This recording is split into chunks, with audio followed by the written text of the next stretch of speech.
Lai Wan'er knocked on Yinyang's door to inform her that she had prepared a change of clothes for her, and that she could go ahead and sleep tonight. She also informed her that she had to go out. Lai Wan'er emphasized that she shouldn't wait for her. Concerned, Yinyang inquired of Lai Wan'er where she was going since it was late. Receiving no response from the other side of the door, Yinyang proceeded to grab the towel and stepped out of the bathtub. With stealth, she approached the window, created a peephole, and gazed outside. Through the hole, Yinyang observed Lai Wan'er engaged in conversation with Huang Sanyuan regarding Cheng Dalei, who had supposedly found some news. Lai Wan'er queried Huang Sanyuan if Cheng Dalei was safe, and Huang Sanyuan replied that Cheng Dalei had sent someone. Surprised by the conversation she overheard, Yinyang listened as Huang Sanyuan instructed Lai Wan'er that she needed to see Cheng Dalei for the specifics. Lai Wan'er responded that it seemed she wouldn't be able to sleep at night. Huang Sanyuan escorted Lai Wan'er, urging her to hurry along as Cheng Dalei had been waiting for a long time. As their conversation concluded, Yinyang's concern grew. She uttered Lai Wan'er's name, realizing why Lai Wan'er had been afraid to see Cheng Dalei. She remarked that Cheng Dalei was threatening her. Yinyang envisioned Cheng Dalei laughing villainously as he ordered Lai Wan'er that he had discovered where she lived. He warned her, insisting that if she didn't want anything to happen to him, she must behave in Toad Village and serve him well. Yinyang stated that Cheng Dalei even used that man to force her to do such things. She wondered why Lai Wan'er had to do it. She pondered if Lai Wan'er was willing to commit herself to a villain like Cheng Dalei for the sake of a heartless man. Yinyang also mentioned that allowing Lai Wan'er to stay another day with Cheng Dalei would mean she would suffer another day. With determination, she decided that she would kill Cheng Dalei and take Lai Wan'er away. Quietly, Yinyang slipped out. Meanwhile, on the night of April 15th, on the streets of Toad City, inside the carriage, Lai Wan'er reflected on the smooth development of Toad Village during this period. Cheng Dalei was very busy, and she was also busy. She pondered that she helps him with many things and was trained by him to become a manager of Toad Village. Recalling that Cheng Dalei wanted her to learn how to manage the empire. Although he did not understand it himself, she observed that he had this idea. She thinks Cheng Dalei hadn't called her for a private meeting in a long time. She noted that Su Ying was very knowledgeable about business and also had some understanding of administration. Determined, Lai Wan'er wanted to prove that she was stronger than Su Ying and to be confident in front of Cheng Dalei. She aimed to be smart, capable, and work even harder. Worried, she pondered what Cheng Dalei would say when they met next, wondering if he would compliment her and what he would look like. As the bustling sound reached her ears, Lai Wan'er curiously peered out from the carriage, wondering about the bustling noise. Observing the lively crowd outside, she mused aloud and pondered if this was the Lantern Festival. Perplexed, she questioned why Toad Village was hosting such an event without her prior knowledge. Feeling somewhat left out, Huang Sanyuan's hearty laughter filled the air as he explained that Su Ying sensed everyone's busyness in the past year and the lingering effects of war, and had arranged this festival as a gesture of relaxation for all. He further revealed that Su Ying, recognizing Lai Wan'er's busy schedule, had intentionally kept the event a secret from her, and planned the event without informing her. Also, he disclosed that Cheng Dalei seized the opportunity to surprise her. Upon hearing Huang Sanyuan's revelation, Lai Wan'er's smile turned red as she softly uttered the Lantern Festival, and her gaze drifted toward the lively street. Huang Sanyuan shared the local belief that confessing one's feelings during the Lantern Festival ensured that they would stay together forever in old age. In some places, Zhu Wenting appeared to be expressing affection towards Kinman, while Liu Bei was seen in the company of Adelina. Tong Fei and Zhao Zilong enjoyed the festivities. Zhu Shenji, Zhang Fei, and Gao Feibao were enjoying themselves drinking. Huang Sanyuan continued, commenting that after tonight, many men in Toad City would likely be heading toward marriage. Chuckling heartily, he jested on the prospect and playfully inquired if Lai Wan'er had someone in her heart, asserting that she couldn't afford to miss such an occasion if she did. Lai Wan'er's cheeks flushed suddenly, her mind swirling with the notion of staying together until old age. She contemplated whether this was really the case. Recalling Yinyang's advice that she had to speak with Cheng Dalei, Lai Wan'er realized its wisdom and that there was no point in dragging it out. With a surge of excitement, she acknowledged that she had been holding back for too long and was now at her breaking point. Determined, she resolved to express herself sooner or later and go further. She was excited to confess her feelings and stay together forever, believing that tonight was the best time. With friends' provocative words, she remained in such an atmosphere. Lai Wan'er's contemplative nature resembled buried seeds that finally could not suppress the smell of mud. just as roots slowly spread, sprout, blossom, and bear fruit. In Cheng Dalei's study room at his residence, he was taken aback to find Lai Wan'er present. Promptly, he gestured for her to take a seat beside him. He mentioned that the message sent by Bai Yuanfei raised concerns about Lai Xingzai. This prompted him to quickly call her. In response to Lai Wan'er's inquiry about Lai Xingzai's safety, Cheng Dalei smiled reassuringly as he shared the news. He informed her that despite numerous attempts on Lai Xingzai's life, none had been successful, and Lai Xingzai had arrived safely in Luo Fang City. Expressing her relief, Lai Wan'er affirmed that she was already aware of the situation, highlighting Lai Xingzai's intelligence. Continuing the conversation, Cheng Dalei proceeded to provide Lai Wan'er with an update on the dire situation in Luo Fang City. He began by explaining that the former city lord had tragically succumbed to pirates, leaving behind a population of soldiers who were old, weak, or disabled. Furthermore, Cheng Dalei highlighted the ongoing threat posed by the sea surrounding the city, which remained a significant hub for pirate activity. Concerned, Lai Wan'er expressed her fear, noting that since Luofang City was far from Liangzhu, they wouldn't be able to provide much help in the future. Cheng Dalei reassured her, stating he owed Lai Xingzai a favor and would help him out. He mentioned that they were considering how to intervene and expressed their willingness to help if doing so, but the importance was dependent on Lai Xingzai's fate. Further emphasizing the chaotic state of the empire, Cheng Dalei stressed that Toad's stronghold couldn't remain out of it forever, and that there would be war in the future. He also highlights that some Ring tribes spectate them from outside, and he expresses uncertainty about what the Ring tribes are up to. In response, Lai Wan'er disclosed her efforts to cultivate manpower and embed spies within vassal manors. She outlined her plan to establish a talent recruitment center in Toad City. Confidently, she mentioned that she picked up a martial arts master and emphasized that Yinyang was pretty good. She plans to have her as her assistant. Curious, Cheng Dalei asked Lai Wan'er why Yinyang hadn't mentioned about the reason for her presence. Lai Wan'er responded that it seemed like Yinyang had been hunted down by her enemies and had hidden there after being seriously injured. She mentioned that she was still investigating, and Cheng Dalei nodded in understanding. Following their conversation about Cheng Dalei's recent design 5-year plan and acknowledged that this day starts the first year of that plan. Curious about the plan's specifics, Lai Wan'er inquired further about the 5-year plan, prompting Cheng Dalei to explain it to her. After their discussion, a moment of silence ensued. Cheng Dalei, noticing Lai Wan'er's contemplative expression, became concerned. He questioned her with a hint of perplexity, asking what troubled her and what piqued her thoughts while gazing at him. With a flirtatious gaze, Lai Wan'er brought up the rumor she had heard about Cheng Dalei's search for a red-haired girl outside. Playfully, she expressed curiosity about the girl's appearance, teasingly asking if she was attractive. She suggested that if he wanted, she could glance at him. Engrossed in his duties, Cheng Dalei sought clarification regarding the red-haired girl Lai Wan'er mentioned. After a moment of recollection, he clarified if she was referring to Sima Qian, whom he was actively searching for due to urgent business matters. In a reassuring tone, he suggested to Lai Wan'er not to pay heed to the idle chatter of his men, indicating that they often indulged in nonsensical rumors. He added that he had already addressed the issue with them, leaving Lai Wan'er pleasantly surprised by his response. Undeterred in her flirtatious banter, Lai Wan'er continued by inquiring about Cheng Dalei's wife and expressing surprise at not seeing her. Cheng Dalei simply explained that his wife had taken their daughter to see the Lantern Festival and was also attending a conference. Highlighting the rarity of such events in Toad City, he asked Lai Wan'er if she wasn't interested in attending. Stubbornly, Lai Wan'er responded that she had no desire to do so, indicating that she was already tired of seeing it in the capital. Cheng Dalei responded with mild disappointment.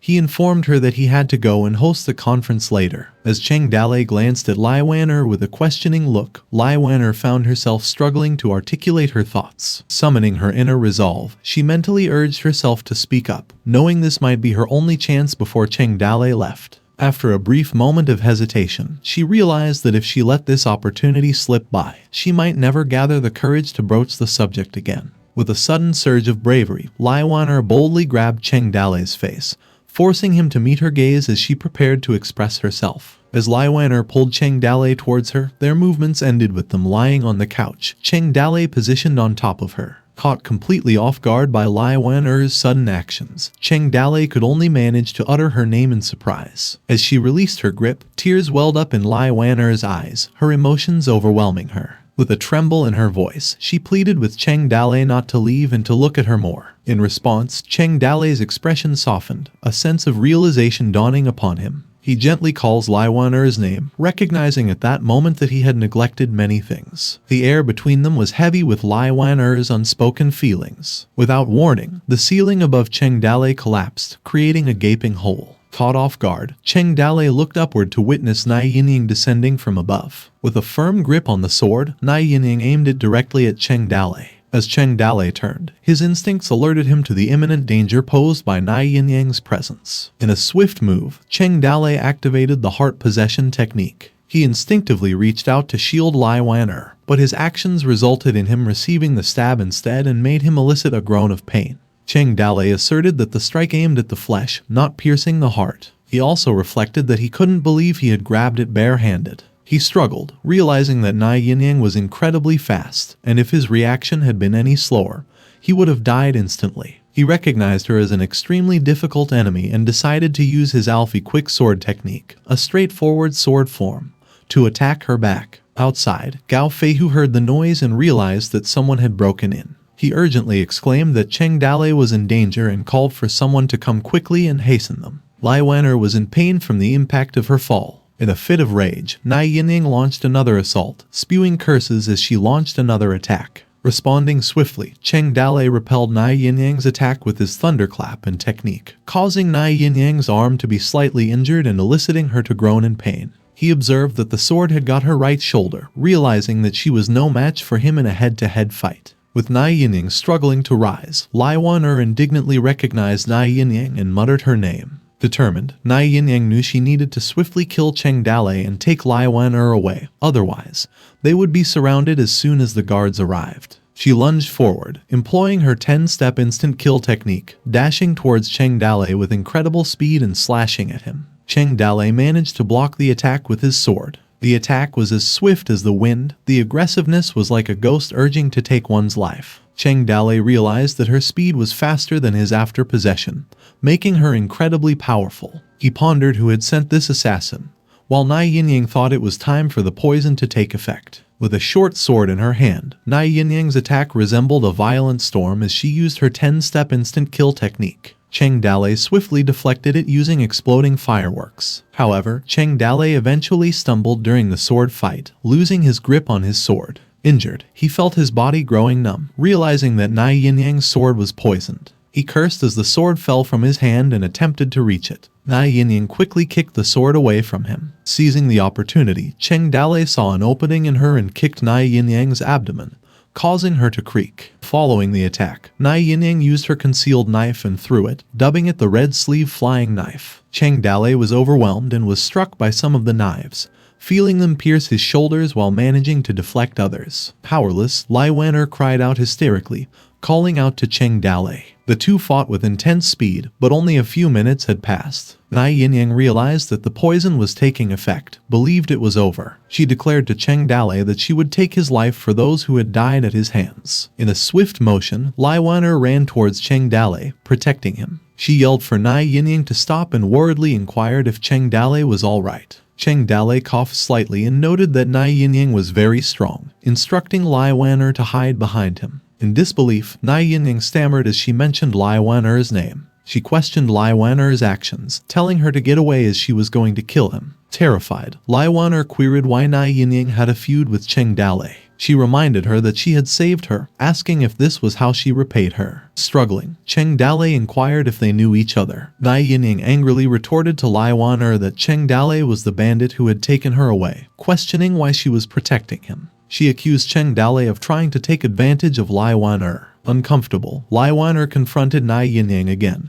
cursing her and stating that if she must kill Cheng Dalei, she should kill her first. Hostile, she asserted that if anything happened to Cheng Dalei, she didn't want to live anymore, daring her to come and kill her. Nai Yinyang, stumbling, questioned Lai Wan'er about the nature of her relationship with Cheng Dalei, asking if he was truly worthy of her protection. Lai Wan'er responded bitterly, questioning her question about what kind of person he was, emphasizing that she had said many times before. She described Cheng Dalei as a playboy, a slow-witted blockhead, and the biggest jerk in the world. But she also acknowledged that he had saved her life and was the only person who had entered her heart. With joy, she referred to Cheng Dalei's name, calling him the man she liked. Yinyang was shocked by Lai Wan-er's words, questioning if she was kidding and addressing him as a mountain bandit. Worn out, Cheng Dalei murmured Lai Wan-er's name quietly. Suddenly, Hart intervened, providing suspenseful information that the trigger conditions were met, and the possession had been lifted. A notification appeared, indicating that the Snatch the Fort Mistress quest had been triggered. Hart informed Cheng Dalei that Lai Wan-er's wife's task was very special, warning that while the target's favorability may be high if it wasn't handled properly, the harem would burn. Persistent, Yinyang asserted that Cheng Dalei had committed many evil deeds, resulting in the deaths of numerous innocent people. Furious, she inquired how he could be the kind, righteous, courageous, and resourceful person that Lai Wan-er had described. Yinyang hypothesized that perhaps Lai Wan-er was attempting to sacrifice herself and wanted Cheng Dalei to let her escape. She also pondered that the highly poisonous sword might have an effect just from touching him, but wondered whether it had only paralyzed his body. Concerned, Lai Wan-er questioned Cheng Dalei if he was feeling unwell as he groaned in pain. Cheng Dalei realizing that the assassin's stabbing technique was intended to kill in one blow, and feared that if he were struck again, he would fall by her hands. He summoned Hart and requested her to go to the system store to exchange points for an antidote pill. Immediately, a beep sounded, deducting 30,000 fear points,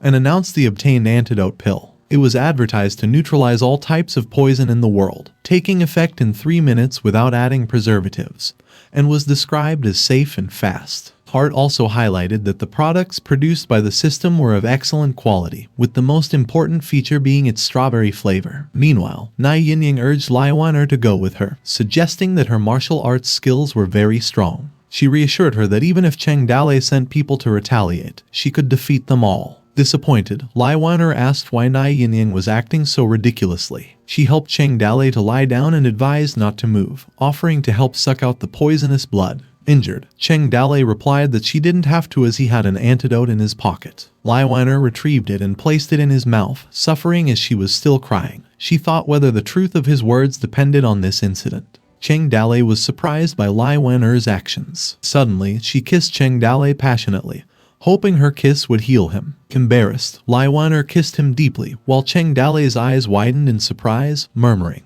Yinyang just stood in front of them, unsure of what to do and feeling awkward. Suddenly, Cheng Dalei's men entered the room and addressed him upon opening the door. But they were taken aback by the situation, with Gao Feibao being surprised, while the rest of the men commented that they seemed to have arrived at a bad time and awkwardly complimented Cheng Dalei. Yinyang watched anxiously and escaped using the flying swallow stance technique, slipping through the hole she had made. Gao Fei, who noted that it wasn't good that the assassin had escaped. He praised Yinyang's skills, admiring her great light steps. After their kiss, Cheng Dalei gently caressed Lai Wan-er and mentioned that he couldn't breathe. Blushing, Lai Wan-er uttered Cheng Dalei's name. Surprised, she inquired if he was okay, while Cheng Dalei wiped her lips and confirmed that he was. He mentioned that the antidote was working and even noted that it had a strawberry flavor, which Lai Wan-er didn't expect it. Frustrated, Cheng Dalei urged his men, questioning why they were standing around and looking, mentioning that Yinyang was getting away,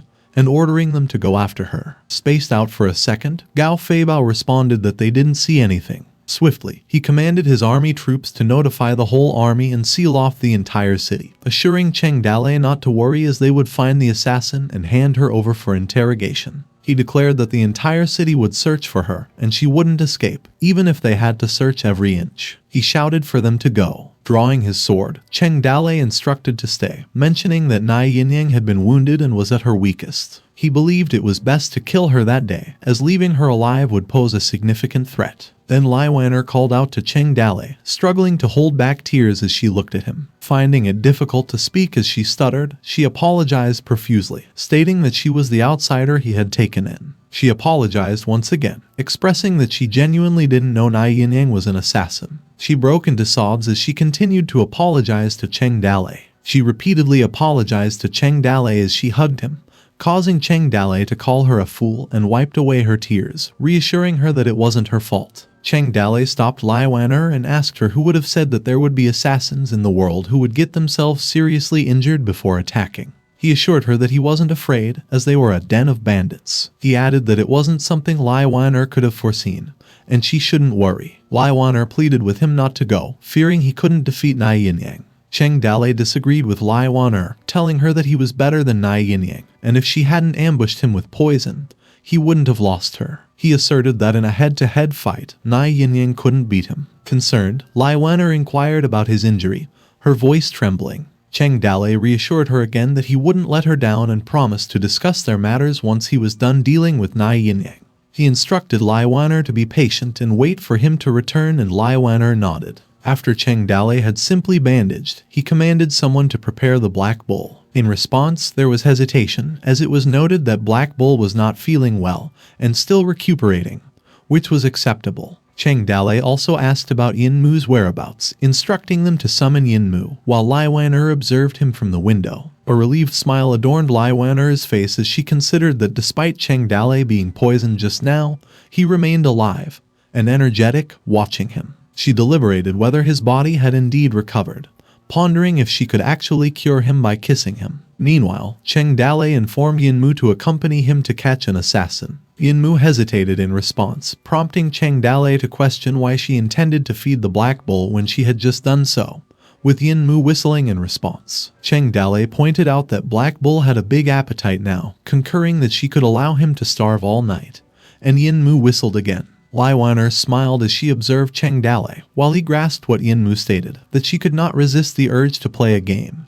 Yin Mu nodded in response. Inside the room, Lai Wan'er gazed at the night sky, her eyes fixed on the moon as she reminisced about memories with her father, remembering the time when her father advised that she had to marry, and that sooner or later she would encounter someone. She softly mentioned her father's name. Turning away from the window, she sat down and considered that she had truly found that person. A smile formed on her face as she experienced a rush of excitement. She thought about what she should do next. Meanwhile, on the bustling streets of Toad City, Liu Zhai and Su Ying strolled together while holding her child's hand, with Fan Lihua as well. They took pleasure in the sights of the festival, engaging in playful banter as they moved. Suddenly, Su Ying spotted a swift shadow on the roof, prompting her to inquire who it was, noting the light step skills. The clamor of approaching soldiers caught their attention, and Liu Zhai asked about the commotion. Gao Feibao confirmed that an assassin had infiltrated the city, relaying Cheng Dalei's orders for a whole city search. He also warned his soldiers against shooting arrows to avoid injuring civilians. As the soldiers navigated through the streets, Su Ying reflected on the heightened security due to the Lantern Festival held in the city, which prevented people from causing trouble,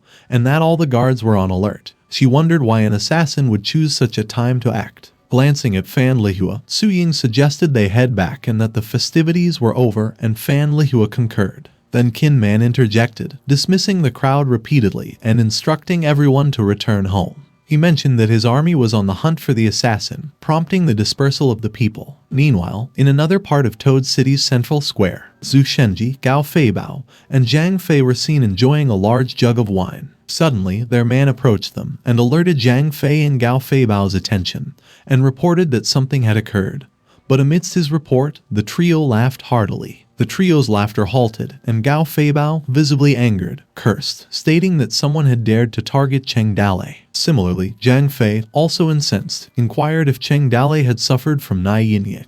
Their man replied that Cheng Dalei hadn't suffered much. Zhang Fei, calling Gao Fei with fierce determination, proposed killing Nai Yinyang to protect Cheng Dalei. Zhu Shenji, visibly intoxicated, inquired about what was wrong, slurring his words as he wondered if there were no more drinks while watching the other two splash the water over their faces. Concerned, Gao Feibao asked Zhu Shenji if he could find his way home alone if he weren't drunk, and Zhu Shenji responded, still slurring. He retorted not to underestimate him, claiming that he could hold his liquor well. He added that winning a drinking contest didn't make him overly proud of himself. Intoxicated, Zhu Shenji stated that he would show mercy on them as juniors, thus he let them go this time. He challenged them, questioning if they truly believed he was afraid of them. Then, he reluctantly drowned himself in a jug of wine, suggesting they drink again. However, Gao Feibao praised Zhu Shenji's strength, while Zhang Fei happily remarked that it appeared Zhu Shenji wasn't intoxicated after all. Gao Feibao added a comment that they weren't very drunk, considering their years of drinking, and wondered how Zhu Shenji could be worse than them. Zhang Fei mentioned that it was time to get to work and move on, while Zhu Shenji gulped down the wine as Gao Feibao and Zhang Fei were leaving. Soon after, Zhu Shenji began to hiccup uncontrollably, seeming to float in his drunkenness. After that, he stumbled and vomited heavily. Meanwhile, Nai Yinyang escaped like the wind, while the troops followed her and shouted, urging others to capture her. Determined, Gao Feihu commanded his men to fire, and immediately they released the arrows towards Nai Yinyang. However, she skillfully evaded the arrows, using the flying swallow stance technique to dodge them. She slid skillfully downwards using the knife to aid her against the wall, and escaped from the city. Gao Feibao and the other troops were astonished, commenting that they couldn't believe they let her escape. Suddenly, two figures swiftly dashed out of the city, shocking Gao Feibao and his troops. Gao Feihu muttered questionably that was Cheng Dalei and Yin. Surprise filled their eyes as Gao Feihu struggled to express his words. Then Cheng Dalei exclaimed at them, instructing them to go back to the city and not to search for him. While running, he reassured them that he would be back soon. Then they sprinted to catch up with Nai Yinyang. Meanwhile, the old nun watched them from the bushes. She was surprised to see the person was Cheng Dalei and wondered if it was Nai Yinyang. Contemplating, she realized that Nai Yinyang hadn't actually died. Realizing that Nai Yinyang lured Cheng Dalei away from the city, acknowledging that she played a big role. She remarked that the pressure from Guosheng hadn't weakened at all, wondering if Cheng Dalei wasn't possessed by him, who he would be possessed by. Then her body transformed into an insect. Later, on the upper wall, the troops were patrolling. Suddenly, they halted, alarmed by a sense of something amiss. Then the old nun swiftly leaped behind them. Two troops behind were slain, causing a splash of blood. The others turned around, bewildered by what they saw. The old nun followed to slaughter them, resulting in terrified screams from the soldiers. One of them, who has a gong, just watches in disbelief as he sees his companion getting decapitated. The insects formed into an old nun. The man holding the gong yelled in terror and started calling others. But the old nun swiftly silenced him as she choked the man, causing him to spurt out insects from his body. She squeezed the man's face while the insects stung him. The old nun's gaze was fierce as she snapped the man's neck, causing it to spurt a lot of blood. Gradually, the man fell, resulting in the gong he held emitting a faint sound. Then the old nun released her insects from her body, and the dead troops were consumed by them, making eerie noises. The old nun pondered that the bodies on the walls would be discovered soon, realizing she must act quickly. With intent, she realized that she expected the pressure from Guosheng hadn't changed. She observed that without using the immortal Gu and just relying on mundane martial arts, ordinary Gu wouldn't attract Guosheng's attention. She left the lifeless bodies behind, believing that this would make tonight much simpler. Back to Nai Yinyang, who runs through the forest as she runs swiftly. Nai Yinyang ran gracefully through the woods, her footsteps recognized by their sound. Suddenly, she halted at a tree due to exhaustion and she breathed heavily. Later, she wondered why this was happening, wondering how Cheng Dalei was a mountain bandit. Tears welled up, and she thought of Lai Wan,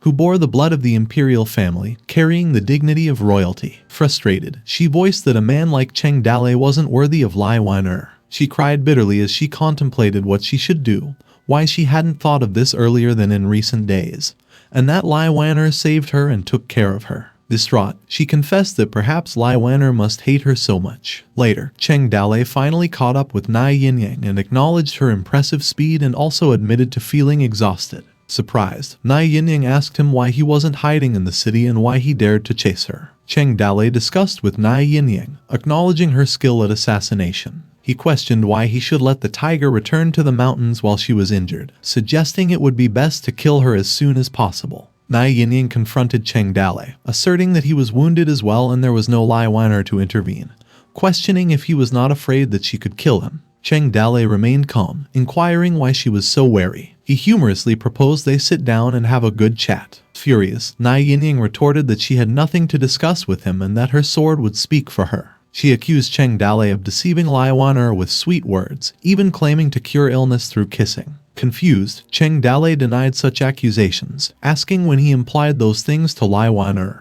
Nai Yinyang declared that she would kill him and make Lai Wan see the truth. Unfazed, Cheng Dalei questioned Nai Yinyang if she was daft, shrugging off her threats and commenting that it seemed she wasn't willing to listen to reason unless she was defeated first. Facing Yin, Cheng Dalei informed her that Nai Yinyang had tried to kill him. He suggested that they join forces to fight her, instructing Yin to catch her alive and that she could play a game for an hour the next day. Yinmu looked blankly at him as she received his proposal without response. Then, Cheng Dalei hesitated as Yinmu wanted to play for a whole day, but Cheng Dalei dismissed that, mentioning that she would become silly from playing too much. Negotiating, Cheng Dalei proposed 2 hours, but Yinmu remained despondent in her response. Cheng Dalei insisted on 3 hours and nothing more, and Yinmu finally agreed, nodding happily. While Yinyang was confused watching them, Yinmu eagerly tapped his fingers, eager for a fight, with Yinyang wondering what Cheng Dalei was up to. Resolutely, Yinyang also pondered whether Cheng Dalei knew that she couldn't deal with children, thus using fancy words to deceive the child into being a shield. She accused Cheng Dalei of foul play, questioning how he dared to use a child as a shield. Cheng Dalei rebuffed her and questioned her right to say it, citing her use of sneak attacks and poisons. Pointing at her, Cheng Dalei commanded Yinmu to give her 2 slaps. Quickly, Yinmu seemed to vanish in speed and ran towards in front of Yinyang. Flustered, Yinyang gritted her teeth as she realized the speed of Yinmu. Yinmu gathered force in her hand and struck Yinyang, who skillfully dodged her attack, causing her to cry out in shock as the impact was severe. The attack struck the trees with tremendous force, causing a notable impact. As Yinmu advanced towards her once more, Yinyang couldn't help but wonder about the nature of her opponent. Her assassination technique relied on the principle of 1 hit, 1 kill. A single stab would determine the outcome of the encounter. This made her achieve the utmost in assassination, and she was the ultimate assassin. But when it came to prolonged or head-to-head combat, she was not as good. Encountering a Blood Bowl warrior like Yinmu, who wasn't afraid of toxins and had a rapid recovery speed and strength, Yinyang would be effectively restrained. Hart remarked that despite their progress, victory was still missing a few chips. She proposed that they go together and determined not to let Yinyang off this time. They intended to capture her alive. As Yinmu subdued Yinyang, binding her hands behind her back, Yinyang pleaded in frustration to be released. Meanwhile, Cheng Dalei observed the scene, contemplating whether this woman truly was Yinyang, the famed assassin from the Ming dynasty as depicted in the novel. Yinyang looked at Cheng Dalei and inquired if he wanted to kill her or if he still wanted to humiliate her. Confused, Cheng Dalei pondered why Yinyang would come to assassinate him and questioned if she was truly an assassin. He mused why it all felt so strange, wondering if it was a disguise, or was she genuinely foolish. He decided to find out more first. Cheng Dalei sat down and inquired if Yinyang if they could finally talk properly. He felt a need to inquire, seeking clarification on their lack of grudge and questioning why she must kill his life. Irritated, Yinyang declared that she wasn't killing for personal revenge but for the people of the empire. By killing a villain like him, she could save countless lives. Cheng Dalei was puzzled, wondering where she had heard such nonsense as calling him a villain. Yinyang clicked her tongue disapprovingly, asking Cheng Dalei if he truly believed he was a good person. She alleged him of killing people in Kin Niu Mountain, living leisurely in Chang'an while causing trouble, obstructing Lai Wan'er's marriage for peace, and wreaking havoc in Qinchuan. Wondered, Cheng Dalei admitted to having done those things, but he maintained each action had a reason. Drawing closer to Yinyang, Cheng Dalei explained that if she didn't believe him, he would elucidate them one at a time. He began with the Battle of King Niu Mountain, which he depicted as an act of bravery to save the empire's people from the Ring tribe's 100,000 soldiers. Next, he recounted causing a disturbance in Chang'an and killing Yang Longting with his sword to seek justice for his deceased brother, which he deemed an act of righteousness. Then, he mentioned traveling to the grasslands and rescuing Lai Wan'er from the Ring tribe, an act he considered an expression of love. He questioned if Yinyang thought it was wrong to allow Lai Wan'er to marry for peace. Lastly, they spoke of assassinating the king of the grasslands to secure peace for the empire, arguing that it was for the country and its people's sake. He suggested Yinyang could verify these events in the martial world, but Yinyang disapproved of his explanation. She retorted that even if these few good deeds were true, he had still done many evil things that couldn't be written off just because of a few good deeds. Perplexed, Cheng Dalei acknowledged that although he couldn't claim everything he did was right, he always had a clear conscience. He asked Yinyang if she had ever done anything to anger people. Annoyed, Yinyang retorted, calling him out and accusing Cheng Dalei of being responsible for the chaos in the world, claiming that he trained Lin Sheyu, who killed Emperor Ming, and that he was responsible for it. With intense hatred, she questioned how Lai Wan'er could possibly love a villain like him, accusing him of snatching Lai Wan'er and deceiving her with sweet words. Confused, Cheng Dalei conceded that it did make sense. Yinyang continued, accusing Cheng Dalei of seizing control of Qinchuan by treacherous means, selling people, and holding civilians everywhere to mine for him. Perplexed, Cheng Dalei wondered why he hadn't even gone out to do bad things recently. In a paranoid tone, Yinyang accused Cheng Dalei of bullying men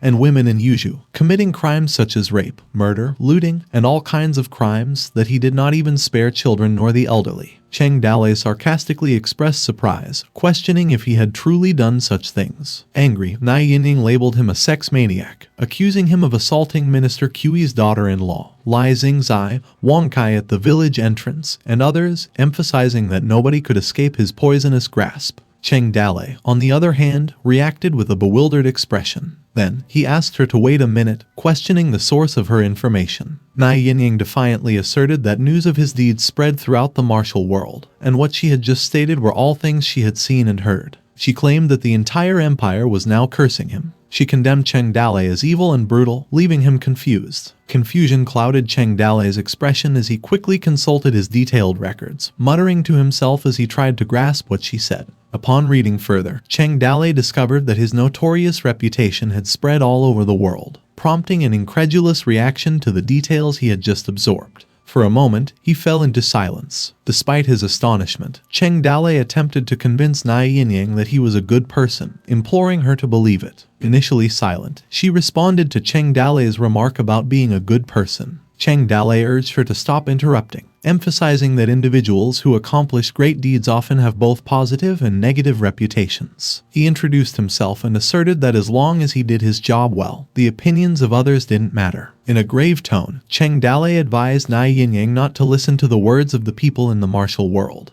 dismissing them as marketeers and fools. He warned Yinyang to not let them fool them, which leaves Yinyang confused, prompting her to inquire about what he is talking about. Cheng Dalei acknowledged her skepticism, reassuring her that it was fine. He remarked that seeing is to believe, pointing out that she had been living with Lai Waner for a long time, asking her if she thought the civilians in the city were living in a difficult situation. He questioned her to ponder whether Toad Village was truly a den of cannibals, causing Yinyang to fall silent. She began to realize that Toad Village was like a paradise amidst chaos. Originally, she mentioned that it was due to Lai Waner's proper management, but she recognized Cheng Dalei certainly had a role in it. Cheng Dalei continued, expressing uncertainty about whether those behind her represented justice. He implored her to think about it, questioning if he was really an evil person. There was no excuse if he was killed by her. But after his death, he asked what she is going to do with the civilians of Toad City. He challenged Yinyang's belief that killing the big villain could bring peace to the world. He aimed his gaze squarely at Yinyang and asked her to explain. With determination, Cheng Dalei inquired if she had thought of a way out for them. The thought of leaving people to fend for themselves after killing them left Yinyang stunned. Yinyang realized the implications of their conversation. Then, she voiced, revealing that her master had instructed her to kill whoever was deemed to be a villain, without considering their right or wrong and admitting that she really did not think about it. This revelation left Yinyang bewildered, contemplating her surprisingly nonchalant response. She pondered whether she unconsciously regarded herself as one of Cheng Dalei's people. She admitted that she was quite close to Cheng Dalei at that moment. Cheng Dalei gave her eye-to-eye contact. Breaking the silence, he joked that he must have been a thoughtful fellow to have been lurking around Lai Waner for so long. However, he concluded that the entire assassination plan was completely brainless and clearly not planned carefully. He pointed out that assassins were merely tools of the organization, yet Yinyang had run to him, loudly advocating killing in the name of the people and the empire. As a result, Yinyang gave up the assassination when Lai Waner stood in front of him. He mused her purpose. After all, it was the first time he had seen such a strange assassin. He reflected on her words and mumbled a few remarks about justice before finally summing up. He smiled disapprovingly, surprised that Yinyang, despite her unparalleled martial arts talent and ruthless assassination skills, was in reality just a kind-hearted, childish, and naive little girl who cared for others. Frustrated with himself, he cursed and wondered what a ludicrous conclusion it was. He stated that she was not suited for killing people at all. A smirk formed on his lips, and suggested that she join his Toad Village. Mu was shocked by Cheng Dalei's suggestion, as was Yinyang, who was left surprised. Then, Cheng Dalei proceeded to discuss, and Hart questioned if he was out of his mind, daring to try to recruit an assassin. Back inside the Toad City, many armies patrolled outside while the old nun insects scattered in each place, searching the houses within. The old nun stated that although the underground water pipes were all connected, to maximize the number of people drinking poisoned water, she must find the largest upstream convergence point between all the water pipes. She explained that there were 2 points, Cheng Dalei's mansion and the well in the city center. She considered that there were too many experts in Toad Village, all gathered in Cheng Dalei's mansion, and being surrounded would be troublesome. It would be better to go to the city center. Then she swiftly moved towards the city well. Sensing Guoshang's presence in the sky, she noted that the city's center was where Guoshang's aura was strongest. She observed that this meant Guoshang was already very close and that it was better to be cautious. She closed her senses, suppressed her aura to a minimum, and made sure not to make the slightest sound. The old nun descended from the roof and landed in front of the well. Approaching the well, she thought that she would just throw in the poisonous toad and wait for the people to fetch water to cook. After a few days, Toad City will become a city of death. Feeling fortunate that there were no guards around, the old nun's thoughts were abruptly interrupted as she was startled by a voice inquiring about her presence. Turning to the source, she discovered Zhu Shenji seated by the well, surrounded by jars of wine. Zhu Shenji blinked, his gaze shifting towards the direction of the old nun. Zhu Shenji found himself in a state of intoxication, his gaze fixed on something. Shocked, he glimpsed the image of the old nun walking by. Filled with fear, he pointed in the direction of the old nun and inquired who was there. His jaw dropped as he gasped with concern. Speculating, he considered whether the figure before him was a human or a ghost. He questioned whether he yelled like this would the white-clothed figure haunt him. Meanwhile, the old nun, who was holding a poisonous toad, quivered upon seeing Zhu Shenji. The two of them stared at each other, with a gust of wind passing between them. The old nun looked fierce as she observed Zhu Shenji, while Zhu Shenji remained in shock. The atmosphere suddenly became strange. He contemplated the old nun, considering her as a white shadow possibly signifying the end of his life. The thought crossed his mind that the white guards might have come to capture his soul. Fear was visible in his eyes as he pondered if he possessed a soul-calling bell or a death drum.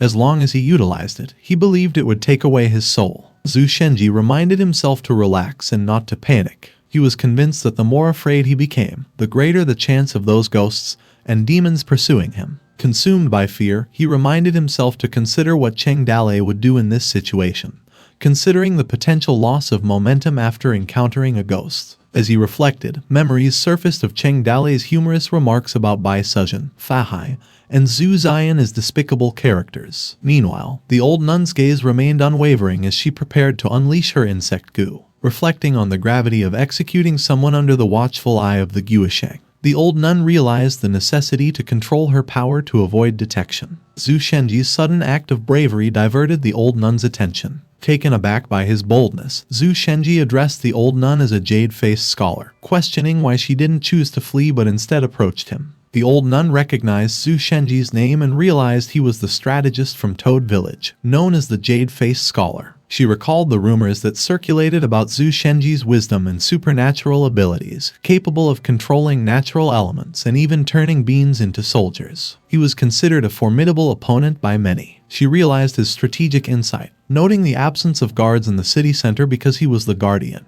Pondering further, she considered whether he had calculated everything, including the possibility of someone poisoning them. Her eyes sparkled as she witnessed thunder rumbling behind Zhu Shenji, revealing a calm expression on his face. Meanwhile, inside the system space, the machine, Lin Sheiyu, and Guoshang were playing cards. Guoshang suddenly sneezed, and the machine laughed at the backdrop. With a smug expression, the machine inquired Guoshang what was wrong. Guoshang replied that nothing was amiss, perhaps someone was thinking of him again. Guoshang's eyes gleamed as he revealed his 2 royal flush jokers and laid them on the table, referring to the 2 individuals in the city center. This caused Guoshang to roar triumphantly, striking fear into the old nun, who sensed his presence. She pondered how Guoshang was connected to Zhu Shenji, realizing Zhu Shenji was observing her. She questioned how this was possible, as she hadn't exposed any of her powers. She scrutinized Zhu Shenji, surrounded by an aura. Suddenly, he humorously yelled, calling the might of the great heavenly dragon and chanting Dharma mantras, commanding the old nun to back off. After that, the old nun disappeared before him, leaving him speechless and terrified. Trembling as he felt nauseated, he gazed at the sky and gasped for breath. Feeling victorious, he believed he had successfully thwarted a ghostly threat, prompting him to humorously remark that he needed to hurry and change his pants. After swiftly evading Zhu Shenji, the old nun deftly navigated the rooftops, skillfully avoiding the patrolling troops. Contemplating the situation, she surmised that Guoshang was stationed at the Toad City Center and had taken possession of Zhu Shenji's body. Glancing behind her, she questioned why Zhu Shenji hadn't given chase, speculating that he might only suspect her involvement and was guarding against diversionary tactics. Disappointed, she considered moving elsewhere if her plan didn't work here, reasoning that the poison would have the same effect regardless, though the massacre might not be as complete. She continued her journey, leaping from roof to roof in the dark of night. After fleeing from Zhu Shenji, the old nun found herself at the stable of Cheng Dalei's mansion, where the black bull lay peacefully sleeping. The black bull woke up suddenly and noticed her. Aware of the heavily guarded nature of the city lord's mansion,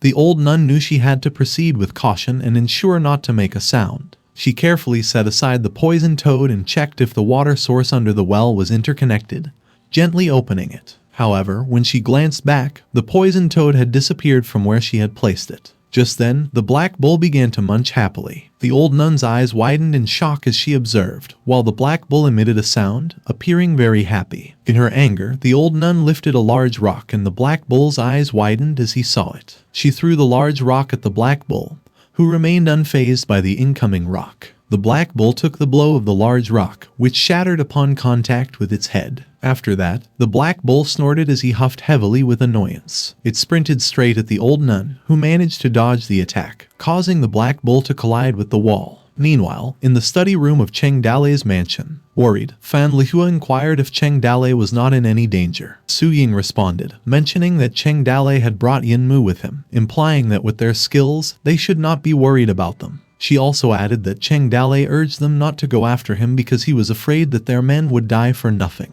Gao Feibao remarked that it was just an assassin, wondering if there was a need to make such a big fuss. Gao Feihu shared as well, adding that the patrol had reported several missing men, and upon investigation, they discovered several teams of guards dead, their bones gnawed beyond recognition. Fan Lihua chimed in and asked if other outsiders were infiltrating the city. Su Ying advised them not to let their guards down to strengthen their defenses, with Cheng Dalei's mansion as the center point, and to protect the important personnel as soon as possible. Curious, Zhang Fei inquired about who sent the assassin, prompting Guan Yu to share what he heard, that it was a female warrior lurking around Lai Wan for the past 2 months. Someone interjected, speculating that Lai Wan could be the suspect, but Gao Feibao rebuked him, questioning if he was being stupid, and asked why Lai Wan would need to hire an assassin to kill Cheng Dalei. He began to share what Gao Feihu had seen at the time when Lai Wan and Cheng Dalei, but before he could continue his sentence, Qin Man silenced him with a stern look, scolding him to stop gossiping. Unbothered, Su Ying intervened, stating that whoever they suspected was fine,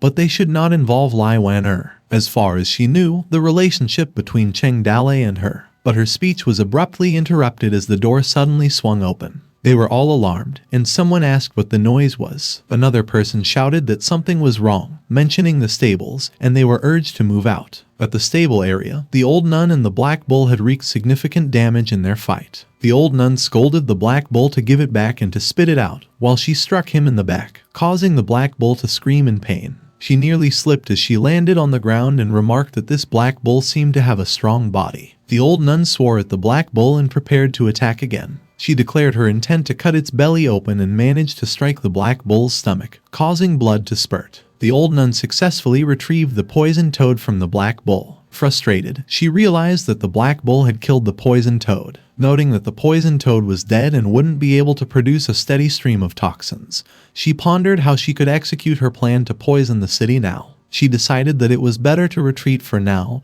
and would look for a good opportunity. The black bull suddenly shouted and charged towards her. To her surprise, the old nun looked back, and the black bull almost bit her. She managed to evade it and swore, wondering why this black bull was not dead. In frustration, she slapped the black bull hard, causing it to cry out in pain. The black bull remained undeterred and bit at the fabric worn by the old nun. However, the old nun still managed to leap onto the fence wall. The black bull refused to give up and made a loud noise. The old nun notices the black bull's wound regenerated. Recognizing it as Taudi, she wondered why the nation's fortune was guarding this place and questioned how remnants of Taudi's soul could be present.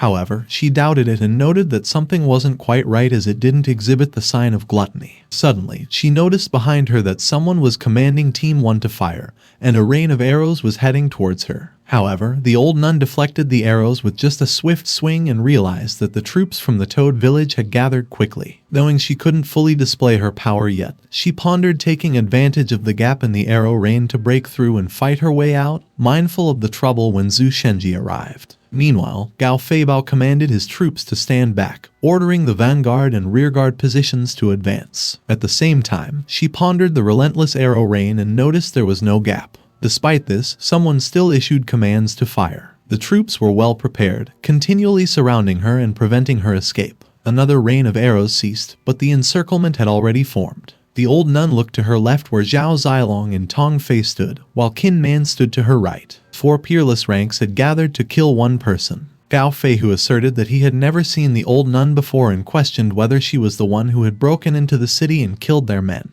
Guan Yu warned them to be careful, noting that her martial arts were weird and that she left only bones behind when she killed their men. Gao Feibao summoned Ling Bao repeatedly, asserting that they needed to put the old nun in her place. Fan Lihua notified Qin Man and announced that she would take his place and kill the old nun. In response, Qin Man comforted Fan Lihua not to worry and that the old nun wouldn't escape. He inquired if Fan Lihua wanted to capture her alive. Fan Lihua reiterated firmly, insisting on killing her. She emphasized that the old nun was very strong, so they shouldn't give her a chance to escape. Fan Lihua continued, stating that the old nun had killed so many of their men and harmed Cheng Dalei's bull. Fan Lihua was certain that the old nun was not a good person. Qin Man concurred with her assessment. At the same time, Tong Fei recalled Zhao Zilong of their long training together. She encouraged him to watch her battle carefully, suggesting that he might learn something and that breaking through his bottleneck depended on his perception. And Zhao Zilong simply concurred. The tension in the air escalated as they surrounded the old nun. Meanwhile, in the forest outside the city, Mai Yinyang dismissed Cheng Dalei's suggestion that she join the Toad village. She criticized him as crazy, questioning how he could suggest such a thing. Surprised, Cheng Dalei reflected that he believed she possessed great skills. He proposed that following him and Lai Wan would be better than being a mere killing machine. Mischievously, he speculated whether Nai Yinyang had been deceived by a man and betrayed her master, wondering why she couldn't do what others could, especially considering her friendship with Lai Wan. He asserted that Nai Yinyang's skills would be a great help to recruit her. Perplexed, Nai Yinyang exclaimed that Cheng Dalei had gone insane. Determined, Cheng Dalei expressed that Nai Yinyang had a deep misunderstanding of him. He revealed to have dreams of himself. Nai Yinyang was surprised and questioned whether he had dreams. Cheng Dalei glanced back at her and probed if she wanted to hear about his dreams. Hesitant, Nai Yinyang responded that she didn't really care. Nevertheless, Cheng Dalei still shared that he had once held the sage book in his hand. However, while traveling around, witnessing the suffering of refugees and the powerful behaving like tigers and wolves, he became angry with the sages. He conveyed that an idea had come to him to break the old world and rebuild it anew. Annoyed, Nai Yinyang interrupted him, commanding him to shut up and that she didn't want to hear it. But Cheng Dalei ignored her protests and continued, stating that his hands only wished to grasp those of his companion. He called out to Nai Yinyang and asked if she wouldn't like to see these dreams fulfilled with him. Speechless, Nai Yinyang felt fed up. Suddenly, Cheng Dalei became alarmed. The system beeped with an urgent side mission as he glanced towards the direction of his city, while Nai Yinyang looked at him curiously. The mission was 19 Kingdoms Storm Western Shu Remnant, and the content was to kill the old nun, Moonlight Temple. He quickly informed Yinmu that they needed to return. He reported that something had happened in the village. They hurried back, with Yinmu carrying Nai Yinyang. Back at Toad City, at Cheng Dalei's stables mansion, the old nun observed the Black Bull, and a few generals were all elite members of the Toad village. While Qin Man voiced indignation, Fan Lihua shouted at the old nun, questioning why she dared to break into the Toad City alone, and if she wasn't afraid of death. As she observes, the old nun wonders why there were imperial soldiers, including the Merlian guard present. Simultaneously, Tong Fei recognized the old nun and that she had once inquired about her during her time as a real imperial guard, revealing that she belongs to the Moonlight Temple. She instructed Zhao Zilong not to take any action, and that she was not someone he could handle yet. And Zhao Zilong acknowledged. Without notice, Qin Man launched an attack using his Plum Blossom Spear. However, the old nun easily caught Qin Man's spear and released a swarm of insects towards him. Qin Man managed to dodge and retreated. Kin Man pondered the nature of the black fog, realizing it couldn't be good as he struggled to wield his spear. The insect suddenly dissipated from his spear. He warned his companions to be careful, as the old nun's martial arts were very strange. He also advised them not to touch her. At that moment, the old nun released numerous insects from her body, and Tong Fei charged towards her and recognized the Western Shugu's technique. She alerted her of their past conflict, as the Empire had sent the Merlian guards to eradicate them 100 years ago. She engaged with her 100 birds facing the Phoenix Spear and Jade Phoenix attack. However, Tong Fei couldn't believe that the old nun blocked her attack. She questioned how she was still alive, and the old nun retorted that the Empire's lackeys were actually present as mountain bandits. Afterward, the old nun inhales deeply and released a swarm of insects from her mouth. Shocked, Tong Fei quickly evaded. At the same time, Kin Man was also initiating another attack on the old nun from behind, as he yelled for his attack to be taken. Irritated, Tong Fei expressed her disgust at the insect and prepared to attack again, while the Black Bull charged forward with his violent collision technique. With Tong Fei wielding the 100 birds facing the Phoenix Spear, and Kin Man wielding the Plum Blossom Spear technique. A tremendous impact occurred as they attacked the old nun, causing the fence wall to collapse. As Zhao Zilong watched, he couldn't help but reflect that such a battle wasn't something an ordinary person could enter. He voiced his concerns to Tong Fei. Proud, Zhang Fei observed the nature of the martial world. He recognized the old nun's excellent martial arts and strange skills, but questioned what she could do in the face of thousands of troops. He noted that it would only require a bit more effort and sacrifice a few more people. Guan Yu suggested to Fan Lihua that they should go together. Subsequently, Axi summoned the Zai team and directed them to assemble quickly, ensuring that everyone was ready. Fan Lihua commented that there was no need anymore, as the old nun was already like a turtle in a jar, so there was no need to sacrifice their men. She inquired if the Zai team wasn't in place yet. Guan Yu responded that he was on it but doubted if they really needed to use that, as it seemed like overkill for an old nun. He noted that if they did use it, the courtyard would be ruined. Fan Lihua assured him that there would be no harm and it was just a stable. She pointed out that a nun who could sneak in without a sound wasn't simple. She hypothesized that she must be connected to the assassin who targeted Cheng Dalei. Worried, Fan Lihua expressed concern that if the old nun was not killed, they would have endless trouble in the future. Back in the fight, the old nun easily deflected the spears of Tong Fei and Kin Man. Tong Fei cautioned Kin Man to back off, but Kin Man and Tong Fei were only able to react after the old nun attacked with a swarm of insects, causing them both to be thrown. The old nun jumped to escape, but Fan Lihua prevented her as she commanded to release the arrows. However, the old nun effortlessly deflected the arrows with her insects. Just then, Axi announced that the Zai team was ready. He ordered his men to fire thunder. Immediately, his men threw firebombs, cursed, and taunted her to eat their firebombs. The old nun was late to react and queried what it was, and the firebombs exploded around her, causing her to be thrown away by the explosion. Due to the firebombs, a massive explosion occurred, shaking the surroundings of the stables. While the stables were engulfed in flames, someone continued commanding them to keep bombarding her. The firebombs exploded in another direction, resulting in loud and explosive chaos in the area. Fan Lihua, who was outside the stable, observed as the old nun attempted to escape with wounds visible on her face. Before she could flee, the old nun swiftly hurled some of the firebombs back at the Toad troops. The troops were startled by the unexpected attack but quickly warned each other to be cautious and to move away. However, they reacted too late,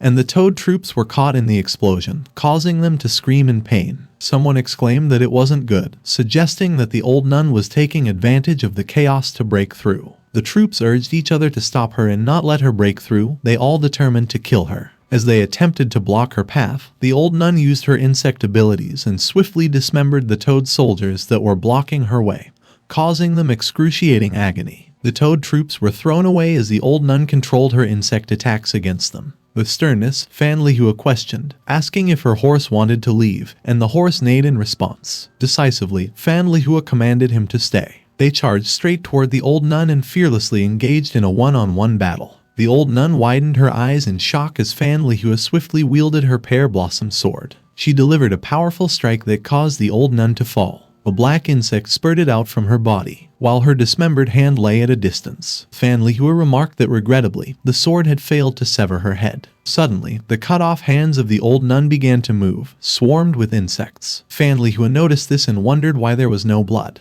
Rising to her feet, the old nun proclaimed that it was enough and referred to them as a bunch of dogs. She declared that she would kill and eat them all, pondering how dare such a group of weak and defeated wretches challenge her. She asserted her identity as the eldest princess of the Western Shu Kingdom. With fury in her eyes, the old nun questioned how they dared to force her into this situation and vowed not to spare them. Observing Zhu Shenji's absence, she expressed outrage at their audacity. She mocked Toad people as a swarm of insects, emphasizing their impudence in daring to hunt and kill her. Rising slowly to her feet, she pondered aloud that only using worldly martial arts against them was a constraint. She determined that regardless of the risk of exposure, Zhu Shenji would require time to arrive from the city's center. With eyes blazing with fury, the old nun resolved that she would fight her way out at that moment. Simultaneously, Fan Lihua sensed a change in the old nun's momentum. Zhao Zilong warned Tong Fei to be careful, and Tong Fei nodded in agreement. Hinman compared the old nun to the thousand-horse bandit, acknowledging her toughness and questioned if ordinary people could deal with her. With fearless boldness, Zhang Fei taunted the old nun, insulting her as an old witch,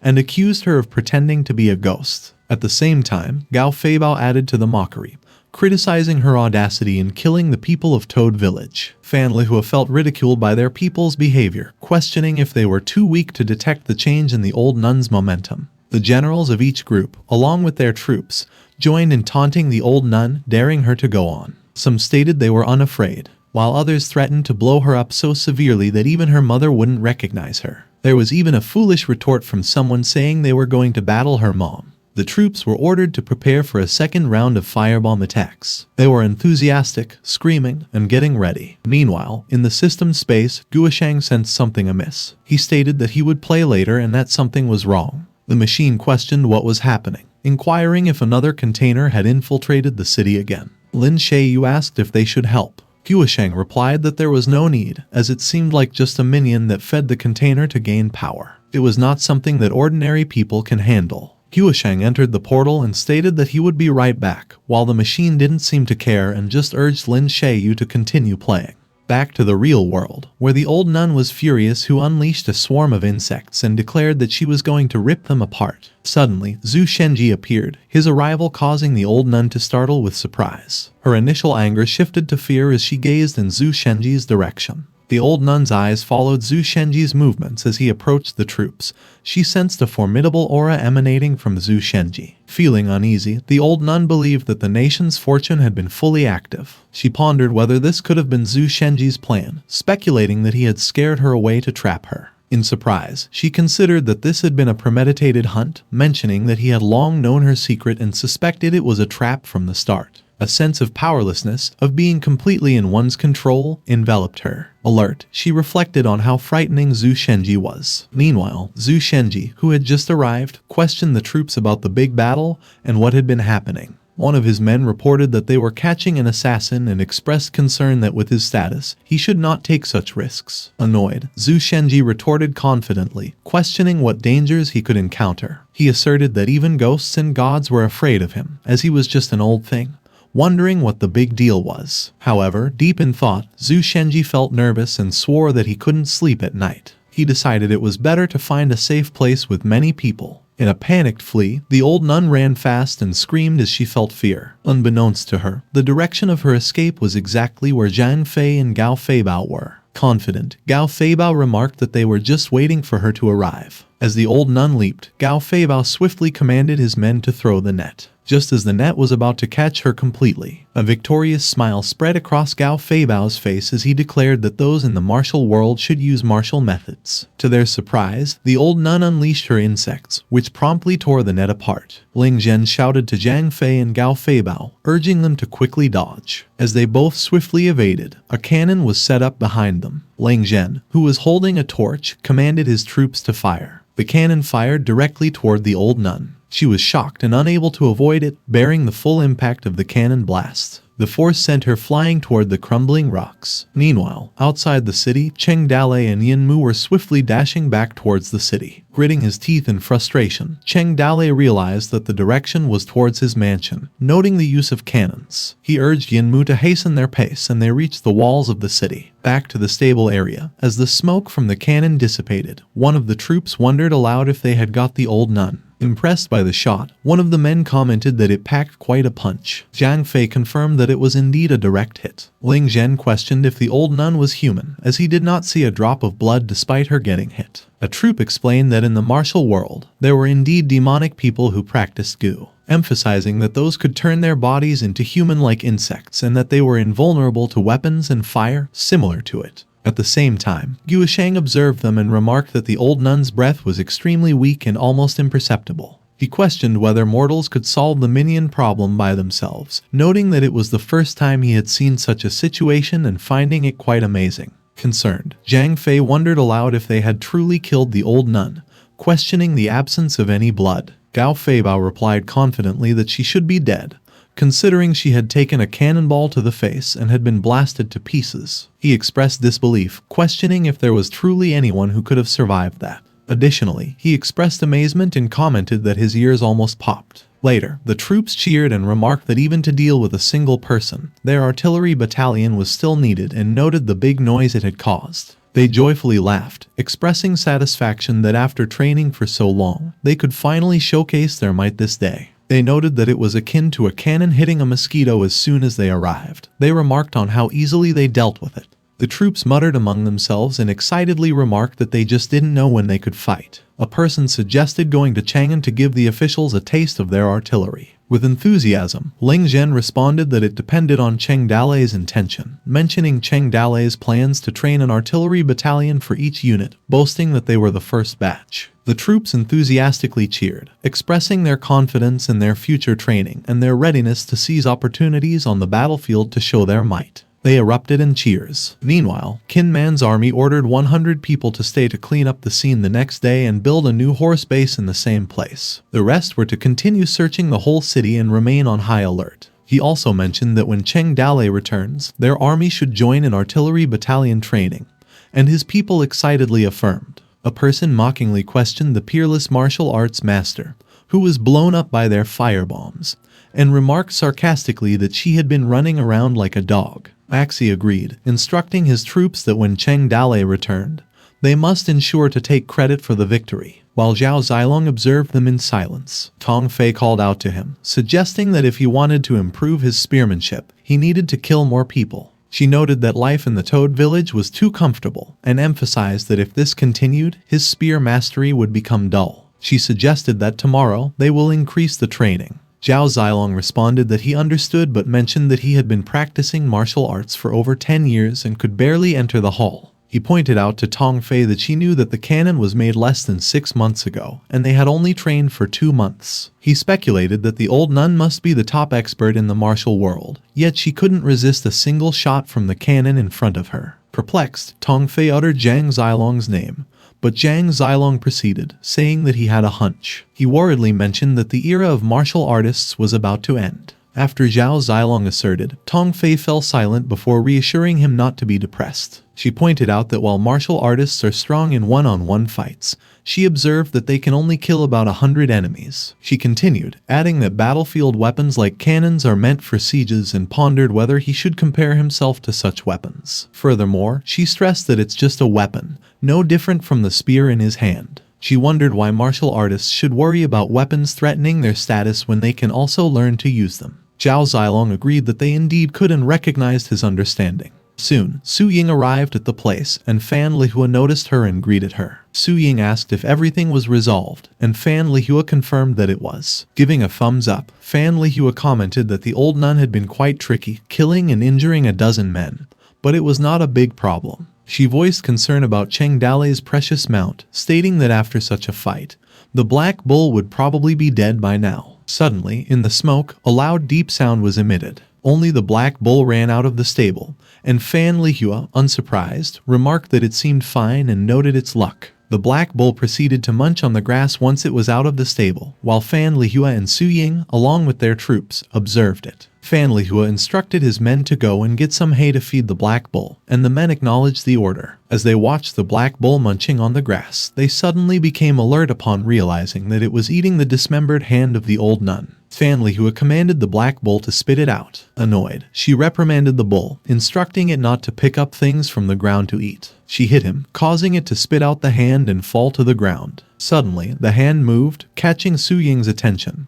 and she was visibly shocked upon seeing it. While observing the surroundings, Su Ying felt that something was not right. The scattered bits on the ground started to move. While the toad men were busy cleaning up the surroundings, the bits also moved slowly. Due to the heavy smoke in the area, people were busy helping each other clean up. They did not notice that the bits were moving. While Fan Lihua caressed the black bull, Su Ying remains unsettled. Fan Lihua perceived Su Ying's demeanor and addressed her. Terrified, Su Ying's voice trembled as she called out to Fan Lihua and revealed that the old nun was not dead. Fan Lihua inquired who wasn't dead. Quickly, Su Ying exclaimed that it was the old nun, describing her as a monster, and pointed out that all the bits were converging. Fan Lihua became suddenly alarmed and directed the troops urgently, telling them to quickly fetch the kerosene. She declared that the old nun was a monster and not dead, urging them to burn her. The troops rushed to fetch kerosene, fireworks, and straw and threw them in. The archers prepared their flaming arrows, and Fan Lihua gave the order to fire them. The stable area was engulfed in a large blaze. Everyone watching sternly, including Qin Man, Tong Fei, and Xilong, appeared prepared for whatever was to come. Su Ying and Fan Lihua were also alert as they watched the burning site. A significant fire had erupted in Toad City, causing heavy smoke in the place. Meanwhile, in Cheng Dalei's mansion bedroom, the guards stationed outside remained vigilant. Inside, Liu Zhai held Cheng Dalei's child,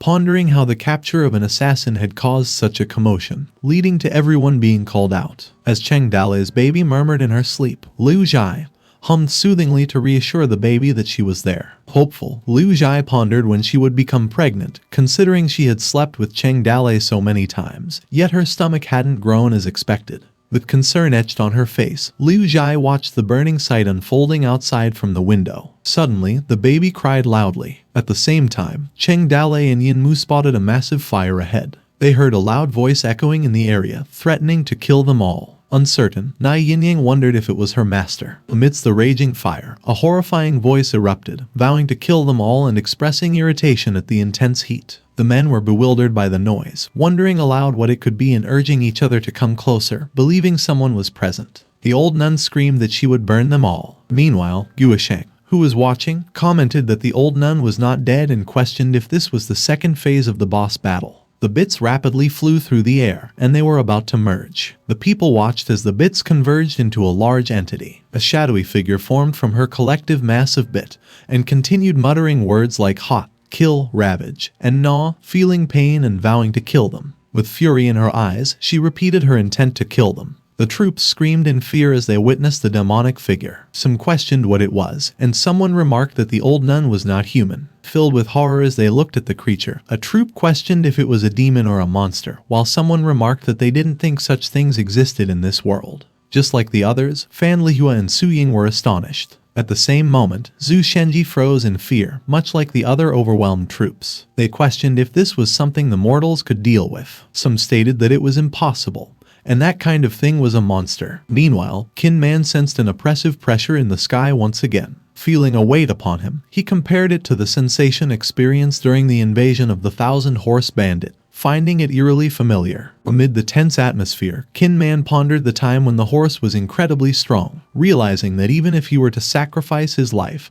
there wasn't much chance of winning. Despite his fears, he reflected on how in the end the crises had somehow been resolved. Clenching his teeth, he considered the possibility that the Toad village must have had an extraordinary existence that could rival 1,000-horse bandit, suspecting that it was arranged by Cheng Dalei, recalling that time when he was going to strike again. Yet, somehow, they won. With determination, Qin Man wondered if every time was like this, finding it quite boring. He looked up at the sky and contemplated the many men in the village who trained very hard every day. With the addition of artillery, he was certain that they had become stronger. He believed there were not many armies in the world that could oppose them. He wondered if someone was watching from the sky at that very moment. He declared that by the time of the war beyond the mundane, he would prove to Guosheng that the men of Toad Village would never be a burden to Cheng Dalei. With sternness, Qin Man declared to Guosheng to listen up and not to underestimate them. He emphasized the hardships they had endured to push themselves this far. He instructed Guosheng to simply watch them without taking credit. Surprised, Guosheng murmured about how interesting it was. Just then, Qin Man's troops suggested that they were retreating and that they questioned how they could fight something like this. With fury in his eyes, Qin Man gasped heavily. He rebuked their suggestion, urging them to fear nothing. He directed everyone to remain calm and not to allow their morale to mess up. Amidst the tension, one of the troops called out to Qin Man. But Qin Man remained steadfast and asserted that it did not matter whether it was a mortal or demon. Despite Qin Man's efforts, his troops dismissed his reassurances as jokes. They reiterated their suggestion of retreat and pointed out how they could possibly beat such a thing. Some among them expressed skepticism, citing that even the cannon cannot kill the monster. They labeled her as not human, but a demon. Others voiced out their uncertainty on how they could deal with that. Qin Man's frustration boiled over as he asserted once again that it did not matter whether it was a demon. He reminded that Cheng Dalei was not the only one favored by the immortals, pointing out that they had fought alongside him, lived and died together. With determination in his voice, Qin Man reassured his troops that it was just an old demon woman, and it was not to be feared. Dao Feibao voiced his concerns about Cheng Dalei's not returned yet, and questioned if could they deal with such a thing. However, Qin Man interrupted Gao Feibao mid-sentence and seized the moment to confront him directly. His grip was firm, as he questioned the whereabouts of Gao Feibao's former arrogance and bravery. Qin Man emphasized the circumstances that had forced the old nun into their midst, demanding to know what Gao Feibao still feared. Mockingly, he remarked on Gao Feibao's lack of courage in Cheng Dalei's absence, portraying him as a little brat. Asserting his stance, Qin Man declared that demons were nothing and what he was afraid of. He questioned the number of experts they had and criticized Gao Feibao for yielding to fear, and that turned him stupid. With unwavering determination, Qin Man raised his spear high, commanding the attention of the entire army. His voice rang out with authority as he declared that as long as their swords remained could cut it. There was nothing to fear whether they faced demons or enemy armies. To him, this was no different from any other war. He stressed that victory belonged only to those who stood their ground until the end, and that they were the Toad Village. With conviction, he questioned whether they had ever been afraid of a fight. In a decisive move, Qin Man issued orders to reorganize the entire army formation. His words resonated with resolve and commanded again to all armies into battle formation. Qin Man announced that they would send the old nun back to hell. Following Qin Man's declaration, Axi swiftly commanded his army to throw the kerosene and set it to burn because he didn't believe the old nun was immortal. Joining the fray, Zhang Fei and Gao Feibao assisted by hurling firebombs at the demon. In coordination, Fan Lihua issued orders for the archers to unleash a volley of flaming arrows. The old nun screamed in agony as flames engulfed her demonic form. As Ling Zhen brought the artillery battalion into position, he issued commands to form a widespread out column from left to right. He emphasized to not let the old nun break through. With precision, he directed all troops to adjust to a horizontal shot angle, aiming to flank the old nun directly. With a resolute voice, Ling Zhen commanded the artillery to fire, unleashing a deafening explosion that further injured the old nun. Despite the old nun's agony, she remained defiant, vowing to kill them all. The old nun questioned the audacity of their boldness while commanding her insects to escape. She mentioned during the weakest moment of reorganizing her body. With determination, she declared her intent to unleash her goo, instructing her insects to escape and release the natal goo. Amidst her commands, she repeatedly instructed her insect to escape, while lamenting the intense heat of the flames engulfing her, and that the fire was so big that not even a single goo could penetrate the sea of fire. As she cursed her situation, she lamented that she hadn't practiced the immortal goo technique to the extreme yet. She believed that if she could achieve immortality like Meng Xuanqing, her natal goo wouldn't have any weaknesses. She acknowledged that the natal goo now relied on the gathered goo to resist the flames outside. She expressed concern that it wouldn't last long. Stumbling over her words in disbelief, she questioned how she, the eldest princess of Western Shu, could be forced to die at the hands of such a mortal group. She belittled them as a group of two-legged sheep, whose only worth was being food, and pondered bitterly how she could meet her demise at their hands. Yet, amidst her frustration, she reiterated her determination to restore Western Shu. Looking up, the old nun realized that she could not use the natal goo. The surrounding space had been blocked by Gaosheng, and that the natal goo could not escape. Lamenting the dire fate of her lineage in the Western Shu kingdom, which has been completely annihilated by Lai Manzi and Gaosheng. She questioned if this is how Western Shu would be completely destroyed to die at the hands of mortals. In a state of intense despair, the old nun repeatedly stated that she was not willing. Her screams echoed with anguish as she pondered the names of Lai Manzi, Guoshan, Zhu Shenji, Cheng Dalei, and Nai Yinyang. She cursed them, directing her rage towards the people around her, declaring their flesh and blood were only worth her nourishment. In a fit of frustration, she expressed her disbelief at their existence, labeling them as pieces of shit. Her gaze shifted to Su Ying as she repeatedly stated that if it weren't for Su Ying, she would have repaired her goo body and escaped from there. Annoyed, she questioned why Su Ying talked so much. Grudgingly, she voiced her desire to kill Su Ying. Enraged beyond measure, the old nun swore to kill the mortals, her eyes ablaze with fury as she acknowledged that she would die anyway. Suddenly, the goo inside her ignited. With a chilling vow to drag them all to hell, her form began to tremble with the impending explosion. Amidst the chaos, Guoshang's shock was palpable as he called out to Kinman, who was taken aback by Guoshang's urgency and urged him to run. Kinman quickly commanded his troops to flee and evacuate the area. However, the old nun's goo technique explosion was unleashed, and a massive blast engulfed. The natal goo exploded. Even if it didn't kill everyone, she could still use the explosion to break through the sea of fire and disperse the last goo in her body. The explosion was massive. These insects are weak, but because they are as weak as mosquitoes, Guoshang cannot detect them. Rather than being burned alive by them, she'd rather drag them all to die together. As the insects buzzed away, even in death of fire, she would drag thousands of lives to hell. With her last hateful breath, she drilled into their bodies, and the insects flew into the sky, buzzing around, gnawing at their flesh and blood and torturing them to death. The old nun blew herself up, and the last 1,000 goo broke through the sea of fire, amidst the buzzing of insects surrounding the night. After the explosion, Kinman swung his spear with ferociously striking down the remaining insects, while urging his men to run for their lives and warned of the swarm of insects. Repeating his instructions, Kinman stressed the importance of escape and finding a safe place to hide. He reassured his men, urging them to be careful and avoid letting the insects get their flesh. The faces of the troops bore expressions of terror, with some shouting in fear, others questioning the thing, and still others asking for a torch. Tong Fei joined the fray alongside Zhao Zilong, voicing her disgust for battling the insects. She expressed her hatred for fighting the old nun and remarked that they were disgusting even in their dying moments. Amidst the chaos, troops desperately attempted to fend off the insects,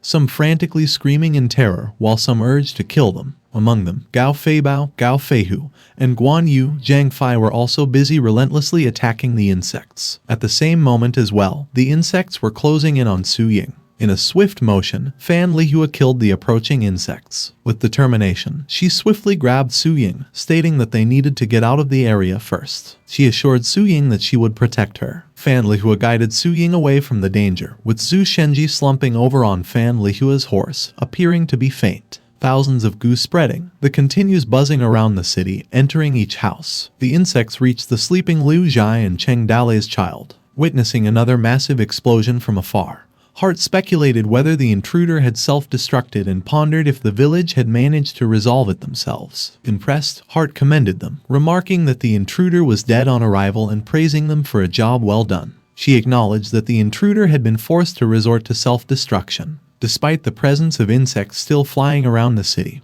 Hart viewed the outcome as the best result that those mortals achieved by themselves. She expressed her disgust at the sight of the insects. As Nai Yinyang recognized the voice of the old nun, tears welled up in her eyes. Clenching her lips with realization, she stated that the swarm of insects was caused by the old nun and realized that the old nun was her enemy. Cheng Dalei turned to Hart, seeking answers on how to stop the spread of the insect swarm. She responded that those insects are too weak, just like summer mosquitoes. As long as they spread and drill into the hosts, they can't be completely dealt with. He questioned if they were too late and if coming earlier could have prevented the old nun's self-destruction. Hart disagreed, saying that even if she were there, she probably would not have been able to prevent her from exploding or releasing the insects. Surprised, Cheng Dalei questioned the extent of power possessed by the old nun. He pondered whether even Hart could not stop her. In a sarcastic tone, Hart dismissively remarked that while Cheng Dalei could kill a bug, he couldn't stop it from exploding. Indifferent to her sarcasm, Cheng Dalei calmly recalled her ability to freeze time. Annoyed by Cheng Dalei's mention, Hart retorted that freezing time required her body to descend.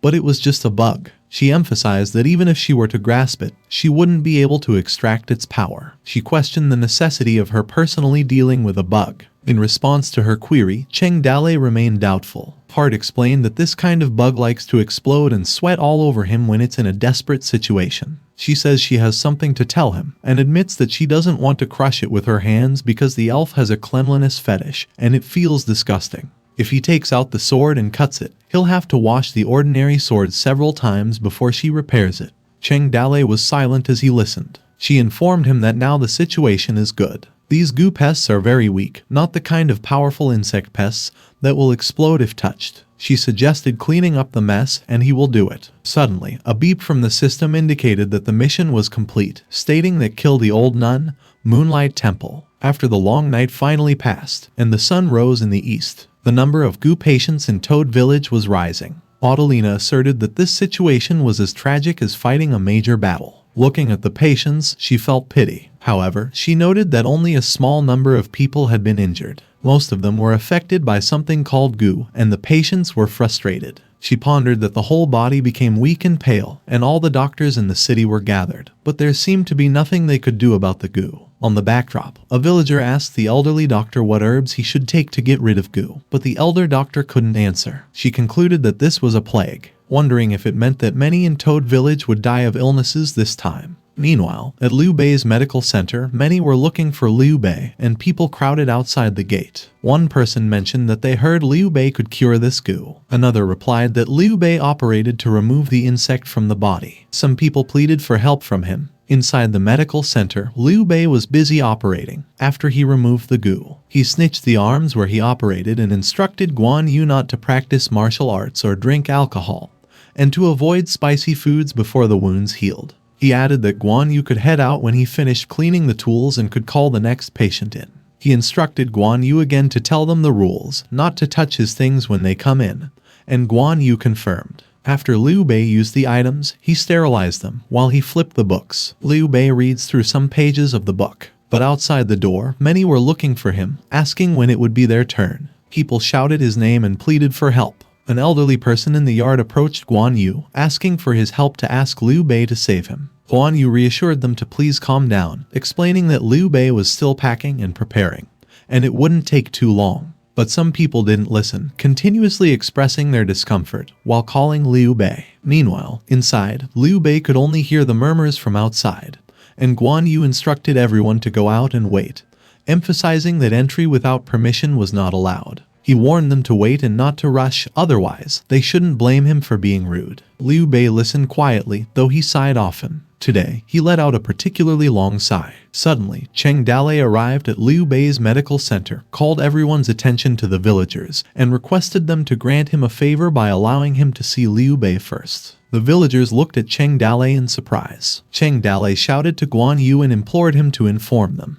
In response, Guan Yu spoke to Cheng Dalei and recognized his politeness. Eventually, Liu Bei invited Cheng Dalei to enter. Cheng Dalei promptly inquired if it was convenient for Liu Bei then, seeking assistance to observe his daughter's condition. Expressing concern, he elaborated that his daughter had been crying and feeling unwell since the previous night, and Liu Zhai's as well. Liu Bei sighed in response, acknowledged that there were still many people suffering from similar symptoms. He mentioned that the root cause of the disease was this thing, the blood-flesh goo. Puzzled, he questioned the mention of the blood-flesh goo. Liu Bei clarified that the goo originated from the Western Shu goo technique hundreds of years ago. He further detailed that the goo needs to be fed with human flesh, using blood and flesh to cultivate itself. They utilized the goo to shape their flesh. He shared that he had heard reaching the peak of cultivation granted an immortal body. Therefore, the Western Shu goo technique, known as the black magic of human sacrifice, was vigorously suppressed by the imperial army. Cheng Dalei inquired if his book actually recorded insects from hundreds of years ago. Liu Bei confirmed that it was a medical book passed down by their ancestors. Their ancestor Jingu Bell had lived during the chaotic times 300 years ago, carrying a golden hoop bell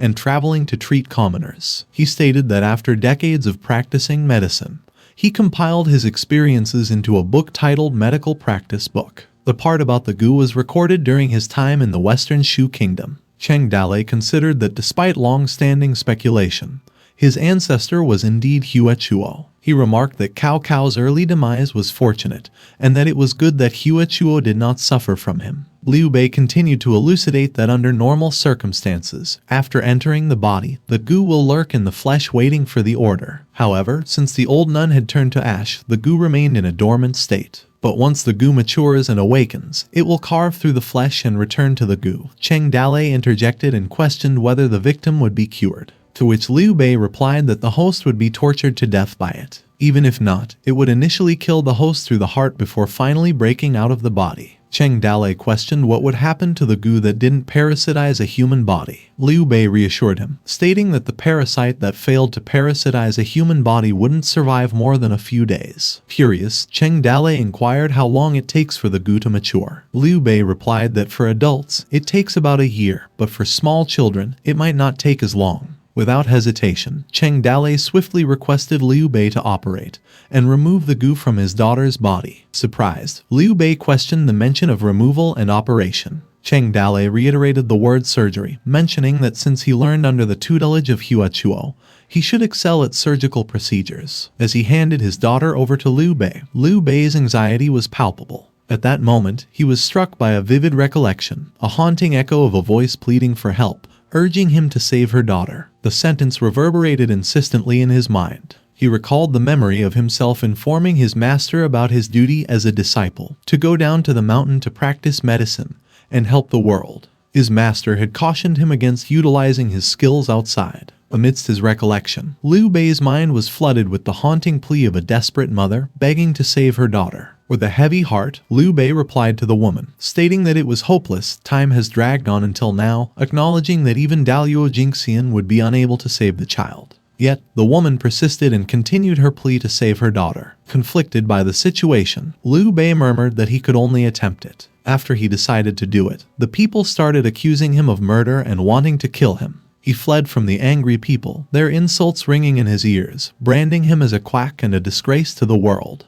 They accused him of being a murderer and blaming him for everything. He got expelled from the Liu family, and his lack of proficiency in learning disgraced him. The voices of his past haunted him. Lost in his thoughts of his past, Liu Bei was jolted back to reality by the persistent calls of Cheng Dalei. Fascinated, Liu Bei voiced Cheng Dalei's name. Concerned by Liu Bei's pale face, Cheng Dalei questioned what was wrong with him, but Liu Bei remained silent. Uncertain, Liu Bei hesitated as he spoke to Cheng Dalei. Filled with self-doubt, Liu Bei confessed that he was untalented and uneducated. He expressed his uncertainty about performing the operation on such a small child and that he was not confident of success. Liu Bei criticized himself for his incompetence and apologized to Cheng Dalei for it. Meanwhile, Cheng Dalei pondered quietly. He consulted Heart, wondering if there was a medicine within the system that could repel the goo. Heart diligently checked the system, but the results showed no eligible medicines. She conveyed the unfortunate news to Cheng Dalei, acknowledging the system does not have an answer for everything.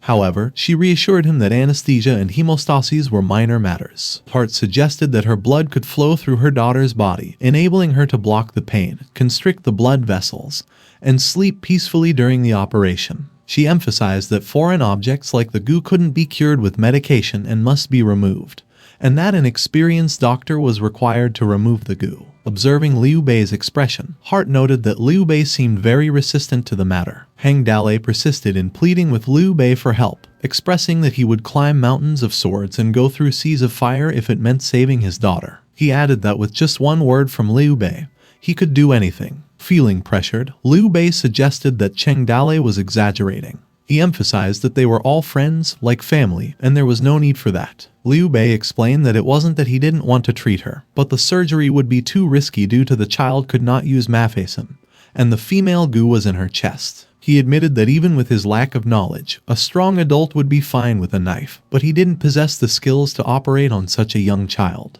Cheng Dalei remarked that given Liu Bei's current condition, even if he received the level 1 reward, he wouldn't be able to perform the surgery. Desperate for a solution, he inquired if there was no other option. In a timid response, Liu Bei confessed that if his master, senior brothers, and senior sisters were present, they could save the child. He acknowledged their medical skills were above him. Reflecting on his past, he shared that he was sick when he was young and saved by his master. Cheng Dalei inquired where his master was currently. Liu Bei replied that his master resided in his hometown, Yuzhou, in Fenyong country. Cheng Dalei observed that Liu Bei's past might hold the key to his current character flaws, speculating that revealing his secret could be a chance for redemption. He confirmed their plan, suggesting they seek out Liu Bei's master and replenish the village's medical staff of the village. Surprised, Liu Bei questioned whether he had to tag along. Cheng Dalei explained that having someone to lead the way would make the journey easier and asked if that was a problem. Reluctantly, Liu Bei responded, emphasizing that when he had committed acts of violence in the past, he was forced to leave his hometown and live as a bandit. He couldn't bear to face his parents again, fearing they wouldn't recognize him as their son, and he worried his master wouldn't acknowledge him as his apprentice. He added that unfortunately, he really didn't want to go back. Cheng Dalei recalled what Guan Yu had said before and reassured Liu Bei not to be afraid, as it was just killing a despot. Confidently, Cheng Dalei asserted that if Liu Bei's parents and master were reasonable people, they wouldn't blame him. With his support, he questioned what Liu Bei was afraid of. Liu Bei pondered over Cheng Dalei's words about the despot. Their discussion continued up the night. Cheng Dalei concluded, asking again whether Liu Bei had decided on whether he would go or not. After a prolonged silence, Liu Bei responded that since Cheng Dalei's arguments were reasonable, he wouldn't refuse, but he noted there was still much work to be done in the village, and he couldn't simply leave. Cheng Dalei confirmed their departure for the following morning after finishing his tasks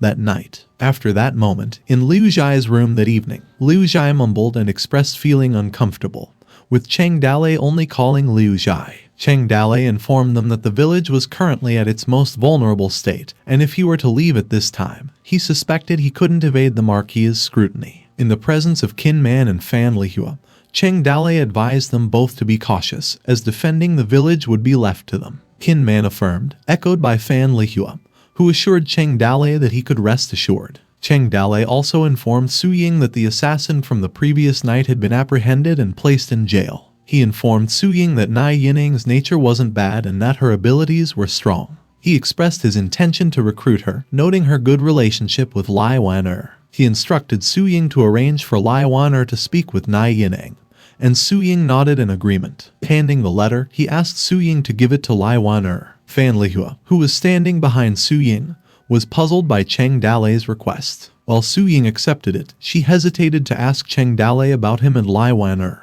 Cheng Dalei realized, acknowledging that Su Ying had noticed Lai Wan-er's unrequited love. He had been the only one who didn't understand, until last night. He admitted that she knew, conceding that he felt a bit foolish about such things. However, he reassured Su Ying that since Lai Wan-er had confessed, he couldn't disappoint her, but their relationship was not something that could be explained overnight. He apologized to Su Ying, stating that his daughter and people were suffering, and he wasn't in the mood to talk about love affairs at the moment. He informed her that he would leave early the next morning and would talk about the rest when he returned. Fan Lihua was incredulous, while Su Ying mumbled in response. Meanwhile, at Liu Bei's medical center, Adeline informed Liu Bei that the patients had all been sent home. She questioned what he was doing there. Liu Bei instructed Adelina to hang a wooden sign at the medical center's entrance. He informed her that she wouldn't need to come to help from the following day onwards, as the medical center would be temporarily closed, and he needed to go out. Perplexed, Adelina asked where he was going. Liu Bei responded that he and Cheng Dalei would be going out, assuring Adelina that they would return within 3 months,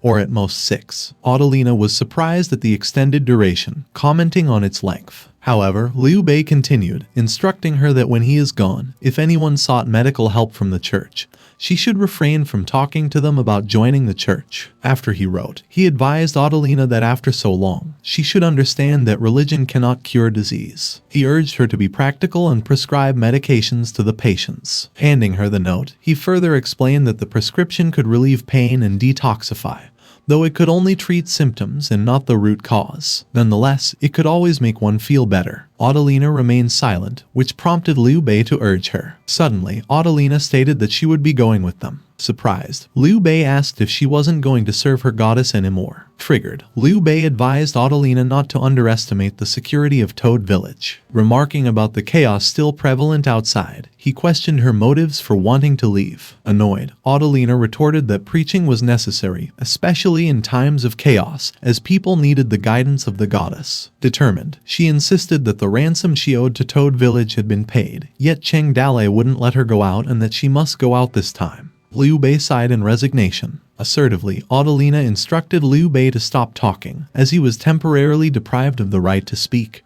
and the matter was settled. Liu Bei sighed heavily in response. Exhausted by their conversation, Liu Bei conceded that Adelina could do as she pleased and follow if she wished. However, he reminded her that they were leaving the following morning, so she should return and pack her belongings now, and Adelina nodded in acknowledgement. After their conversation, Adelina hurried home, while Liu Bei watched her from the window. At the same time, Adelina's face filled with satisfaction at their negotiation. Liu Bei sighed heavily while watching her. As he pondered with his master, he asked whether it was okay to bring Cheng Dalei to see him. He considered the world boring, pedantic, foolish, and ignorant, even if it was Cheng Dalei, and wondered if he could understand. Their path was treacherous and utterly devoid of conscience. As the evening turned into morning, Su Ying escorted Cheng Dalei outside the city and suggested he should not bring the Black Bull with him. She reasoned that while people in the world might not recognize his face, the Black Bull would attract too much attention due to its conspicuousness. She cautioned him that once he got discovered, no one could tell how many people would want to kill him. Cheng Dalei reassured Su Ying, stating it was fine that he had no plan to hide his identity on this trip. Moreover, if someone wanted to kill him, there would be others who would not dare to make trouble due to his reputation. Simultaneously, Liu Bei reprimanded Adelina, telling her that if she couldn't ride a horse and still wanted to follow, she should stay put, as he wouldn't bother to help her if she fell. Speechless, Adelina felt embarrassed. Cheng Dalei recalled an important matter. Turning to Su Ying, he reminded her to pay attention to using sulfur to repel insects in the village. He also reminded her to prepare more mosquito nets as a precaution. With everything settled, Cheng Dalei gave the command that they set off. As Cheng Dalei was already far away, Su Ying reminded him that the journey ahead would be rough and stormy, urging him to take care of himself and their daughter. Cheng Dalei replied, reassuring them not to worry and instructing them to go back. He promised to come back after finding someone. He rode a bull to leave Toad Village and did not bother hiding his tracks, heading eastwards. The spies planted around Toad City soon learned of this and sent people to report to the Marquis. As they traveled, a person spotted Cheng Dalei and was surprised. He remarked about the Black Bull and confirmed it was Cheng Dalei.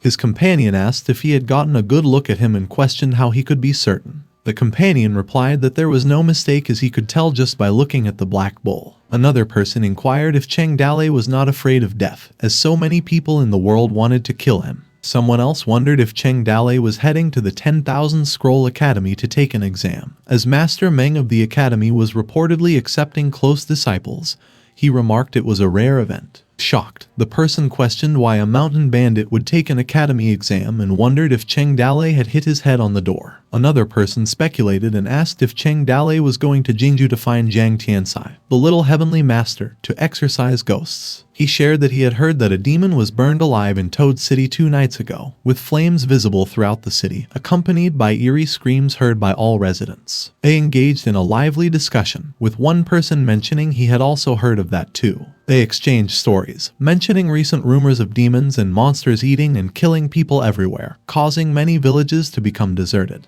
One person questioned why the Ring tribe hadn't attacked amidst the chaos in the empire. Another scoffed at the idea, stating that various tribes were too busy fighting fiercely to seize the throne, wondering if they even had the time to attack them. Someone also shared that he heard the Grassland Civil War was almost over, with only Jin Wendao and Hu Yanli left. Upon their resolution, a new king of the Ring tribe would ascend, leading a large army toward the empire, which would be disastrous. Another person inquired about who they thought would win. Someone replied that Jin Wendao was likely to win, as he was the most powerful. They also discussed the current situation of the empire was complex and pondered where it would go in the future, and who would rule the world. Acknowledging these things were all confusing, whether they talked about it or not. In any case, they agreed that civilians were the ones who were miserable, with many small tribes in the grasslands having also been affected. Their conversation shifted to lighter topics. A person wanted to talk about something else, such as he had heard about the forest where a fox demon was hiding and specialized in absorbing people's essence. A person noted that if he wanted to talk about this, he would not be able to sleep. The martial world is like this, where many people have different stories and rumors, making it difficult to distinguish true from false. Cheng Dalei's group sped along, galloping their way through their journey, while Hart, who was flying, followed closely above them. Hart pondered the interesting encounters they might have upon re-entering the world. Suddenly, the system beeped, indicating that a side mission had been triggered. Meanwhile, in a small village in the grasslands, little Chiri carried a bundle of laundry. She exhaled a heavy sigh, humming softly to herself as she hung the laundry. Suddenly, from a distance, the sound of horses approached them, and it became apparent that the Ring tribe was attacking their small village. They mercilessly slaughtered the people they encountered. With commanding authority, the ringleader erupted into laughter. He commanded the execution of all the men and the seizure of the women, cattle, and sheep. He remarked that in the grasslands, 2 women were worth 1 cow. The helpless villagers in the area found themselves utterly defenseless against the onslaught. Their cries of anguish pierced the air. Amidst the chaos, a horrifying sight unfolded as one villager was cruelly dragged behind a horse, while a child, overwhelmed by the tragedy, cried uncontrollably. Following the brutal onslaught, the invaders set fire to their tents, and the remaining villagers found themselves surrounded by the Ring tribe. The villagers instructed the others to protect Ulihan. With a sinister smirk, the ringleader proclaimed to his men the identity of Ulihan as the daughter of the grassland king. He remarked on her beauty, likening it to a flower. The ringleader insisted Ulihan surrender, as they didn't want to cut her beautiful face and intended to sell her for a good price. He thought the person behind Ulihan was her maid and that she was also quite pretty good, with an imperial scent. Anger blazed in Ulihan's eyes as she fiercely warned the ringleader against laying a hand on her, questioning if he wasn't afraid of his brothers killing him in retaliation. With a surprising insult, the ringleader mocked her, telling her that he called her a princess and she really thought she was one. He insulted her, urging her to wake up that they were in the grasslands, where the rule of the strongest prevailed. In the distance, the silhouette of Fu Dalei riding a horse appeared. The ring members were surprised when they noticed Fu Dalei behind them. With a stern expression, Fu Dalei questioned whether they were Jin Wendao's deserters and if Hu Yanli did not accept them. With nowhere to go, plundering was their only option. The attention of the Ring tribe shifted towards Fu Dalei, who was asked which tribe he hailed from and questioned if he had no eyes to see they were busy with their job. The ringleader demanded him to leave immediately. Another member of the Ring tribe inquired about Fu Dalei's background, while another questioned if he was not a scout from another tribe. With enjoyment, one of them suggested that they should kill Fu Dalei and take his horse, mentioning that he had taken a liking to it. Fu Dalei responded slowly, asking them if they would like him to be their leader. Incredulous at Fu Dalei's audacious request, the members of the Ring tribe were left stunned. One among them couldn't help but remark that it turned out Fu Dalei was a fool. The Ring tribe burst into laughter, but Fu Dalei remained resolute, his gaze fixed on them. Later, the ringleader ordered one of his men to go kill Fu Dalei, and that he could take the horse. The men affirmed the order and grinned maliciously. He charged forward at Fu Dalei aggressively, calling for Fu Dalei's attention. The ring man threatened him, stating that he would take both his head and his horse. Unflinched, the ring man announces Fu Dalei to die. However, a furious glare from Fu Dalei caught the ring men off guard. He got startled, but instantly Fu Dalei unsheathed his sword. He swiftly beheaded the ring man, causing blood to spurt. The shocking display of Ulihan, villagers, and even the Ring tribe themselves in disbelief. The ringleader questioned how dare Fu Dalei kill one of them and that he was courting death. Fu Dalei remained undeterred. He reiterated his demand, asking once again if they were willing to serve him as their master. His bold demand enraged the ringleader, who screamed to Fu Dalei that he was crazy and too arrogant. He immediately commanded his men to kill Fu Dalei. Unmoved by the defiance of the Ring tribe, Fu Dalei stood his ground and reiterated that since they refused to submit, he would send them to hell. Once again, Fu Dalei swiftly struck down one of the Ring tribe, honored as the strongest man of the grasslands. Simultaneously, they attacked Fu Dalei, but he effortlessly sliced them down. As the 3 members of the Ring tribe attacked together, one of them irritably complained about the continuous spouting of Fu Dalei, while the other announced to kill him. With a swift motion, Fu Dalei's sword sliced through his enemies, allowing blood to gush forth. One man stood against hundreds, using death to bring forth life. Their faces were sliced as they continued their attack, splattering warm blood and foul viscera and no longer feeling disgusted. Passing through while slashing the flesh, Fu Dalei stepped over a threshold. Fu Dalei remarked that the sensation he felt was akin to savoring an unprecedented pleasure in life. He smirked as he licked the blood from his lips. Undisturbed by the Ring tribe's attacks, he swiftly countered their slashes, while the villagers watched him in awe. In Fu Dalei's battle, he muttered mistook him for Kai Mei. Chuo Man pondered the realization that the figure before him was not Kai Mei. As Chuo Man recalled his past, he also participated in the battle to invade Yuzhou. He remembered Fu Dalei as an innocent, and even cute young man. He recalled Fu Dalei's determination to protect a woman despite facing a lot of bullying. Reflecting on the past, Chuo Man noted that the 100,000 troops were completely annihilated in that battle. He remembered being ordered by Kai Mei to send away an imperial woman, and luckily they avoided a disaster. He concluded that the weak boy might be the same as Kai Mei, who died on King Nu Mountain. The familiarity he felt towards Fu Dalei was due to his resemblance to Kai Mei. Meanwhile, little Chiri was flustered, wondering how this could be possible. she shouted, asking if Fu Dalei would be able to protect them if he became their leader. Amidst in battle, Fu Dalei urged them to honor him as their leader and join him in the fight, promising to protect them from this moment forward. Little Chiri found herself overwhelmed by a flood of memories and recalled Fu Dalei's unwavering promise to protect her. Tears welled up in Little Chiri's eyes as she recognized Fu Dalei. Chuo Man commanded their people they kill all their enemies. Fueled by determination, the remaining villagers charged forward. As flames engulfed, the villagers' hearts set on defending their home from the Ring tribe's onslaught. Meanwhile, Fu Dalei continued to move with precision, swiftly killing the Ring tribe with effortless ease. Suddenly, Fu Dalei stopped, his gaze shifting towards the sky, and muttered that he could gradually understand what Kai Mei said. Just then, a smirk crossed his face. Chuo Man, Little Chiri, and Ulihan were stunned, as well as the frightened members of the Ring tribe.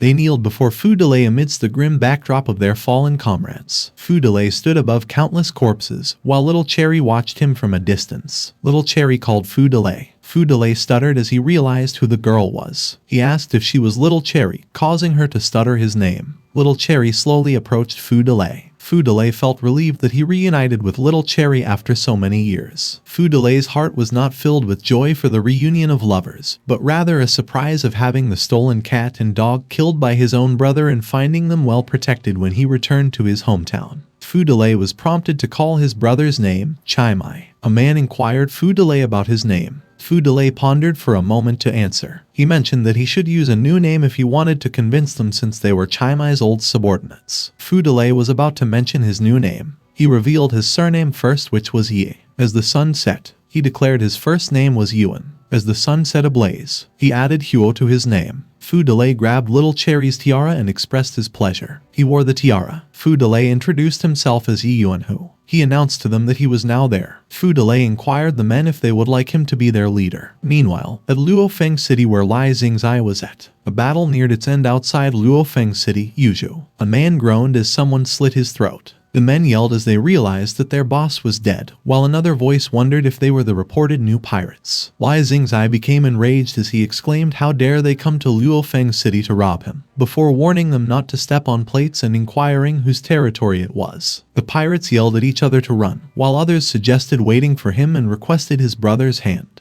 They also noticed that the wind was blowing. Lai Xingzai continued to taunt them, claiming that their grandpa Lai had arrived and warning them not to blame him for slicing their throats if they dare to rob his land again. He continued to taunt the pirates, telling them to move everything to their lair and declaring that what they robbed would belong to them, which caused Zhu Hengchuan to doubt him before wondering who the real pirate was as he noticed that Lai Xingzai's slang went on and on. Lai Xingzai was pleased as he expressed how good it was to steal things from others, before realizing that they could only have food when the pirates came.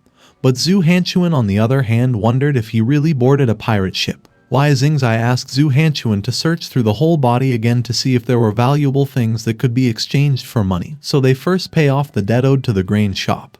And Zhu Hanchuan agreed. Lai Xingzai decided to go back home and borrow rice to cook. Meanwhile, at the city lord's mansion in Luo Fang City, a voice stated even his brother Prince was not as good as him since they ate stewed tofu with pickled vegetables. Lai Xingzai felt relieved that they finally borrowed food and wouldn't have to be hungry that night. Zhu Hanchuan, on the other hand, stated that when they first arrived in Luo Fang City, the most important thing was the food, as well as firewood, rice, oil, salt, soy sauce, vinegar tea, the 7 necessities of life, all of which he believed cost money. He informed them that they had no money on hand, and now he had to go to the mountains to chop firewood and borrow rice for cooking.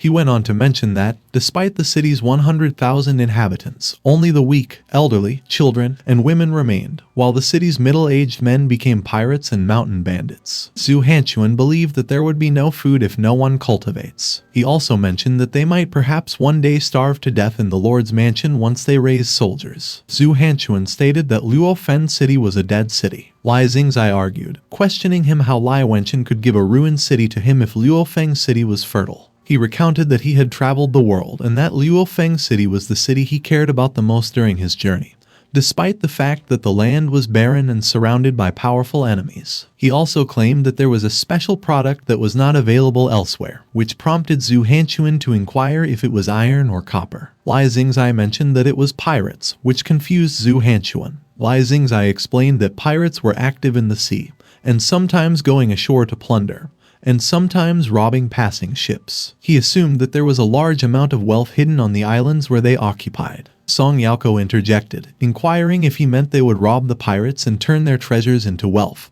but Lai Xingzai simply hummed in agreement. Song Yaok also argued against the idea, claiming that it was not easy to say because if they wanted to go to sea to suppress the pirates, they would need not only ships but also troops to fight. Lai Xingzai explained why they needed soldiers, since with soldiers they didn't have to worry about not having money, and with money they didn't have to worry about not having soldiers. Zhu Hanchuan was still confused since they didn't have either of those things. Lai Xingzai assured them that he had already thought about it and would borrow troops, which led to Song Yaok inquiring whom he would borrow from and who was willing to lend. He confidently informed Song Yaok that they would borrow from Cheng Dalei and questioned if he was a mole for Toad Village, causing Song Yaok to spit out his drink. Lai Xingzai inquired if he had any way to contact Toad Village. Anxious, Song Yaok declared that he was loyal to him and had no other thoughts, such as being a mole, which led Lai Xingzai to believe him and tell him that he didn't have to be nervous. Lai Xingzai informed them that, in the eyes of others, he and Cheng Dalei had broken up. He continued to mention that his relationship with Cheng Dalei was actually good, and that he felt Cheng Dalei owed him a lot of favor because he was related to Lai Wan-er. Lai Xingzai also mentioned that he had encountered several assassinations along the way, and that someone secretly helped him in resolving the crisis, and he inquired who it was because he had already guessed 7 or 8. He questioned if they weren't going to call him out, and Song Yaok thought for a moment. Song Yaok took a pipe from his clothes and suddenly decided to play it. Music began to make noise around the area. A silhouette jumped towards them. Bai Feiyuan landed in front of them. Lai Xingzai recognized the flying toad Bai Feiyuan and mentioned he hadn't seen him in a long time. Bai Feiyuan apologized before informing Lai Xingzai that the Toad Village would not lend them troops. He explained that the minister's mansion and the general's mansion were all watching, and he claimed that they wouldn't sit idly by as an alliance was formed between him and the Toad Village. Lai Xingzai mentioned not to worry since he didn't want Toad Village soldiers. He went on to mention that he had been in charge of business in Toad Village over the years. He also informed Bai Feiyuan that he knew that a few years ago there was a contact in Toad Village on the waterway, which was made with his ordinary sword, prompting Bai Feiyuan to inquire what he meant. However, Lai Xingzai just agreed. He mentioned a place called Kaogang in Yangzhou. Yuan who rose quietly on the grassland, while the battle raged between the 9th Prince Jin Wendao of the northern tribe and the eldest Prince Hu Yanli of the western tribe. Toad Village and the others lived in Qinchuan amid the plague. Song Pakeng was in Liangzhu city, and the Free King Lai Xingzai remained in his domain in Jizhou, which was the Luo Fang city. Lai Wenchen was in Chang'an city in Jingzhou, and the 10,000 Scroll Academy was in Yangzhou, home to one emperor, 18 kins, and numerous martial world forces. The hidden sect which was the 10,000 Scrolls Academy reopened its doors 6 months ago. Master Meng had sent disciples from the academy and dispatched enrollment letters to lords everywhere. A voice wondered about the 10,000 Scrolls Academy and how come he had never heard of such force. Lin Wenchen asked Zhang Tiansai what did that martial person mean when he wished to accept closed disciples and requested the emperor himself to go there in person, and wondered if he ever heard of them. Zhang Tiansai informed him that he only knew about the Merlian Guards, Green Leaf Buddha, and the Justice Cult's Master Beidou, who originated from the 10,000 Scrolls Academy. Minister Kui wondered who Master Meng was because he had never heard of that person before and asserted that the people of the martial world were so arrogant, which led to Song Pakeng explaining to him about the 10,000 Scrolls Academy, which was almost a legendary hidden sect of the martial world, and its legend had existed since hundreds of years ago, and it was also noted that scholars all over the world were eager to study and cultivate at 10,000 Scrolls Academy. Minister Kui ordered Song Pakeng to dispatch someone to recruit them, since they were talented, and Song Pakeng complied. Minister Kui expressed disappointment in the martial world, denouncing it as useless trash after the Moonlight Temple failed. The paper he flung towards the fire burned. Song Pakeng informed him that he had received news from their spies that Cheng Dalei had departed. Minister Kui asked Song Pakeng if he had any ideas since Zhu Shenji was still residing in Toad Village, which they couldn't attack rashly, prompting Song Pakeng to propose that he could compose some articles about Cheng Dalei while he was away. And now that his reputation was notorious, they could clandestinely encourage the people of the martial world to hold a devil-subduing gathering, with the goal of eliminating Cheng Dalei. Minister Kui was pleased and instructed Song Pakeng to organize that affair, and Song Pakeng complied. With Minister Kui's directive, the martial world's mouthpiece began to take action again. Almost every lord received the letter. Lai Xingzai considered the academy before suggesting that they visit there, and maybe recruit some undiscovered talents if they had time. The letter was even sent to the Ring tribe, where Hu Yanli confessed his inability to understand the imperial language.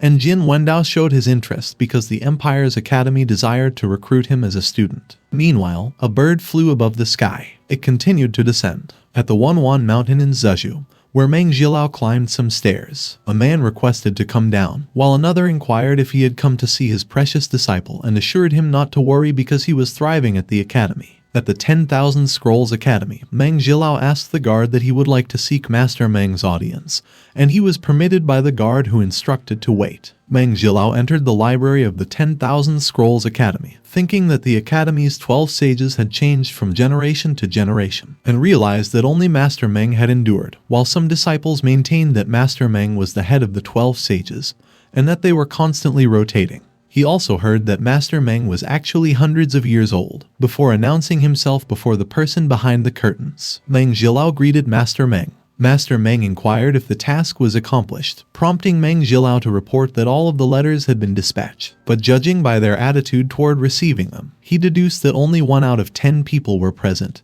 and Master Meng responded that there was no harm in that. Meng Jilao concurred, but he had a question and requested Master Meng to clarify it for him. Master Meng, surprised, inquired if Meng Jilao encountered a problem. Meng Jilao remained puzzled since the list includes the lords and many people. He queried why Cheng Dalei of Toad Village was not included. Master Meng clarified that when one enters the world for cultivation, one should be conscious of the situation where demons have been rampant in various parts of the world in the past 2 years, and Meng Jilao concurred. He also mentioned that Cheng Dalei claimed his skills were passed down by an immortal, and his various deeds were extraordinary.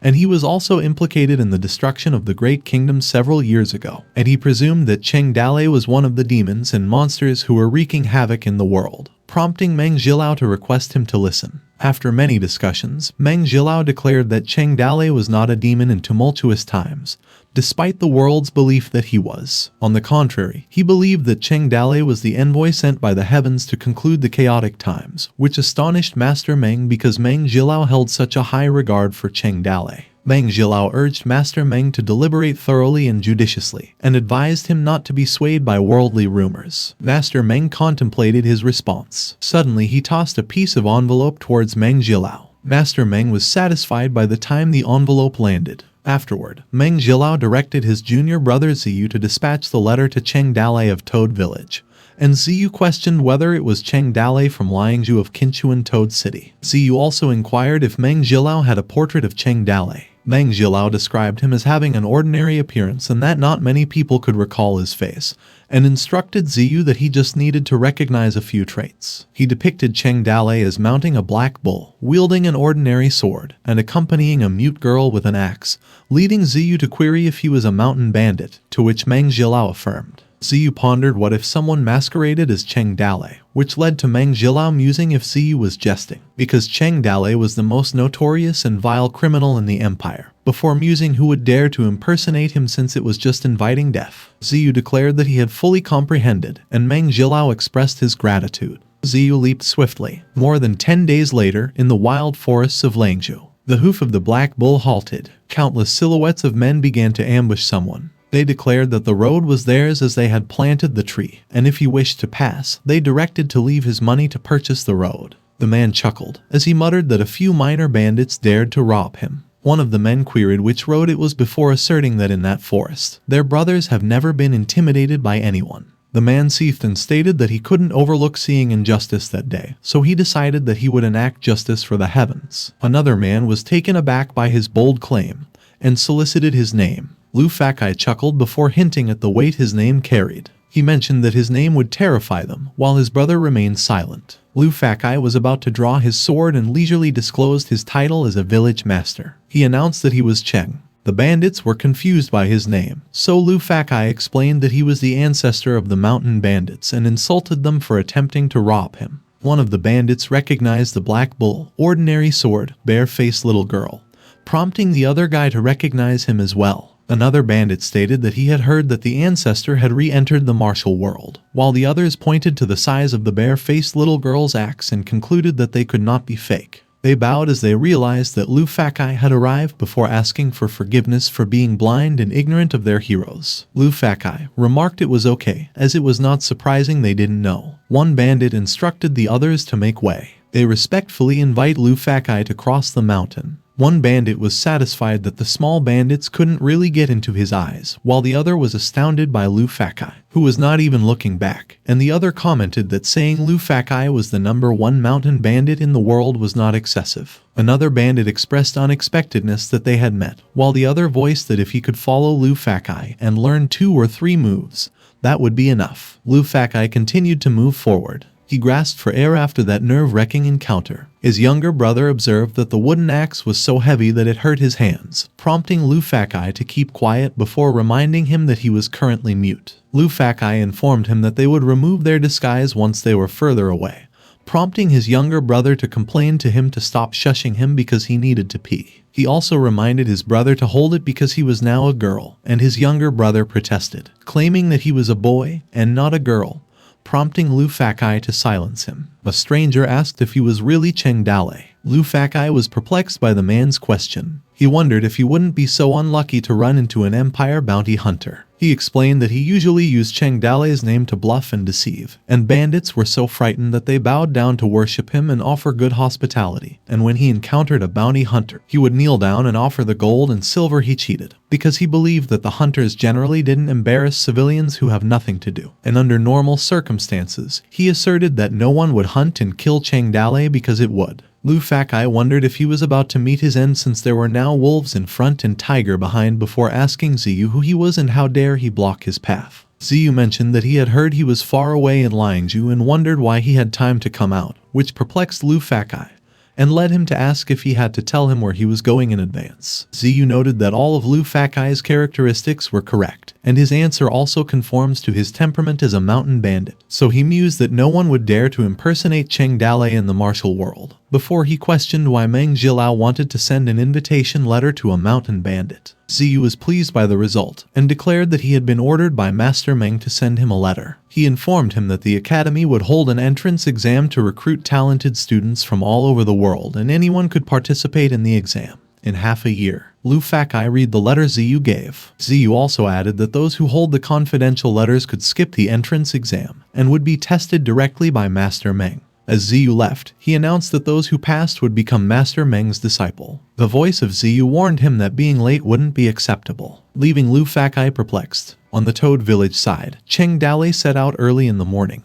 and not many people in the village knew about it. Lai Weiner was afraid that Su Ying might notice, and as insects were rampant outside, she didn't dare go out, since she could only hide and wait for news from Cheng Dalei. On day 1, Lai Weiner enthusiastically mentioned Cheng Dalei's name. However, on day 3, Lai Weiner wondered why Cheng Dalei hadn't come yet, and assumed that he must be busy. Day 5 until day 7 Lai Weiner felt stressed out. At that moment, over 10 days, Lai Weiner felt depressed. More than 10 days after Cheng Dalei left, Lai Weiner received Cheng Dalei's letter, which she read on her bed. She cursed at Cheng Dalei. Lai Weiner mumbled that it had been so many days, and it had taken so many days to give her the letter since she finally expressed, and Cheng Dalei responded, but he just left her alone. She fumed because Cheng Dalei instructed Su Ying to personally deliver her the letter. She also wondered what was going on with Su Ying, and whether she was being scrutinized or joking, as it was obvious to her that she sensed something. Lai Weiner felt that Su Ying was still treating her as if she were a fool, and she pondered if she was afraid of finding Cheng Dalei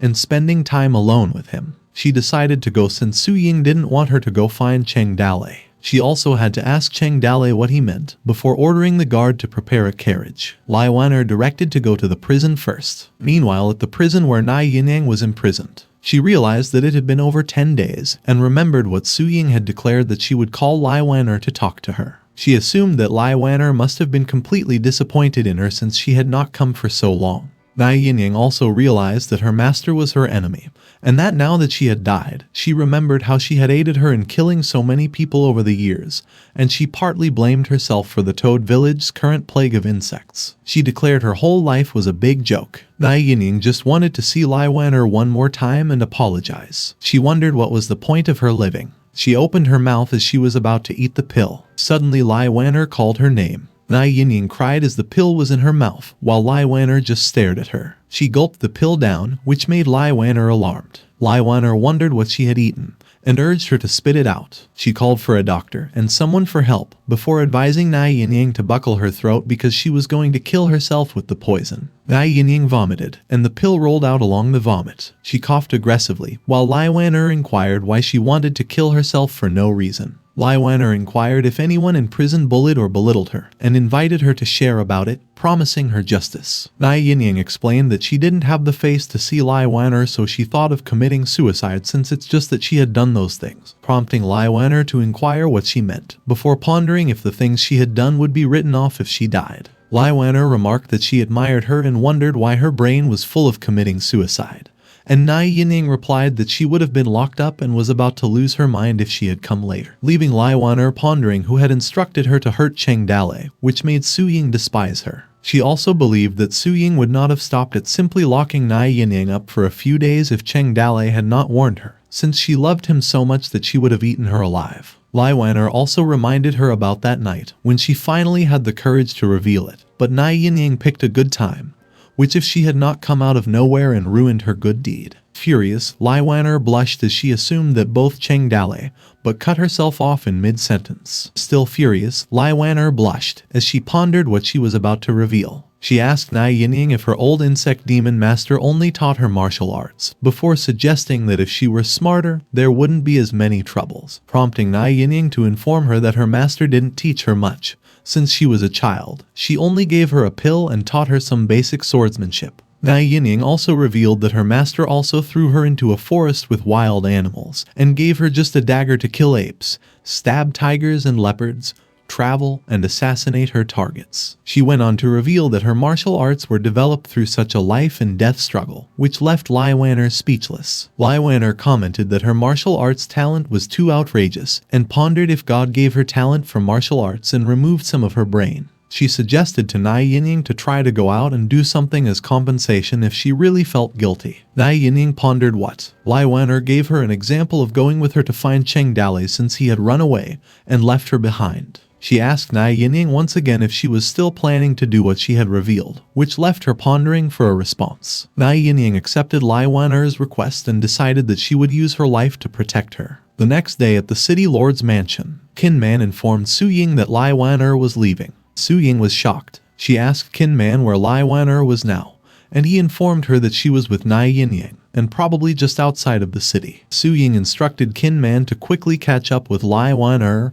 and keep her safe. Meanwhile, outside the city where a group of people marched, Lai Wan'er and Nai Yinyang ventured together. A voice called out to Lai Wan'er. Su Ying called for Lai Wan'er and requested her to wait a minute. She expressed that she should stay before questioning why she felt the need to leave, given that she believed the outside world was currently chaotic. Su Ying also inquired if she knew where Cheng Dalei had gone, and suggested she wait for him to return before questioning why she wanted to go out. Lai Wan'er informed her that she had already heard that Cheng Dalei was going to Fenyong County in Yuzhou to find someone, before expressing frustration and claiming that if she finds him, she belongs to him because he belongs to Su Ying and Toad Village. Su Ying rhetorically stated that what was hers was also Lai Wan'er's and vice versa, since they were all one family. Lai Wan'er hadn't responded. She acknowledged what she meant. Lai Wan'er still argued, but Su Ying forbade her to leave. Lai Wan'er awkwardly addressed Su Ying. She hoped for her to understand how she felt, and explained that her feeling of waiting and being abandoned was so painful. She went on to say that she could understand that Cheng Dalei left without saying goodbye for the sake of his daughter, and she was left wondering when he would return to give her an answer,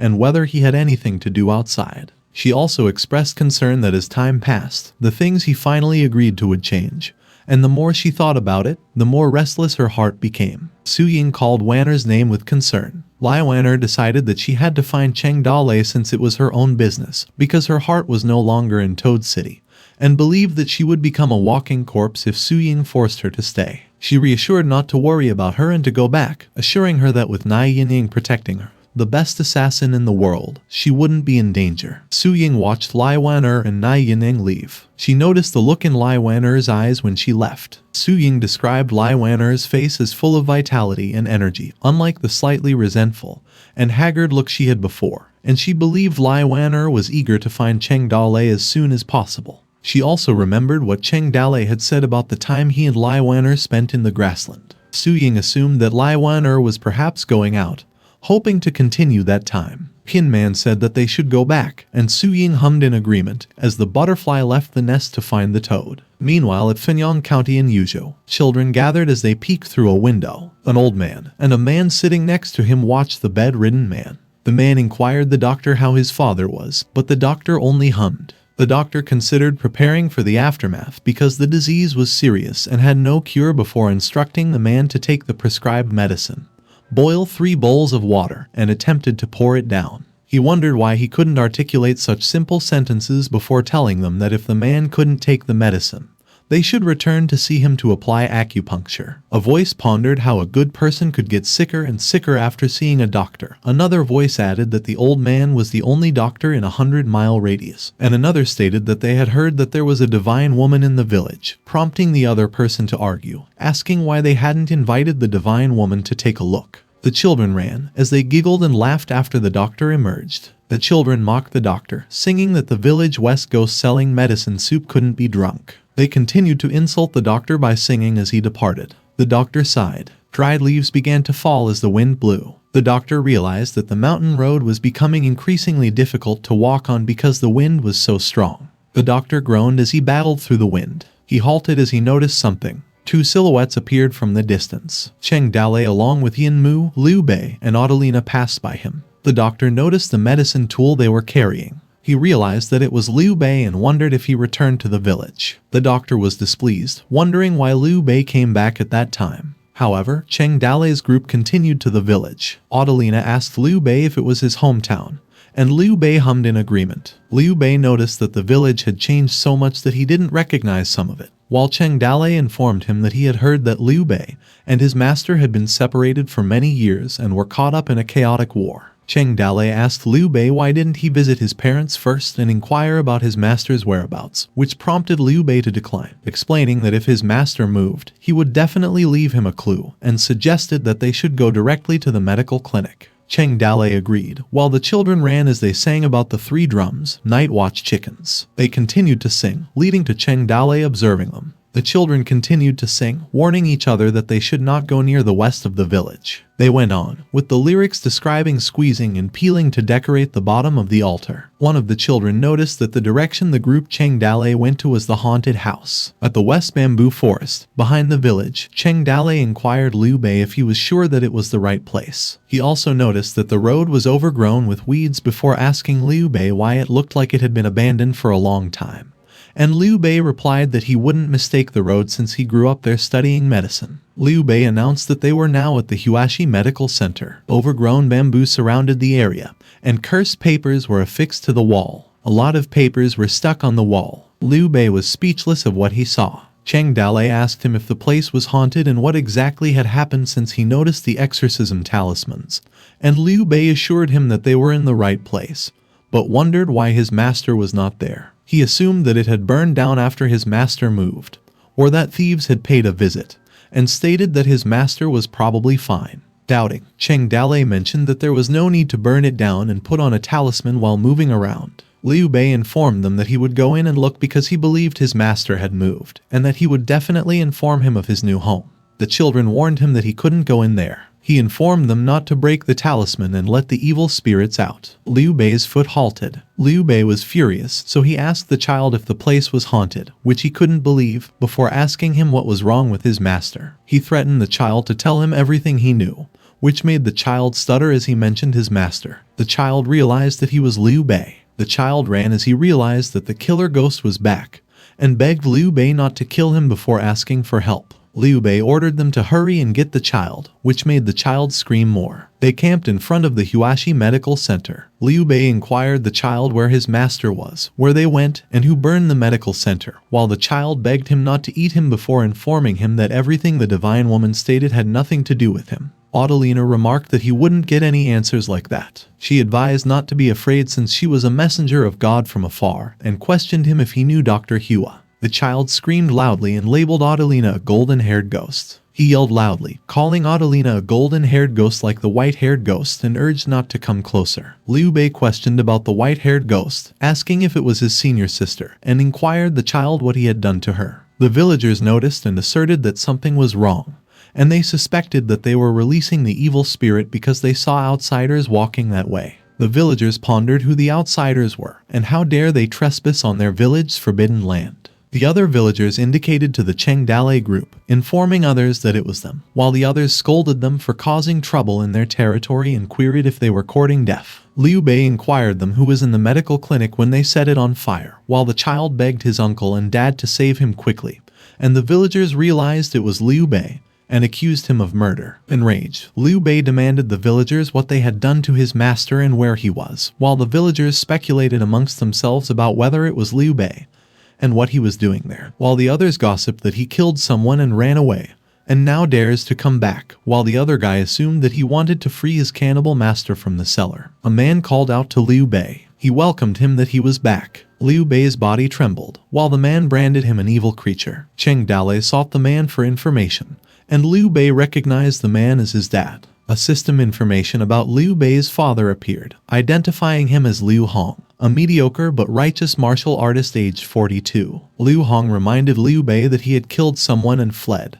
but now dared to return, before suggesting that he join him. Liu Hong noted that he was no longer young and it was now time for him to be sensible. He commanded him to come with him and confess his crimes because he could still give him a chance if Liu Bei still recognized him as a father. An old man observed that he was no longer the Liu Bei he knew because he believes the doctor had long turned him into a ghost vessel, which is why his temper changed and he killed people, prompting everyone to petition Liu Hong not to leave Liu Bei out there to do evil, since they believed that if the child did something wrong, he would kill if ordered to. Cheng Dalei mused what they meant about the child, since he remembered that they claimed that he killed the despot. One of the child's relatives demanded them to return his child and instructed everyone to kill Liu Bei. Someone shouted out to Liu Hong. They debated how Liu Bei was possessed by the evil spirit because they hadn't cleaned up the portal yet, while the others surmised that the Liu family had a single lineage, and it was natural for Liu Bei to be reluctant. Another voice stated that it was not his family's business, and the others speculated if Liu Bei would kill a child again, while the child fled calling his father. Liu Bei felt dejected as the villagers united against him. Cheng Dalei reassured him that he would take care of them. He mentioned that their top priority now was to inquire about his master's situation and avoid conflicts with them. Adelina frowned and queried Liu Bei what they were doing. She asserted that Liu Bei was clearly not a killer and commanded to shut up because she believed that there was no such thing as an evil spirit that heals people, while Yin Mu whistled aggressively behind her. Cheng Dalei requested to give him a break, prompting the villagers to question who he was, and someone advised him not to meddle in their affairs. Another villager also advised Cheng Dalei to mind his own business, while the others assumed that he was not a good person since he was standing with Liu Bei. Cheng Dalei exhaled and instructed to clean their ears and listen, and announced that he was a special envoy sent by the king of Yuzhou, prompting the villager to inquire, and asked him if it was an official. Cheng Dalei confirmed and disclosed that he was an Interpol, which was a federal agent. He also proclaimed that he was a crime buster, guardian of the heart, which led to Liu Hong's surprise. Cheng Dalei declared that he was also the strongest dad in history. He continued to say that he was an Appa too. The villagers were perplexed as to why an officer was holding a child when Cheng Dalei claimed to be an official, while another suggested to look at his clothes and swords before believing that he was definitely not an ordinary person. And still others advised Cheng Dalei to mind his own business. Cheng Dalei thought how fortunate he was since Su Ying specially asked him to bring that thing with him as he was going to Yuzhou, before inquiring the villager if they wanted proof. Cheng Dalei showed them a jade figure and pondered if it was enough, before concluding that Su Ying was very thoughtful because it came in handy. He informed them that it was the seal of the king of Yuzhou, and if they saw that seal, it was the same as seeing the king of the city. The villagers discussed it because they couldn't believe it was really the king of Yuzhou, and others were convinced that judging from Cheng Dalei's behavior and demeanor, it was indeed the grandeur that comes with being in a high position. While someone expressed how amazed he was whether the official seal was real or fake, the workmanship was definitely not ordinary, and the other guy believed that they were not people that their village could afford to provoke. A man questioned Cheng Dalei what was his relationship with Liu Bei and what's his business at their village. Cheng Dalei replied that he had no problem. He explained that Liu Bei acted bravely and forced Du Mao to jump off the cliff, and his medical skills cured many patients in the city. And later, the city lord's daughter was critically ill, so he specially found Dr. Liu to find his master on his suggestion. One villager informed him about Liu Bei's master and warned him that he was an evil spirit that harms people. Cheng Dalei summed up that there appeared to be another tragedy in that case. He asked Luo Fang if he was Liu Bei's father and if he could talk to him in detail. Luo Fang complied with the request. The doctor observed the event as Luo Fang led Cheng Dalei's group. The doctor remained silent. He sighed heavily. Meanwhile, at Liu's house, Liu Bei sat with his palms on his face, comforted by Adelina, while Yin Mu rested outside at the back of the Black Bull. Luo Fang revealed that after Liu Bei's mother passed away he became seriously ill, and had been weak and sickly since he was a child. He continued that the Huashi Medical Center was open in the bamboo forest to the west of the village at the time, so he sent Liu Bei there for treatment. Luo Fang mentioned that after Liu Bei recovered, he was unwilling to practice their family's martial arts for so many years, preferring to study the medical skills of the ghost Hua. He asserted that he usually didn't have time to look for Liu Bei on weekdays, so he agreed to his request to become a disciple. Luo Fang noted that Liu Bei grew up at the medical center. Liu Bei remained silent and listened before he closed his eyes. He recalled the time he had at the Huashi Medical Center. Luo Fang stated that Liu Bei studied medicine for a few years, but admitted that he was bewitched by the ghost doctor to kill people and made a big mistake,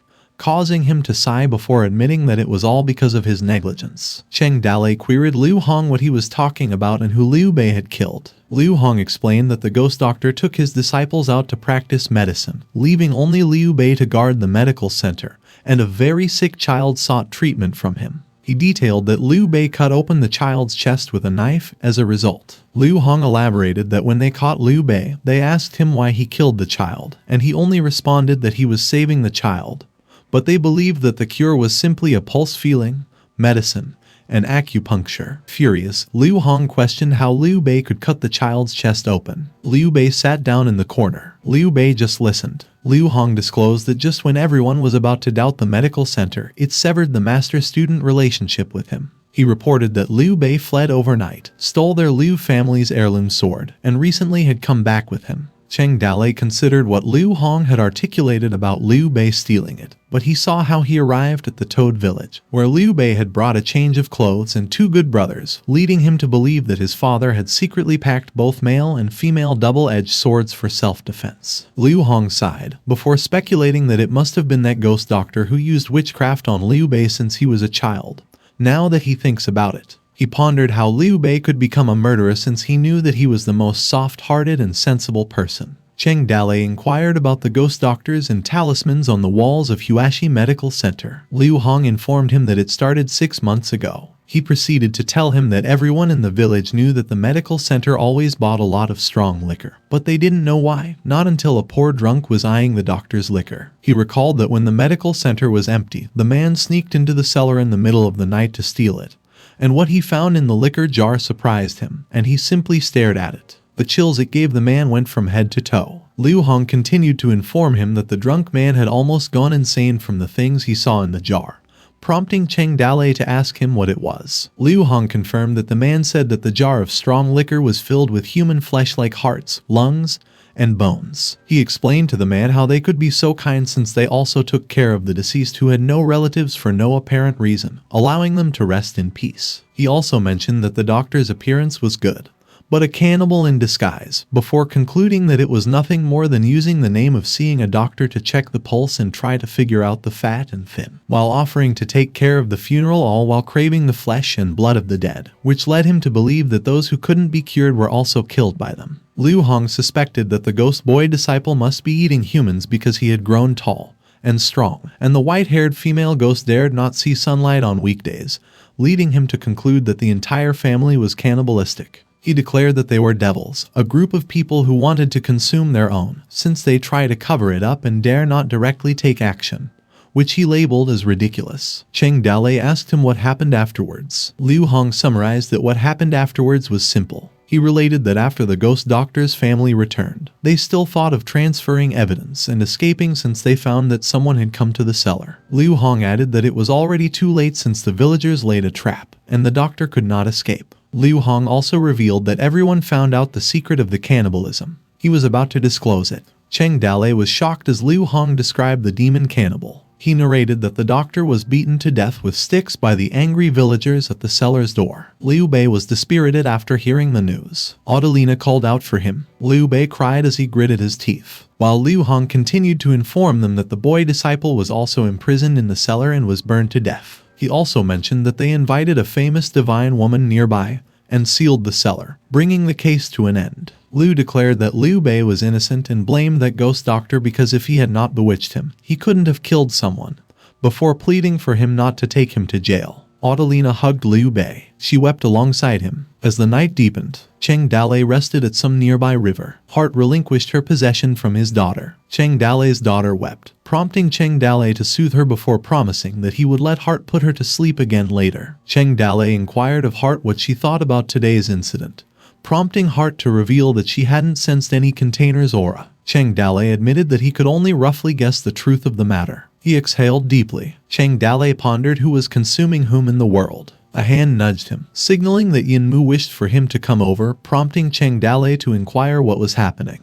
He learned about Liu Bei and Adelina who had departed. Meanwhile, at the Huashi Medical Center, a door swung open. Along with it was a torn talisman. Adelina observed Liu Bei excavate for something. Rocks crackled as Liu Bei delved deeper. He persisted in digging, and Adelina observed him with concern. Liu Bei collected some rocks and suddenly wept. Moments later, a metal door emerged. The sealed metal door was concealed with rocks. Liu Bei seized the door handle. He clutched the handle tightly while he reminisced about his master. Liu exerted all his strength pulling the door, but to no avail. He wept. Adelina opted to assist him. A person behind them exhaled as he realized that Liu Bei had truly gone there. Liu Bei pivoted to glance. Cheng Dalei and Yinmu materialized at the door. Adelina queried Cheng Dalei about his presence. Cheng Dalei approached them. Cheng Dalei queried Liu Bei about his hesitation before asserting that he would descend with him, causing Liu Bei to fret over him. However, Cheng Dalei remarked that further words were unnecessary, having mostly unraveled what lay in the cellar, and invited him to descend together. Cheng Dalei speculated that they might still unearth clues below. He further pondered if there were any notes. Cheng Dalei grunted as he manipulated the door lever. Liu Bei sighed, surmising that the fire had fused all the fissures in the iron gate. Cheng Dalei requested Yinmu's assistance. Yinmu unlocked the door effortlessly. As the night advanced further, Yinmu slumbered outside on the black bull's back. Liu Bei recounted that his master was an accomplished doctor who often treated high-ranking officials. He also disclosed that his master had amassed considerable wealth over the years. They unsealed a door. Liu Bei revealed to them that his master had positioned it in the first level of the cellar. Yet, as they inspected it, it was ransacked. Cheng Dalei deduced that it had been pillaged by the villagers. Liu Bei continued, stating it was inconsequential if someone pilfered them since those were merely superfluous items. He explained that they were positioned at the first level to conceal the deepest level, which held the utmost significance. Liu Bei noted that even if a thief infiltrated the cellar, they would not unearth its secret under ordinary circumstances. He acknowledged the necessity for numerous calculations. Liu Bei expressed astonishment, convinced that a drunkard's craving for alcohol was so potent he tracked the scent to uncover their secret. He sighed before murmuring that the world was full of surprises. Countless experiments were arrayed in the laboratory. Cheng Dalei recognized that it indeed involved human anatomy. He confessed that he was destined for criticism, as they engaged in research deemed unconventional for their time. A portrait of a man adorned the wall, alongside the human anatomy, next to which was a letter urging all doctors to consult the picture for precise diagnosis, and to investigate the root of ailments, rather than relying on vague descriptions and hearsay. As the night progressed, a voice informed the female immortal that his father had been ill and bedridden for a long time. He also implored her to heal his father and expel the spirit from him since he had already prepared 10 chickens and 100 copper coins. The female immortal was delighted and promised the man that she would give him a spiritual talisman. After she observed his sincerity, he directed the man to take it back with him and burn it, to dissolve it with water afterward. She cautioned him that it would depend on his father's fate whether it would be successful or not, which led to the man expressing his gratitude to her for the talisman. The female immortal advised him to depart, reminding him that the evil spirit might be too strong, and the potency of the talisman might be insufficient if no improvement occurred within 3 days. She also remarked that sincerity was the key to success. A group of people burst into the room,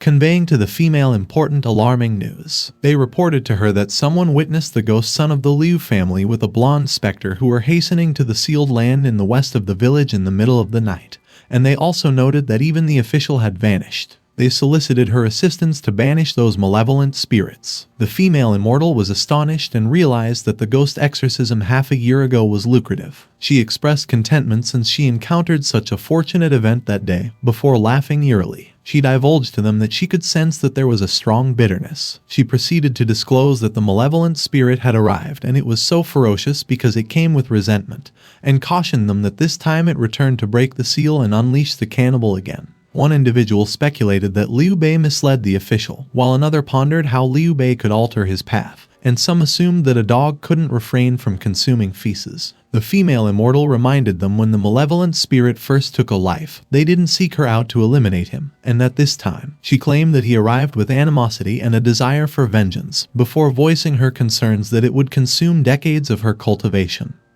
But the people implored her to rescue them. They revered her as they implored her to save the world, which the man simply assumed that the female immortal's cultivation was exceedingly powerful, and the celestial energy around her was as if all the maladies in his body had vanished. The female immortal commanded them to swiftly prepare 3 grass carp, 10 roosters, 10 catties of mutton, 1 catty of kerosene, 30 bundles of firewood, and 100 copper coins, as well as to assemble all of the villagers. She ordered them to accompany her that night to exorcise the malevolent spirits and annihilate the ghosts. Liu Bei conveyed to Cheng Dalei that those items resembled a butcher hanging pieces of meat, like a cannibal collection. He inquired if he wasn't at all apprehensive, prompting Cheng Dalei to query what he should fear, since it was merely some corpses, which they had seen plenty of in the war. Cheng Dalei redirected the inquiry to Adelina, since she even took the initiative to join him. Adelina revealed that she was there to assist when Liu Bei performed surgery on the patient. She presumed that Liu Bei must have observed or even personally dissected numerous corpses to attain such knowledge, since he was so acquainted with the internal structure of most of the human body, so she was not astonished by the scene. Cheng Dalei contemplated how it was no wonder that Liu Bei's presence was so captivating. He was convinced that presence had nothing to do with combat prowess, given that Yin Mu was ranked first in terms of strength in the village, but still appeared to be harmless to humans and animals, causing Yin Mu to sneeze and ponder. Cheng Dalei described Liu Bei as not merely pessimistic but also having grown up dissecting corpses and being accustomed to working in a medical clinic. Because he had lived in such an environment for many years, he was persuaded that ordinary individuals standing next to him could sense the oppression, much like prey before a butcher. He queried Liu Bei on how he commenced his study of medicine. Liu Bei deliberated before responding. He recounted to Cheng Dalei that he remembered his mother was gravely ill, and he simply stayed by her bedside. He continued to narrate that observing his mother's face gradually turn gray and blue, listening to her groan in agony, and feeling the vitality drain from her body. Liu Bei asserted that he was powerless as it endured for several months until his mother could no longer react to him. He elucidated that he also suffered from the same ailment, and his father discovered the Huashi Medical Center that had recently relocated.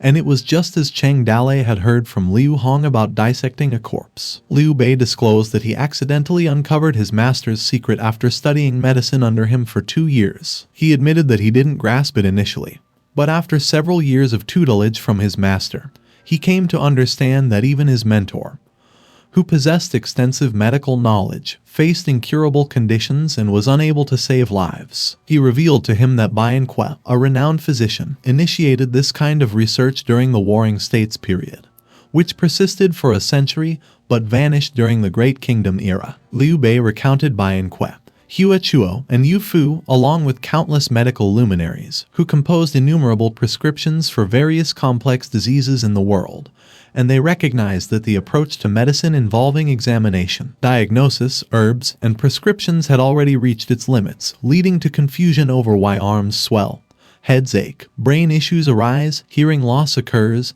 and vision fails. He further explained that people believed illnesses were caused by demonic possession, and the sole remedy was to appeal to the gods and seek Buddha's intervention because everyone's constitution differed, and the same prescription could have varying effects on different individuals. He elaborated that the field of medicine demands utmost precision and specificity, as there is no room for vagueness or partial knowledge, thus emphasizing the importance of exploring the human body to discard falsehoods and uphold truth. Cheng Dalei acknowledged this, stating that writing a medical book without understanding the internal organs was akin to a fool's errand, and treating diseases without this knowledge was comparable to a blind man navigating in darkness, which led Liu Bei to express his appreciation for Cheng Dalei's comprehension. Liu Bei voiced his conviction that despite potentially contravening the principles of heaven or ethics, someone had to undertake this endeavor. Cheng Dalei inquired Liu Bei if the child he killed died as a result of a surgical failure, and Liu Bei confirmed, before elaborating that the child had the same disease as his mother,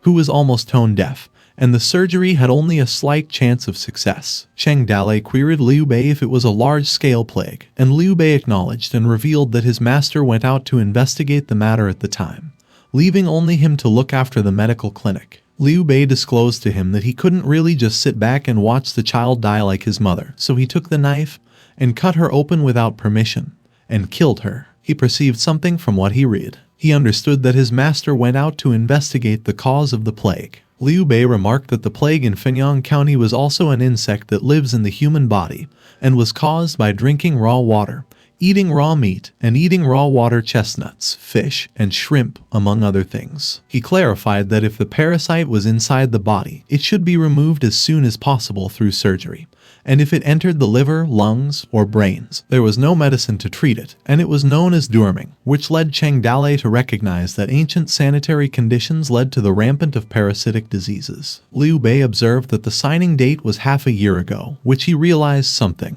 He recognized that after his accident, his master could have chosen to leave simply, but he chose to investigate instead. Liu Bei felt relieved after his master found a solution for the plague. But on the day he returned, he was beaten to death by them at the doorstep, before noticing the last words on the scroll. He contemplated about his master. Some time ago, Liu Bei reported to his master that he had killed someone and decided that he had to leave because they might suspect the medical clinic. He also advised his senior brother and senior sister to leave quickly. His master refused and responded to leave because he had something else to do there, and Liu Bei apologized, clarifying that he performed a surgery without permission and killed a child because he was not in the medical center, prompting his master to inquire if there was any other means to treat the child without surgery, and Liu Bei answered no. His master motivated him to give it a try and do it if it was the only way to keep the child alive, even if she was not yet mature, and Liu Bei admitted that he had failed. Liu Bei asked his master as to why they looked at the brains and internal organs of corpses every day, despite the fact that it could cure many diseases that the world considered incurable. He asserted that the success rate was too low and the method was too advanced for them. He also reminded him that the world didn't understand what they were doing, prompting his master to chide him. The master argued that it makes sense as long as it could save a person or two, and one day, he envisioned that it would become more and more mature and recognized by more people, allowing more people to live. He speculated that perhaps, as a teacher, he would never be able to see the world in his lifetime. He asserted that there were some things that needed to be done by someone, and the more he worked as a teacher, the easier it would be for later generations, prompting Liu Bei to address his master. The master reminded Liu Bei that he had to remember. He explained that they were like worms in a hole, gnawing their way through a dark sealed bag, and that hole would be plugged once it was discovered. He also stated that although the light coming from the hole was very faint, that no one would notice. The master believed that one day, it would bring light back to the medical path that had fallen into a dark quagmire. He informed Liu Bei that it was time for him to go because they were coming after them. Liu Bei wiped his eyes. Cheng Dalei queried him what he was looking for, and Liu Bei replied that he was looking for the medical research notes of Dr. Huez through the ages. Liu Bei expressed confidence in helping Xiao Lai with her surgery with those notes, and complained that the place was just too messy, dark, and wasn't easy to search. Cheng Dalei noted that the gold, silver, and medical herbs outside had been looted by the villagers, and wondered if those books would be taken by the villagers, and Liu Bei asserted that it was impossible because they didn't know how to read, and even if they knew that books were very expensive and should all be taken away, the fact that the place had not been destroyed showed that the villagers lacked courage to enter. Liu Bei noticed that the iron door of the first layer of the cellar was burned and melted together, and mentioned that his senior brother and sister were locked up in the cellar and burned to death, which led to Cheng Dalei's disbelief since he couldn't find their bodies, and Liu Bei concluded since he have searched everywhere and still got nothing. Adelina informed Liu Bei that there was a secret compartment. They looked at the compartment Adelina found. Adelina was confused as she touched the door, moments later opened it. Liu Bei observed that it was empty, which it shouldn't be, and Cheng Dalei pondered if there were other secret compartments. Liu Bei denied, believing that someone stole it, and claimed that it must have been his senior brother or sister who took the notes, and Cheng Dalei speculated that they were still alive because they couldn't find their bones, before concluding that someone saved them. Yinmu whistled outside, which led to Liu Bei's confusion and Cheng Dalei realizing that someone was outside because Yinmu whistled. Meanwhile, outside the Huashi Medical Center, Yinmu pondered. The female immortal instructed the villagers to set up an altar where she executed the ghost doctor. She proclaimed that the soul was imprisoned there, forever unable to be reborn, until all the ghosts disappeared. The villagers commanded someone to pile the firewood and pour the oil. They shouted as they declared to kill the demons, while others reported that the female immortal was alive and powerful. One guy mused if there was a child in the haunted house, and the other guys believed that he was dead, since she stood with Liu Bei asserting that she must be possessed by the ghost, and the others concurred, believing that they were trying to release the evil spirit. The female immortal began her chant. She announced that she had summoned the heavenly fire to appear to kill the evil spirit. As the fire continued to burn, Yinmu surveyed the surroundings. Yinmu and the black bull inhaled deeply, released the white snake to swallow clouds and emit fog, and the black bull utilized the touty bull king's formidable influence. The wind extinguished the fires and also caused the wood to scatter. The voracious wind forced the villagers to shield themselves from the flying debris. The female immortal exclaimed. While some villagers accused it of being the malevolent wind, others argued it was a nefarious technique.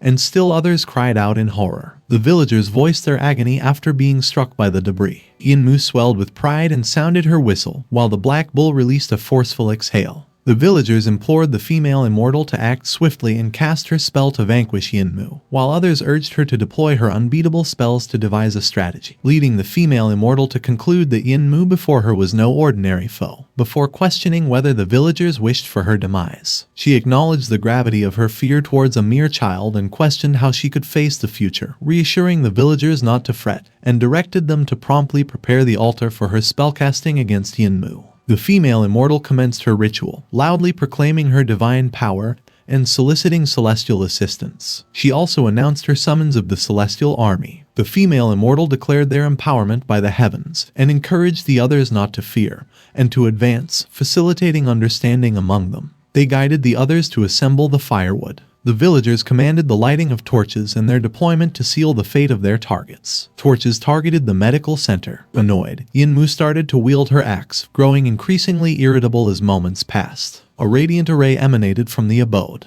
It cleaved through the roof. The villagers stood perplexed by the bifurcation of the house in flames. They recognized the emergence of the malevolent spirit and warned of caution. The presence of Cheng Dalei was noted by the villagers. Cheng Dalei and companions positioned themselves against the inferno. The female immortal dispersed some dust, convinced Cheng Dalei was under a malevolent influence, and ordered the villagers to eliminate him. Cheng Dalei deduced the presence of hallucinogenic scented candles, among other substances. Liu Bei also detected the aroma, identifying the dust as mingled with the essence of rice sack flower fruit. Cheng Dalei concluded the female immortal's follower recruitment was aided by the addictive and analgesic properties of opium powder, a challenge he felt even his official status could not overcome. He scrutinized the female immortal's details. System information about the female immortal emerged, though her name remained undisclosed. She was celebrated as a divine woman of 65, skilled in deception and folly. Cheng Dalei grasped his sword's hilt. He lunged at her and commanded her demise. Cheng Dalei executed the female immortal. Blood adorned his visage. The villagers fled in terror upon witnessing the female immortal's demise. Their assertions matched the act by Cheng Dalei. Distressed, Cheng Dalei criticized the villagers' profound ignorance. He opined that further dialogue with the villagers was futile. Cheng Dalei declared the site's vacancy of purpose and announced their departure, inquiring if a farewell to his father was desired before their leave. Liu Hong emerged, querying Liu Bei about his next escapade. Speculation arose among the crowd regarding Liu Bei's actions, Cheng Dalei's deed, and the female immortal's fate. Liu Hong lamented the perpetual troubles in the absence of his vigilance over Liu Bei. Liu Hong beckoned Liu Bei home, expressing unease at the thought of another escapade. Liu Bei contemplated his rebuttal. Liu Hong alluded to an evil spirit within Liu Bei, but was interrupted by Liu Bei's reminder of his long-standing rheumatic affliction, questioning the blame placed on evil spirits for his and his son's conditions. Liu Bei reminisced about his master's fate, countered by Luo Fang's defense of his actions against a cannibal demon, and questioned Liu Bei's association with demons. Liu Bei renounced his filial ties, attributing his survival to his master's influence. Luo Fang persisted in his paternal calls, met by Liu Bei's indifference towards the allegations against his master. Liu Bei conceded, then revealed the true inhabitant of his body was indeed the infamous Liu Bei. Luo Fang wondered what Liu Bei was discussing. The villagers argued, telling Luo Fang that Liu Bei had become a murderer, as they had expected, and that he came back for revenge. Liu Bei laughed hysterically, and revealed that they were too late to find out since he had released his master's souls. He asserted that his master's and senior's resentment would lurk in the sewage and fresh livestock, as well as in the unboiled water, uncooked water chestnuts, raw fish, and shrimps that they often ate, prompting Adelina to call him, while Cheng Dalei simply listened. Liu Bei went on to declare that as long as they were infected with their resentment, they would turn into worms and drill into their body. He warned that the endless sickness would kill them one day, which led to the villagers becoming terrified. Liu Bei laughed and stated that he couldn't wait to see that scene. He also mentioned that just thinking about it makes him want to kill again, and advised them to get out of his way if they didn't want to die, leaving the villagers in panic. The villagers argued, asking one another if they were just going to let Liu Bei go, and another guy declined and proclaimed that if they wanted to die, they should go and stop them, while some others announced that Liu Bei was no longer his son and that he was a cannibal, while others sighed and acknowledged that Liu Bei had died a long time ago, and others cursed under their breath and called Luo Fang. Luo Fang simply watched the commotion. He labeled Liu Bei a murderer. He inquired him if his son would come back. Luo Fang recalled the time he had with the young Liu Bei who was eating. He also trained him with a sword. Liu Bei pondered for a response. He sighed and left the village without a word. Cheng Dalei observed Liu Bei. He observed his daughter who was happily smiling. Cheng Dalei mumbled about father and son. At dawn, the next day, a voice remarked that they didn't expect that. Cheng Dalei advised Liu Bei that he would leave behind those few words before leaving. Liu Bei guessed that there would be a legend of a ghost master and disciple circulating in several nearby villages. He also suspected that maybe they would also think about some costumes of exorcising ghosts, such as not eating raw meat, boiling water before drinking, etc. Cheng Dalei questioned Liu Bei if that was just the result he wanted, which prompted Liu Bei to query him if he should otherwise explain or debate. Liu Bei pondered if they would wake up and regret mistakenly killing his master with a few words, and if they could understand the significance of dissecting the human body, telling them that the meritorious deed would last forever, so they needed to cut open the body, before telling Cheng Dalei that it was useless. Cheng Dalei suggested that he could kill all those fools in an instant to avenge his master as long as he communicated.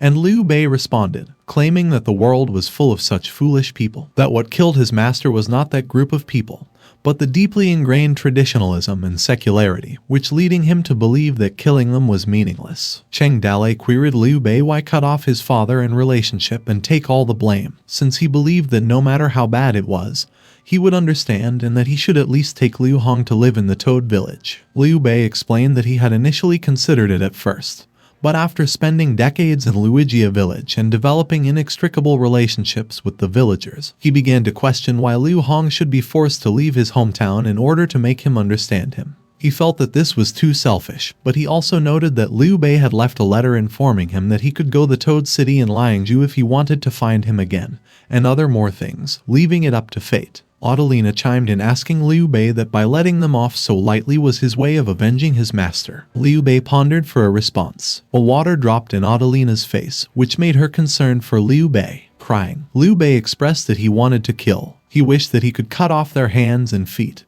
and let those foolish people kneel before the bones of his master and repent. Liu Bei ended up wondering what was the use of it since his master would never come back to life, and they couldn't understand them. He recalled that his master still left them his last words. Cheng Dalei contemplated what was written on his last words. He noticed that the handwriting was a bit messy, so he deduced that it was clearly done hastily. The letter informed for the master's son, Hua Zheng, his daughter, Hua Lu, and his disciple Liu Bei, asking them to remember that he had been practicing medicine all his life, exploring the path of medicine without consent, and he admitted he had cut open countless bodies of the deceased, causing harm to heaven.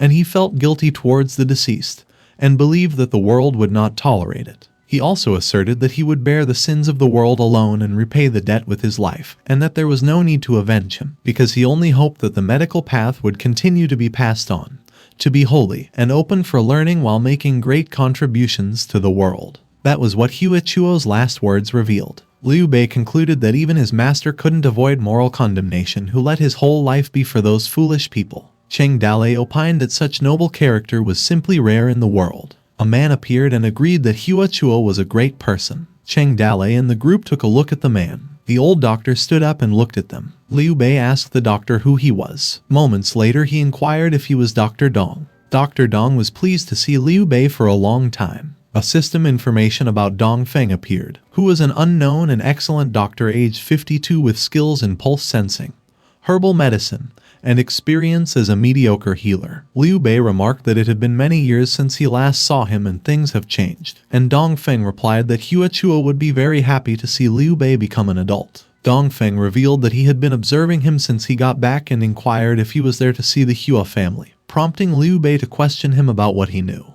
Dong Feng apologized to Liu Bei for the incident and admitted that he would not dare to disobey the villagers or save Hua Chuo. He elaborated that as a doctor, he couldn't just stand by and had to seize the opportunity during the chaos to get Hua Chuo's children out, prompting Liu Bei to inquire about his senior brother and sister's current whereabouts. Dong Feng disclosed that he was also there that night. He recounted that the two children had just emerged from another exit in the cellar when he intercepted them. Dong Feng quieted the children and directed them to follow him. Fires began to intensify. Dong Feng recounted that he escorted the two children out of the bamboo forest path under the cover of thick smoke since the fire had already started. Hua Zhang and Hua Lu both ran for their lives. Dong Feng continued, stating that he detained the villagers and deceived them by claiming that the cannibal siblings had fled into the second layer of the cellar. He narrated that they had escaped into the cellar, which led one villager to speculate that they were going to consume more human flesh before they perished. Dong Feng asserted that those villagers were also frightened, and none dared to enter the second layer, which allowed him to conceal their presence, where one villager directed the others to enter and capture the siblings. The villagers argued, cautioning each other not to push, before conveying to everyone that those who were unaware, the place below was where cannibalism occurred, with human bones and flesh scattered everywhere, leading others to question why they themselves did not enter. The fire began to engulf the medical center. Cheng Dalei and the group listened to Dong Feng's story. Dong Feng revealed that he concealed the siblings in the deep mountains of Zhezhou. He delivered to them the letter they had sent him after the siblings had settled down.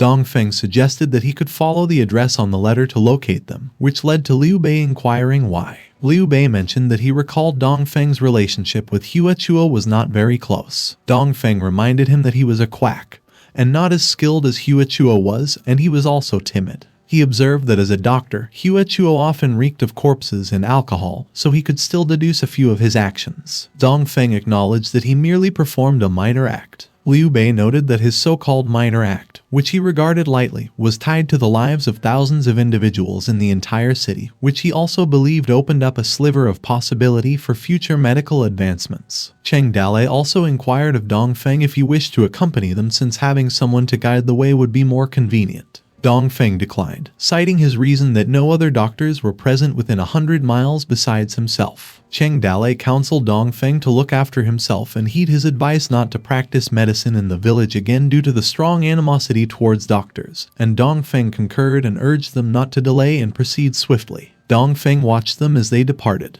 He sighed in relief, expressing that his concerns were finally allayed. Cheng Dalei reminded Liu Bei that Hua Chuo wasn't alone and neither was Liu Bei. Liu Bei acknowledged that he hadn't anticipated Dong Feng's assistance to Hua Chuo, which led Cheng Dalei to assure him that more individuals would understand him, and he wasn't isolated in his journey. Liu Bei concurred. Cheng Dalei glanced back at Dong Feng. He urged them to wait, expressing his unease. Meanwhile, Dong Feng pondered whether his previous patient had improved and if the medications were effective. His eyes widened at what he witnessed. Numerous villagers with weapons ambushed him. One of the villagers accused him of conversing with Liu Bei outside the village and suspected he was possessed by evil spirits. The villagers were commanded to apprehend Dong Feng to avenge the female immortal, blaming him for the death of the villagers, while Dong Feng pleaded for them to return his medicine box to him as he still had more individuals to heal. The villagers ordered others not to heed his words and to simply eliminate him, and Dong Feng protested, asserting that he was a physician, but the villagers cautioned him against spreading falsehoods. The villagers recollected the talismans left by the female immortal, leading Dong Feng to inform them that the talismans were ineffectual, and realized that each of them had lost their sanity. One villager declared his intention to take action against Dong Feng.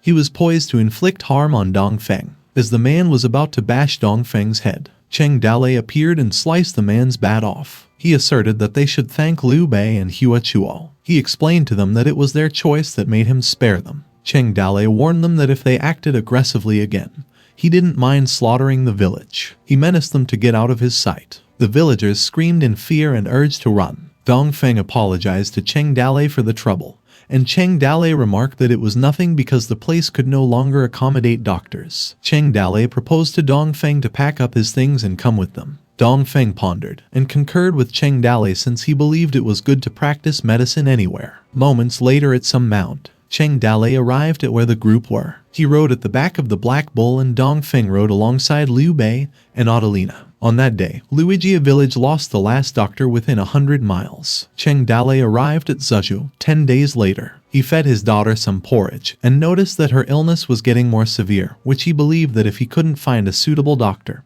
he could only let Liu Bei perform the surgery. Hart argued and stated that Liu Bei's medical skills were still immature, and even if Liu Bei was promoted to the peerless level, she believed that the success rate wouldn't be too high, and Cheng Dalei acknowledged. Cheng Dalei mentioned that the trip must not go in vain. Dong Feng mentioned that the siblings should be in seclusion in that mountain forest. He also noted that they no longer practice medicine, and he didn't know the detailed location of their residence, which led to Liu Bei's deduction if they have to search in the deep mountains little by little. Cheng Dalei reassured them, telling them that Yinmu would show them the way. Dong Feng wondered if Yinmu knew the way, and Cheng Dalei admitted no before explaining that she was good at finding people. Yinmu softly whistled. The Black Bull also exhaled aggressively. Cheng Dalei instructed them to follow Yinmu. Yinmu whistled in that direction. They began their trek. They encountered a dead-end road. Two structures started to appear. They approached the house and saw a farm in their yard. Inside the house, there were few sculpted Buddhas. A woman was also sculpting another statue. Hua Lu carved the Buddha with a sad look. A voice outside inquired if anyone was home. Hua Lu's eyes wide open as she turned around to where the voice came from. She dropped her tools and took cover in the blanket. Cheng Dalei inquired again and again if someone was inside, while Dong Feng, exhausted, voiced how he couldn't bear it any longer after a few days of bumping on horseback. Cheng Dalei concluded that no one's answering, which he surmised that no one was inside the house and it was empty, which led to Liu Bei pondering if he should take a look first. A man appeared and questioned them who they were and advised them to stay away from his house. Cheng Dalei addressed the man as little brother as if he recognized who he was. Hua Zheng's eyes were terrifying as he stared at them angrily. Dong Feng groaned, which aggravated Hua Zheng. He rushed at Cheng Dalei. Hua Zheng demanded what they did to Dong Feng. Cheng Dalei clarified for Hua Zheng's information, before telling him that it was a misunderstanding since they explained that no one was inside the house. He realized that they had found the right person. A system information about Hua Zheng appeared, who was an unknown top doctor at the age of 25. His skills were human anatomy, herbology, and more, with a hidden attribute of photographic memory and an experience of once a peerless doctor. Hua Zheng urged to run because he would hold them off. Liu Bei recognized that it was his junior. Hua Zheng realized that Liu Bei was still alive, where Liu Bei was delighted to see him after a long time. Hua Zheng feared that someone had kidnapped Dong Feng, which led to Dong Feng reassuring him not to worry because he brought them to seek medical treatment. As the trees blew, the group began discussing. Hua Zheng looked at Cheng Dalei's daughter. As he opened the clothes, he recognized it was the blood-flesh goo and remarked that once the goo awakened, it would be extremely dangerous since it lurks in the heart vein. He inquired Cheng Dalei where his daughter got the western shu goo. Cheng Dalei elucidated what he expected of the descendants of Hua Chuo, stating that he could see the crux of the problem at a glance, before inquiring if he could remove the goo. He questioned Cheng Dalei why he wouldn't let Liu Bei do it since he was skilled. Liu Bei expressed regret. Hua Zheng scolded him, reminding him of Hua Tu's proclamation that he was not allowed to operate on people without permission when he was out,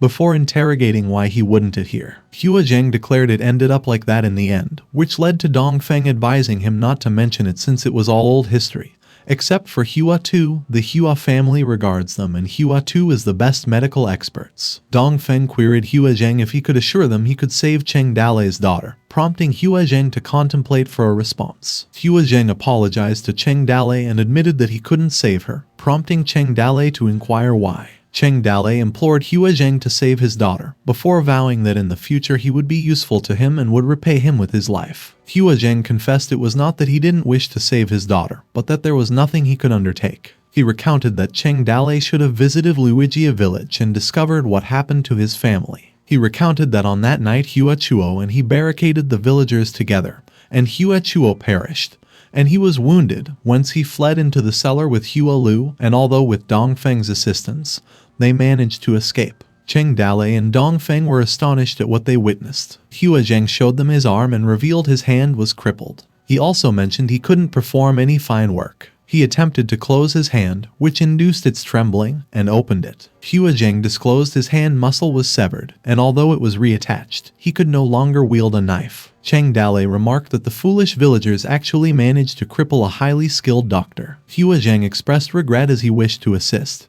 but he was powerless. Liu Bei inquired Hua Lu if she was inside the house and pondered where she was because they had been there so long and she hadn't appeared yet. And Hua Zheng responded that Hua Lu couldn't contribute in her current state and requested them to depart. Dongfeng inquired Hua Zheng if he could see Hua Lu. Hua Zheng affirmed he had no objection since Dongfeng was their benefactor. Dongfeng stated he required 3 to 4 individuals to aid him since his old body was frail and fragile, which he believed wasn't too much to ask. Hua Zheng pledged he could assist Dongfeng to come over. Annoyed, Dongfeng reminded Hua Zheng that his hands were shaking, before questioning if he could take responsibility if he fell. Cheng Dalei appreciated Dongfeng claiming he didn't abduct someone for nothing. Hua Zheng cautioned Cheng Dalei that he better not follow, prompting Cheng Dalei to inquire why. Hua Zheng inquired if he was Cheng Dalei. Cheng Dalei pondered why he recognized him. Hua Zheng clarified he was only suspicious at first, but since he identified himself as Cheng, he began to connect the Black Bull and the Mute Girl. He also mentioned the most crucial aspect was that no one in the martial world could emulate the malevolent energy emanating from Cheng Dalei's body from the Mountain of Corpses and the Sea of Blood, leaving Cheng Dalei wondering if doctors possess a unique perception. Hua Zheng reminded him that the martial world was in turmoil because of Cheng Dalei, and everyone was conjecturing what he was plotting and was perplexed that he was currently at his place. Cheng Dalei solicited Hua Zheng for a chance because he hadn't had one before, and he looked at his daughter before reminding himself he was solely a father now.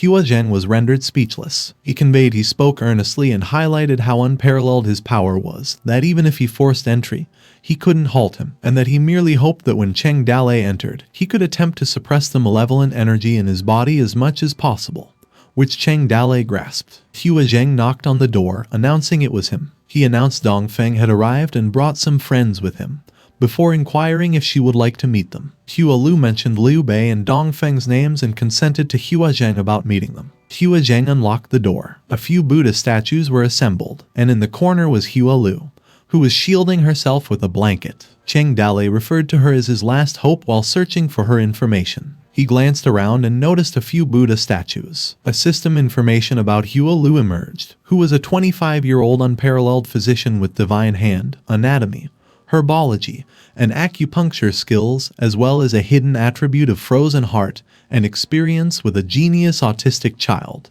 Disappointed that Hua Lu was another unparalleled figure, Cheng Dalei deduced she was worse than Liu Bei, and speculated if she was Liu Bei 2.0 after observing her symptoms, while Liu Bei's reaction was similarly astonished, leaving Cheng Dalei to ponder if geniuses' minds were distinct from ordinary people's. Hua Lu inquired as to who they were, and Hua Zheng remarked that Cheng Dalei was a friend of Liu Bei who brought his child with him to see a doctor. Cheng Dalei implored Hua Lu. Hua Lu became anxious. She remembered a shadow of a tall man. Hua Lu advised not to come. Cheng Dalei felt dejected after Hua Lu didn't want him. Hua Zheng closed the door while Hua Lu covered herself back. Hua Zheng revealed that Hua Lu saw Hua Chuo's death with her own eyes, leaving a deep shadow that made her afraid of seeing a tall adult man, and that they had given up studying and practicing medicine before asking them to leave. Cheng Dalei chuckled and expressed disbelief. He couldn't believe they'd stopped practicing. He didn't believe what Hua Zheng revealed, that they gave up medicine. He concluded that Hua Zheng was simply afraid of him, having imagined that a mountain bandit would be like those villagers, before questioning who could have hidden the stench of corpses on him. Cheng Dalei asserted that Hua Zheng was still secretly dissecting even though his hand was useless. He also believed Hua Zheng knew because he was very persistent.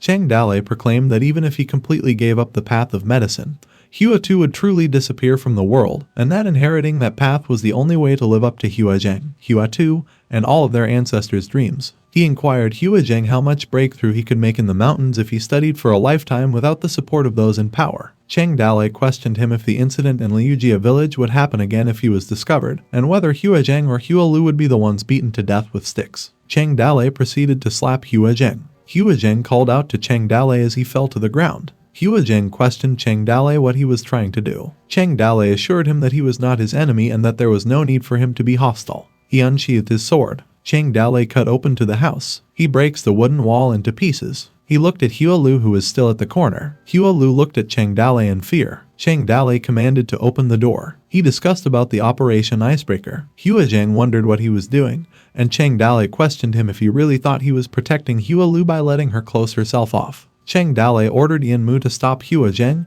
and Yanmu did. She stood in front of Hua Zheng with her axe in her hand. Cheng Dalei apologized and offered to give him a chance to make a deal. He promised that he would offer them conditions that they couldn't refuse. Cheng Dalei conveyed that it might scare her because he knew she had been hurt by the mobs and assured her that he would never hurt Hua Zheng, prompting Hua Lu to demand him what he was doing before instructing him to get out. Cheng Dalei takes a look at the surroundings. He commented on how good the sculpture was, which led him to believe that the hand holding the knife was very stable and the cutting was sharp and precise, with smooth lines. He went on to observe that both of them knew that they were only wooden sculptures and couldn't save people. Hua Lu ordered Cheng Dalei to put it down and warned not to touch her Buddha statue. She explained that she was trying to atone for her sins, which left Cheng Dalei confused. Cheng Dalei reminded her that sculpting the internal organs of a Buddha statue did not show that she had any respect for them, and Hua Lu stated that it was not for her. Cheng Dalei suspected that the Buddha statues were just cover-ups, as he believed that was what made Hua Lu's heart miss everything she couldn't forget, and that sculpting it would bring her peace of mind. He also mentioned that she and Hua Chuo were not guilty, which made him wonder how she could claim to be atoning for her sins if she used it to sculpt Buddha statues. He still believed that they were doctors at heart. Cheng Dalei suggested that she was just like Hua Zheng, and that sculpting Buddha statues was just a cover-up, believing that Hua Lu hadn't given up the medical skills passed down by their ancestors, but Hua Lu still refused. He urged her to listen, since he knew the hypocrisy of the world, and people were arrogant and dangerous, and the traditional concepts formed over thousands of years were unbreakable. He posed to Hua Lu which doctor didn't want to be famed across the world, with their name remembered for eternity as a miracle doctor, and reminded her as she walked on the thorny road. She worried every day that her medical treatment would not shine, although they disemboweled the dead every day, just for the sake of the illusory future. Hua Lu's eyes felt dejected. However, Cheng Dalei assured her that he knew and understood what the rest of the world did not.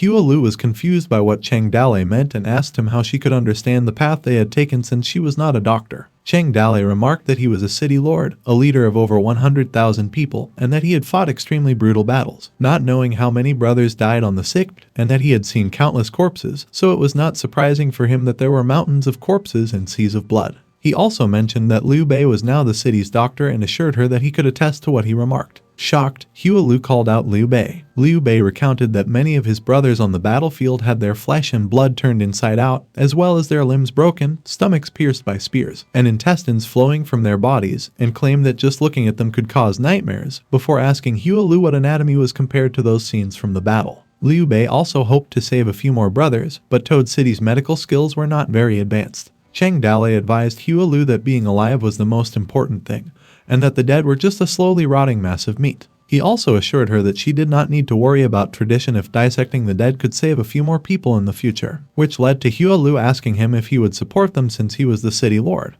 Cheng Dalei agreed, and promised her that he would be ready to do everything to cooperate as long as they were willing to help. Hua Lu wondered how she could be of help. Cheng Dalei explained that if she joined the Toad City, with his support, she would not be rejected or hindered in her anatomical research. He promised Hua Lu that he would build suitable medical facilities for her, as well as find like-minded companions and create a more enlightened environment for her, because the medical path she was pursuing would eventually become common knowledge among civilians. Cheng Dalei also mentioned Hua Chuo, and how all of the Hua families who pursued the path of medicine would be remembered in books and passed down through the ages, before telling her that was the condition he could promise her. However, Cheng Dalei revealed that he was not the city lord that was in front of her, but a father worried about his sick daughter. He implored Hua Lu to save his daughter and fulfill her responsibility as a doctor. Hua Lu stared at Cheng Dalei. Cheng Dalei bowed in front of her. Liu Bei worriedly called out Cheng Dalei. As time passed, nothing happened. Moments later, Hua Lu's knife dropped. She held out her hand to Cheng Dalei's daughter. Cheng Dalei observed. Hua Lu caressed Cheng Dalei's daughter in her arms. She observed the goo that was inside his daughter's body. She assured Cheng Dalei that she would do her best. Hua Lu called Hua Zheng to come and help. She instructed him to prepare for the operation. She also ordered him to place the equipment and disinfectant.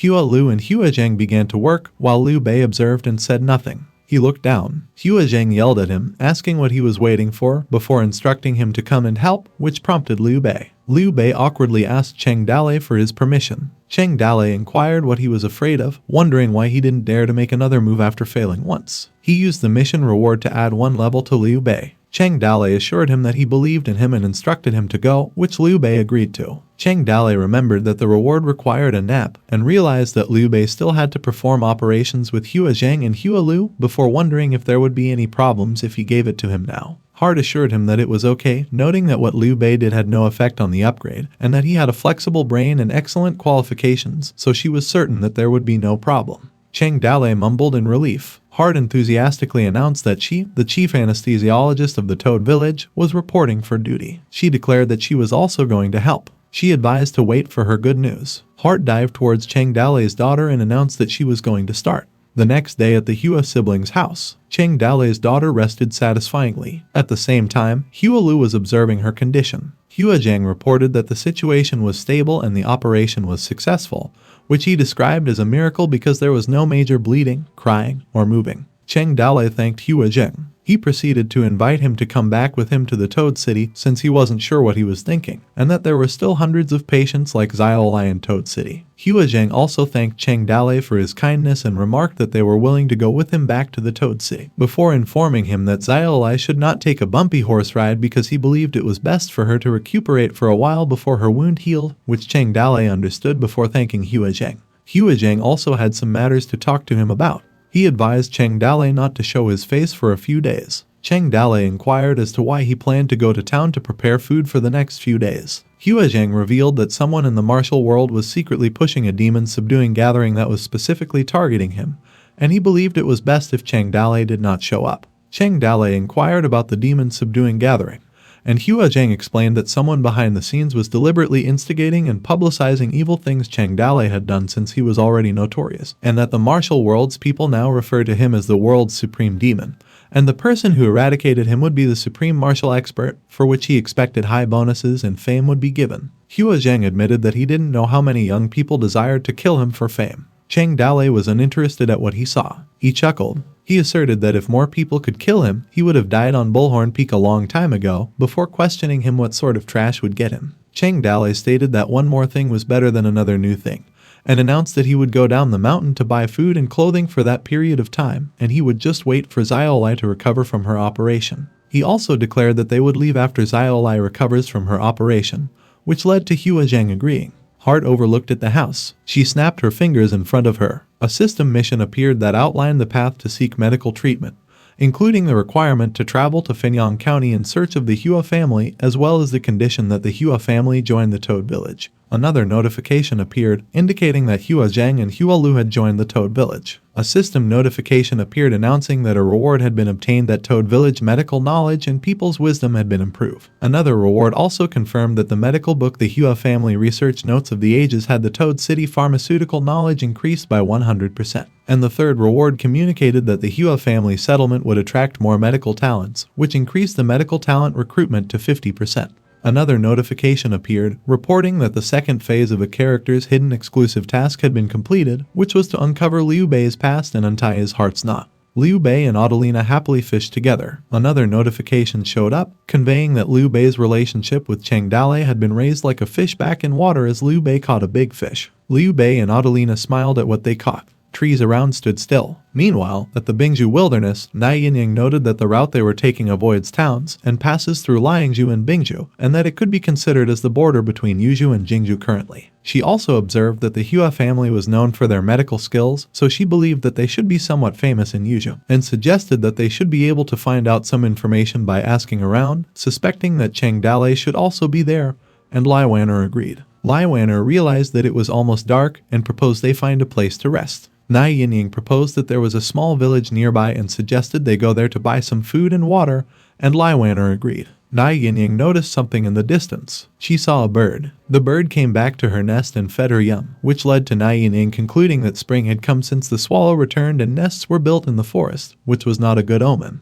Lai Wanner questioned why she stated that. Nai Yinyang observed that swallows like to be close to people and usually did not build their nests in uninhabited areas, and she noticed something because the swallows appeared when there was a small village nearby. She concluded that people nearby have all died. Lai Wanner inquired if that could be something she was overthinking, and Nai Yinyang hoped so before suggesting they go take a look. They moved forward towards the village. Crows flew above the sky. They flocked to the abandoned houses. Some crows ate the remains of the people, while the other houses were destroyed. Nai Yinyang realized it was another dead town and asserted that there wouldn't be any food or water there. Princess Wanner wondered why the world was in that state. They ventured to the abandoned village. While crows flocked above their heads, they continued. Lai Wanner looked at something. She noticed a destroyed structure. She remarked on the people there before they were dead. Nai Yinyang opined it was done by the Imperial Jingzhou army, who looted the villagers' food and slaughtered them without leaving a word behind overnight, leading Lai Wanner to realize that Jingzhou was Lin Leshen's territory. He recalled that when Lai Leshen proclaimed himself emperor, claiming to inherit the will of their ancestor Lai Manzi and bring peace to all generations, she concluded that the country had not yet settled down, leaving her wondering why the butcher's knife extended to the heads of ordinary people. Nai Yinyang pondered what it was because she had been traveling for years and seen a lot of things,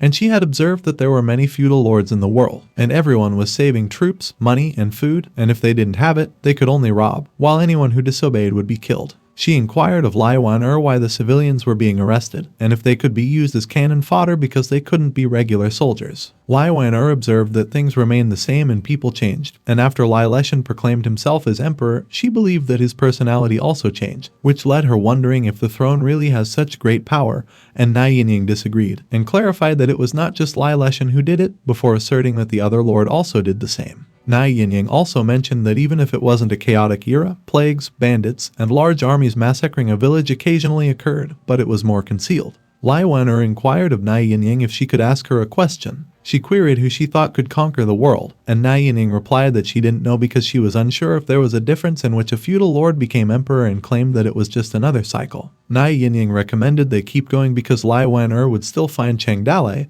and Lai Wanner agreed. Suddenly, a small rubble occurred. They focused their attention on where the noise was. They saw a child dragging a woman out of the rubble. Lai Wanner realized that it was a child and there were still people in the village. The child turned to look at them. The child appealed to them to help her bury her mother and promised them a treat of a big bread. Moments later, they helped bury the child's mother. The child paid her respects towards her mother's grave. Lai Wanner and Nai Yinyang also did the same. The child stood up. She thanked them and promised to treat them to a big bread, assuring them that she had a lot of it, prompting Lai Wanner to ask if they could buy some. The child took the bread out and displayed it. She claimed that her mother made it for her personally. Lai Wanner realized that it was clay before informing the child that it was food and something to eat, not what she took out. The child argued, insisting it was food, and after eating it, they wouldn't be hungry anymore. Lai Wanner urged her to stop eating it and clarified it was clay. Nai Yinyang identified it as Guanian clay, and it was what the refugees used to eat during famines. Lai Wanner questioned the child if there was anyone else alive nearby. The child recounted that her father was sent to the army and died 4 years ago. She continued to say that her mother loved her the most and tried to make her delicious food every day. The child shared that her mother often asserted that a dead person would become a star in the sky, and she believed that her dad was watching her from the sky. She went on to narrate that a group of people arrived from outside their village, and that her mother and she played hide and seek in their cellar. She also noted that many people in their village had turned into stars, the food in their home had vanished, and the group outside refused to leave. She also recounted that after hiding for many days, the group left. The child reported that her mother was not feeling well and looked ugly, and even though all their food had been robbed, her mother still made her a lot of big bread. She was advised to eat the bread that she made and instructed to eat it slowly and sleep, promising her that she would get better. The child realized that her mother lied to her and assumed that she must have missed her father, so she secretly turned into a star and went to the sky to find him. She inquired of Lai Wanner if she wanted to eat since she still had a lot at home, and she couldn't eat anymore. Lai Wanner thanked the child. She proposed that she would exchange with her instead. She suggested to eat it, and the child declined because she couldn't eat anymore. The child showed her bulging stomach and remarked that only the city lords could eat so much. She explained that her stomach was stiff and uncomfortable, and her body did not have strength. Lai Wanner understood what it was. Nai Yinyang explained that guanyin clay couldn't be digested and would only accumulate in the intestines, which caused the people to die, and deduced that the child had already eaten too much. Lai Wanner reassured the child that it was okay, and that she just ate too much, which left the child perplexed. She pledged to her that she would take her to see a doctor, and when she recovers, she would take her to a good place. Lai Wanner also promised her that she would have delicious white flour mantu to eat in the future, which left the child excited. Lai Wanner committed to her promise. A few days later, another mound was erected. Lai Wanner kneeled in front of it. She bit her lips. She ate the guanyin clay the child gave her while tears came out of her eyes. Lai Wanner queried Nai Yinyang if the child had simply transformed into a star, and Nai Yinyang affirmed and elaborated that the child just went to reunite with her parents and departed from the damned world, which she did not consider to be a bad thing. Lai Wanner continued to cry. She declared that they're not going to avoid villages and towns anymore, which prompted Nai Yinyang to inquire if she was not going to search for Cheng Dalei. Lai Wanner avowed that she would still seek him out, before expressing her desire to observe more on the way while searching for Cheng Dalei, and to discover the kind of world the people were actually inhabiting. She mentioned that since she was born as a princess, she had dwelled in luxury and consumed fine food, and as far as she could perceive, everything was exquisite and prosperous. She proceeded to articulate that she felt she had assumed the responsibility and suffering as a princess, and that she was deserving of the support of the world when she became wed. Lai Wanner concluded that upon meticulous reflection, even during the most challenging times, she still possessed luxurious carriages, horses, elite guards, and Cheng Dalei by her side. She believed that as a descendant, she ought to shoulder responsibility if the current chaotic times were instigated by their Lai family. She announced that they're going. A butterfly landed at some flower. Dandelions began to float in the air. As the wind blows, dandelions pass by the flying butterfly. The butterfly accompanied the dandelions. Lai Wanner traversed through many places. She also witnessed many scenes. She observed hungry individuals, people who had sold their offspring, rice fields, chaotic skirmishes between lords, and an abundance of corpses. A horse's hooves halted at some battlefield. Nai Yinyang remarked that the sight had persisted for several years. She confessed that she had become numb to it and proposed that they better hasten, which left Lai Wanner pondering how she could merely disregard it. She voiced her desire to act on behalf of the civilians, which prompted Nai Yinyang to question her intentions. Lai Wanner expressed her wish to bury their bodies, rescue a child, and eliminate a malefactor if feasible, which left Nai Yinyang doubting its efficacy. Lai Wanner elucidated that it was merely a modest assistance, reminding her that they could save one life if they managed to rescue one individual, and that they could potentially save hundreds of lives if they succeeded in killing an evildoer. And Nai Yinyang responded that she once harbored similar thoughts as hers, and queried if she remembered the town they had bypassed a few days earlier. Nai Yinyang disclosed that the town was known as Huangtu Town, and she once executed the mayor there, and she too once naively believed that after eliminating the culprit, the civilians in the town could lead better lives. She noted that a few days later, upon revisiting the site, she realized that nothing had altered. Nai Yinyang concluded, after assimilating a perspective she later comprehended, that in a tumultuous world, eradicating one or two individuals or rescuing them was insufficient to ameliorate conditions, and that if they truly aspired to effect change for the people at that time, she was convinced there existed a superior approach. However, Lai Wanner pondered what she could undertake besides observing, which led Nai Yinyang to suggest that it was preferable to proceed and locate Cheng Dalei. She hypothesized that perhaps Lai Wanner could discover her own resolutions in Cheng Dalei, and Lai Wanner concurred. The butterfly spreads its wings and embarks anew. In the territory of Zhuzhou, in the city of Langa, people gathered and glanced at the wanted poster. One of them inquired if they read this yesterday and observed that he saw this wanted notice plastered everywhere. Another person commented that the person above was Cheng Dalei, wondering if others were aware. Curious, some inquired if Cheng Dalei was very powerful. Others asserted he was the world's top villain. It was stated that his evil deeds were known from Yuzhou to Liangzhu, and warriors worldwide were invited to fight together. One person declared that whoever captured Cheng Dalei's head could command the world's martial artists and become the master of martial arts. Presenting his head to Lord Minister Kui could be in exchange for a promising future. Another remarked that the demon subduing gathering was the martial world's official declaration of war against the world's top villain. Someone revealed that he heard the 10,000 Scrolls Academy had also invited Cheng Dalei. They scoffed at the idea of the mountain bandit studying, deeming it absurd. Additionally, a person announced that someone had spotted him nearby, causing everyone to keep their eyes fixed at every intersection so they would be able to get him to kneel. Meanwhile, observing the bystanders, Luo Fang perceived that Cheng Dalei had become the target. He realized he must not ever pretend to be him again, otherwise he wouldn't know how he would die. He reflected thankfully that he had disposed of the wooden sword and big axe, and the black bull was caught, leaving only his clothes. Otherwise, it would be troublesome if he were recognized by others. His younger brother inquired where they were heading. Luo Fang responded that he didn't know. With wars raging everywhere, they sought refuge in the deep mountains and planned to stay hidden for a few more days. Concerned, his younger brother questioned if they had a letter from the academy, suggesting they go there, expressing his desire to study. Surprised, Luo Fang retorted to his brother that the letter was for Cheng Dalei, warning him not to use it to deceive people and if he was courting death. Innocently, his younger brother assured him they had thrown away the letter and vowed not to impersonate Cheng Dalei again.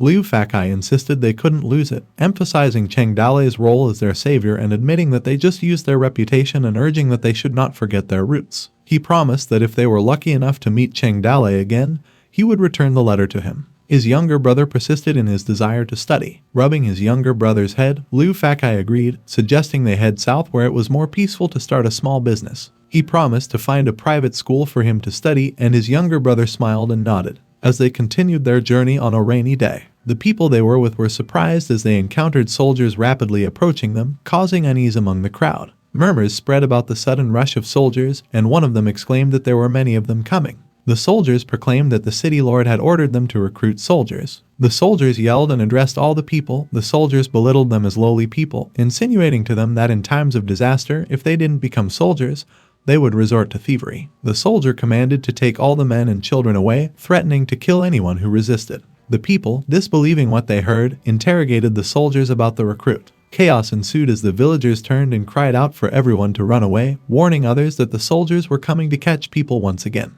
One soldier seized a child, while a mother pleaded desperately, explaining that her husband had already died in battle and her child was all she had left. A man resisted and shouted, "Don't catch him." Meanwhile, Luo Fang was frustrated, grabbed his younger brother, and ran skillfully to escape the turmoil. They dashed out, moving flexibly amidst the chaotic event, managing to evade the soldiers' attempts to capture them. One of the soldiers almost stabbed him, but he was able to dodge it. However, Luo Fang's bag overflowed with money, and it accidentally spilled, revealing the wealth to the people. His younger brother shouted to alert Luo Fang that their money had fallen, but Luo Fang ignored it, prioritizing their escape. As a result of the money, the crowd clamored for it, asserting it was rightfully theirs, which led to a brief scuffle while the soldiers watched them. Luo Fang still runs at a distance, urging his younger brother to leave it behind, and they go. One persistent soldier insisted on pursuing Luo Fang, suspecting he held something more valuable. He suggested grabbing the child, noting that children could sell for a good price. The soldiers followed Luo Fang, remarking that he ran quite fast. As they continued running, they reached a cliff and found themselves surrounded by soldiers. Frustration was visible on Luo Fang's face as he persisted in running towards the cliff while a soldier aimed an arrow at him. His foot was struck by the arrow, causing him to lose his balance and stumble, and that made them fall with his younger brother. Instinctively, he shielded his brother as they fell. The soldiers above questioned each other if they had captured him. One speculated that if they rolled down such a hill, they were sure to, while another suggested they should descend and find their bodies. However, another dismissed the idea, citing the heavy rain as a hindrance and advising not to be delayed by two refugees. One commanded to regroup. The rain poured heavily amidst the hills. Luo Fang shivered, feeling the cold, awakened by the rain. He wondered how long he had been unconscious. He pondered about his leg being pierced by an arrow, and he was uncertain of the many broken bones he had. He felt he had nothing left. Gazing at the moon, he whispered to God, pleading for a way to survive and addressing him as the high and mighty. He called himself a weed, an insect, and the lowest of the low. Yet, he simply desired to live. As his eyes nearly closed, he remembered his father's last words, promising to return after his journey to build a house for them and get him a wife. But he regretted sending his father away. He remembered his sister's advice to take care of their mother in the future as she lived a good life, and the hope of curing her illness with money, but in the end, he sends his sister away too. He also recalled his aunt's passing and regretted sending her away as well. He questioned why life had to be so difficult and whether he should just die, pondering that living was so tiring. Losing hope as he closes his eyes, but at the sound of his younger brother's voice calling out to him, he suddenly wakes up. Rising to his feet and supporting his younger brother, addressing him, while his younger brother complained of feeling unwell in his head. Luo Fang feared his younger brother was dying, realizing he hadn't even noticed, but still thinking about useless thoughts. He reassured his younger brother that it was all his fault and urged him not to be afraid. With frustration evident on his face, he assured his brother that everything would be okay, promising to keep him alive. Reflecting on their parents' absence, he resolved not to send his brother away too, while he reassured his younger brother not to be afraid. With determination, Luo Fang gritted his teeth and removed the arrow piercing his leg, steeling himself with the conviction that everything would be alright, and that he had a way. Luo Fang found strength within himself for his younger brother, carrying him piggyback despite his struggles. Summoning every ounce of courage within him, Luo Fang stood tall and resolute, leading his younger brother through the pouring rain as they pressed on with their journey. Their path eventually led them to the sea, in another place where people gathered near the ocean. The sudden opening of the academy's doors had led to the many tea stalls that had appeared at the foot of 10,000 Scrolls Mountain. Among them was Sima, who captured the attention of the crowd at a tea stall. Mysteriously, she addressed the people, urging them to listen carefully. She mentioned that the last time the 10,000 Scrolls Academy recruited students was 50 years ago, and each time, the master would choose 12 orphans from around the world to be his close disciples. She introduced them as the 12 sages, and each of them was proficient in the 6 arts, which were etiquette, music, archery, chariotry, literacy, and arithmetic. She emphasized that everyone had their own strengths and unique skills, with fighting spirit and patience being more shocking.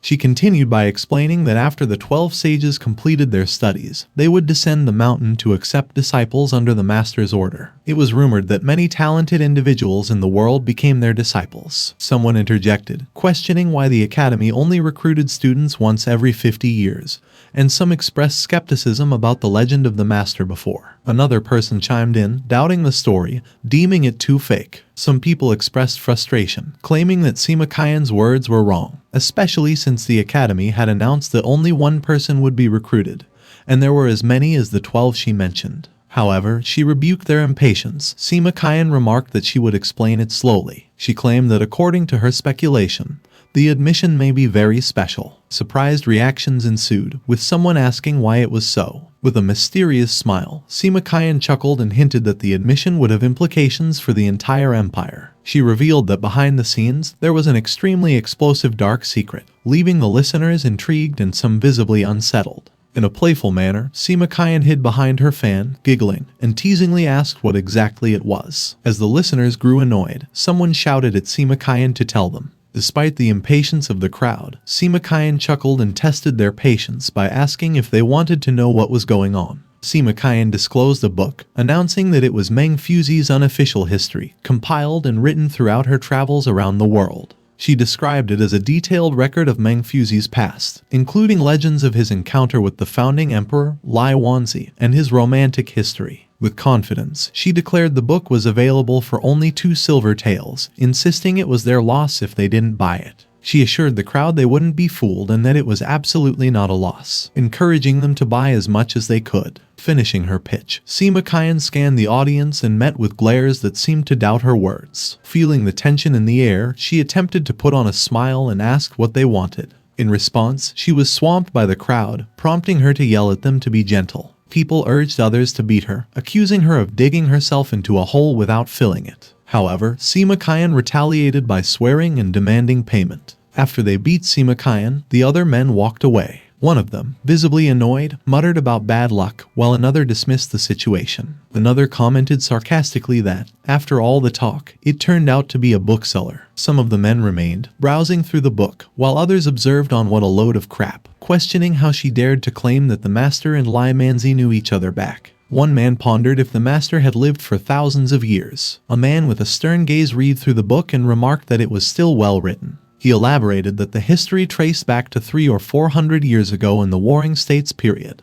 He noted how the master once led 3,000 disciples to Rome in the Warring States period, negotiating with lords of various countries. He read about the limerick. It was written that the master is the epitome of manliness, iron-blooded, a true man among men. His fist is strong enough for people to stand on, and his back steeled enough for horses to gallop on. The author's comments added a comical touch, portraying him as the iron-blooded, invincible tough guy, capable of riding a horse with a single arm and a straight back. His grip with both hands could crush 10 men, and his chest could crush boulders into fine powder. With an aura surpassing the world around him like a crashing mountain, he imbibes 10 cattas of wine and beef. Like a demon lord high above in the sky, he stood above all like a great god in the world of mortals. Suddenly, Sima Qian interrupted comically, calling the master a strong tyrant and emphasizing the battle of real men. The mood of the men darkened as one of them exclaimed that this was outrageous, questioning if the man in the book was still a scholar. Another man remarked that he stated that the book was a waste of money,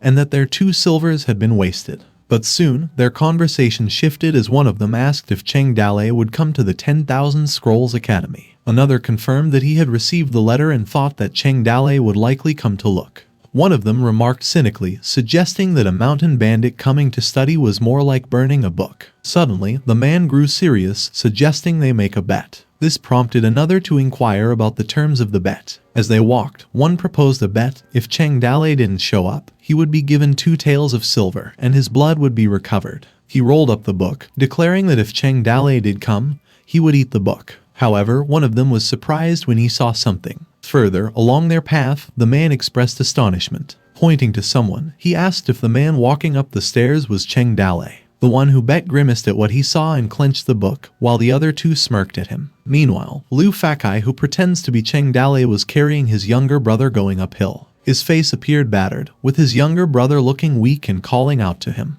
As the 3 men watched them ascend and believed that Luo Fang was indeed Cheng Dalei, one of them questioned whether Luo Fang was seriously injured, while another wondered if the child was a little girl with strange powers and if she was seriously injured too. One of them suggested a sneak attack to kill them and split the reward. Humorously, the man who made the bet reluctantly began eating the book, cursing. He admitted that even if Cheng Dalei was seriously injured, it was not something the juniors could handle. Flustered, the other men commented nervously, suggesting they take another look just in case they catch a leak. Meanwhile, Luo Fang reached the man who guarded the gate and introduced himself as Cheng Dalei. Luo Fang showed his invitation to the guard, stating that he had come at the invitation of the master. The guard, addressing him as Cheng Dalei, remarked that there were still a few days before the entrance exam and mentioned that he was a bit early. However, the guard proceeded to mention that it was okay, expressing appreciation for his punctuality and studiousness. The door was opened, and they were welcomed by Luo Fang inside. Meanwhile, the 3 men hid behind a large rock. One of them remarked that cowards starve to death while the brave eat their fill. The other 2 prepared to attack, while one of them comically chewed on the torn pages of the book.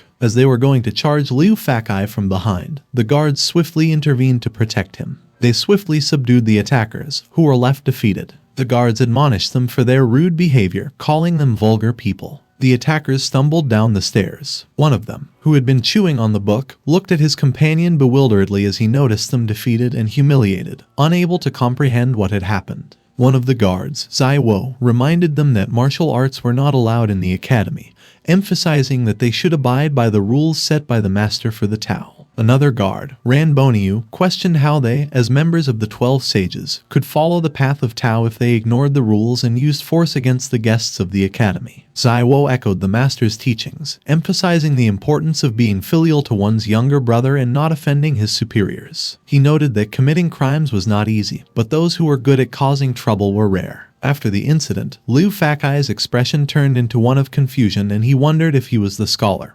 Or could it be that he was in the wrong place? He felt dizzy from the sudden realization, but Ziwo and Ranboniu quickly caught him from falling, repeatedly addressing him as guest and urging them to take him to the guest room for treatment. Inside the academy, Luo Fang and his younger brother were sleeping soundly in their beds. Suddenly, Meng Zhile arrived at their place. One of the 12 sages, Zilu, wondered if the man was Cheng Dalei, and Meng Zhile confirmed with certainty that he was not, as Luo Fang lacked any martial arts skills. He interrogated Zilu about how he could send it to the wrong person. Zilu foolishly remarked that Luo Fang looked quite similar to Cheng Dalei at that moment. In disbelief, Meng Zhile commented that he didn't expect someone would dare to impersonate that evil star, Cheng Dalei. Zilu inquired about how they should handle the situation, suggesting whether they should get rid of them. Meng Zhile remarked that they seemed desperate to come to the academy to see if they had a chance of survival. He voiced his decision to allow them to stay for a few days to recuperate, considering that they were also a poor person. Zilu asked if he needed to send a letter again.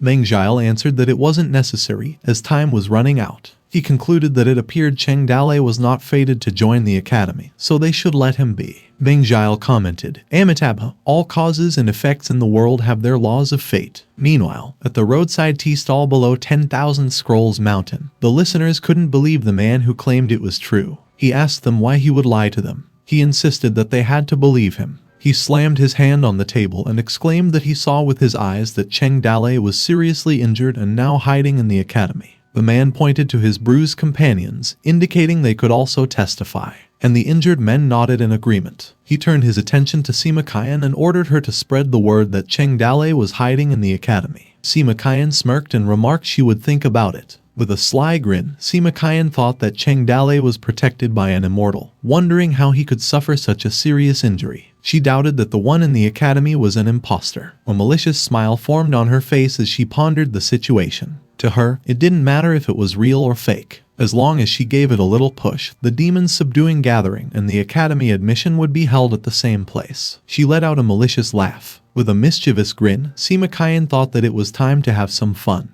Maybe she could still lure the real Cheng Dalei, and she suddenly felt a surge of excitement, thinking that perhaps she could see Yin Mu again. Sima Qian energetically grabbed the attention of everyone, announcing that the hunt was about to begin. She proclaimed loudly that the martial world would hold a demon-subduing gathering in the academy, where people would gather to kill Cheng Dalei. Swiftly, the news spread from the 10,000 Scrolls Academy in Zhezhou, thanks to Sima Qian's promotion. It spread rapidly to places like Yanzhou, Qinzhou, Jizhou, Bingzhou, and Yuzhou, attracting people from all over the world to rush towards the academy. Meanwhile, in Yuzhou, in the town of Liujia village, a group of men who were eating, discussing rumors of cannibals. One of them commented on the claims of a crazy old man, who insisted that there were cannibals lurking in the misty forests. Another member of the group mentioned that Cheng Dalei was seriously injured and hiding in the academy. Lai Wan'er overheard them and she quickly placed coins on the table. She mounted her horse and stated that they were going to the academy in Zhezhou. Nai Yinyang asked why they weren't going to Liujia village, which was only a few dozen miles away.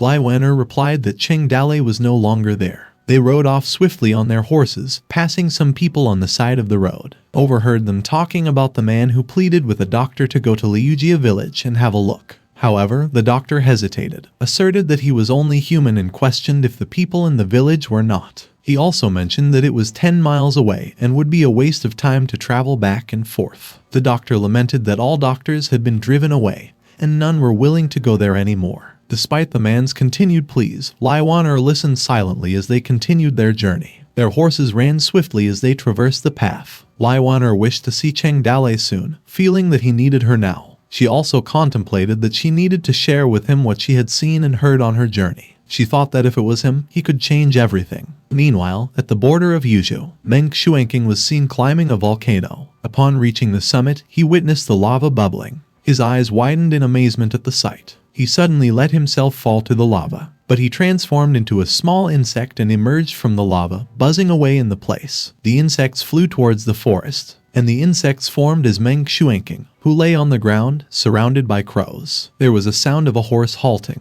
and it was Lai Wan'er and Nai Yinyang who saw the unconscious body of Meng Shuanqing. Nai Yinyang questioned what was wrong, while Lai Wan'er looked at Meng Shuanqing lying down. Lai Wan'er stated that another poor person's body was left exposed in the wilderness. She called out to Nai Yinyang and remarked that Meng Shuanqing seemed to have died not long ago, wondering if they should have buried them. Disgusted, Nai Yinyang pondered that Lai Wan'er had intentionally asked her to bring 2 shovels just to bury people. As the crows were about to peck at Meng Shuanqing's eyes, he suddenly opened them wide. He abruptly woke up and shooed away the crows, yelling that he wasn't dead yet and they would have to wait a long time if they wanted to peck at his corpse. Lai Wan'er breathed a sigh of relief. She addressed Meng Shuanqing, telling him it was getting dark, and that he should go home early. Meng Shuanqing quickly turned to look at them, questioning about home, as he admitted he didn't know where his home was either. When he glanced back at Lai Wan'er, he was surprised. He inquired where they were going, and Lai Wan'er calmly replied that they were heading to the 10,000 Scrolls Academy, asking what was wrong. Nai Yinyang, who was beside her, was bewildered by Lai Wan'er's demeanor. She glanced at Meng Shuanqing, sensing a darkened aura around him. Feeling uneasy about the situation, Nai Yinyang's horse suddenly made a small movement, emitting a sound. Nai Yinyang noted that since Meng Shuanqing was fine,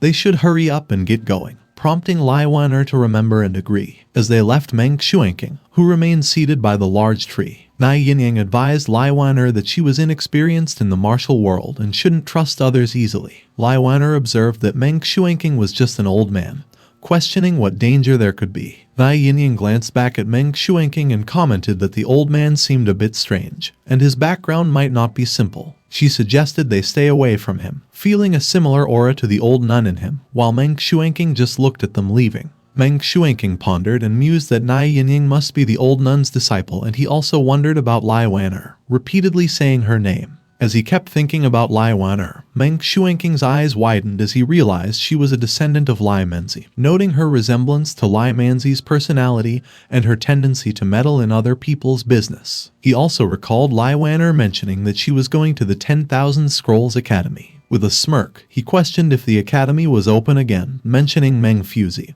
and that he did not expect him to come out. Meanwhile, in the late evening, settled in the forest, Lai Wan'er and Yinyang rested near a bonfire, lying down. Unable to sleep, Yinyang pondered that ever since she could remember, she had been in the world of fighting and killing, finding the days of old days were boring. She realized she couldn't find meaning in killing or could find where her true enemy was. Gazing above, she reflected on the countless times she had been breathless in nightmares. As midnight approached, it was the moment when she killed someone. She looked at Lai Wan'er and smiled, thinking that now she was protecting someone. She marveled after going out with Lai Wan'er, feeling no longer wandering and lonely. No matter how dark the night was, she convinced herself she wouldn't suffer from nightmares anymore. In the darkness of the forest, an owl hooted. Suddenly, the sky changed its color as the birds flew away into the distance. Alert to her surroundings, Yinyang grasped her sword and scanned the area. She couldn't shake the feeling that there was something in the forest and it lurked in the dark. Feeling unsettled, she senses a presence in the darkness ahead, wondering if it is a wild animal. She wondered if it was a wild animal, but she quickly dismissed the thought and realized that the feeling,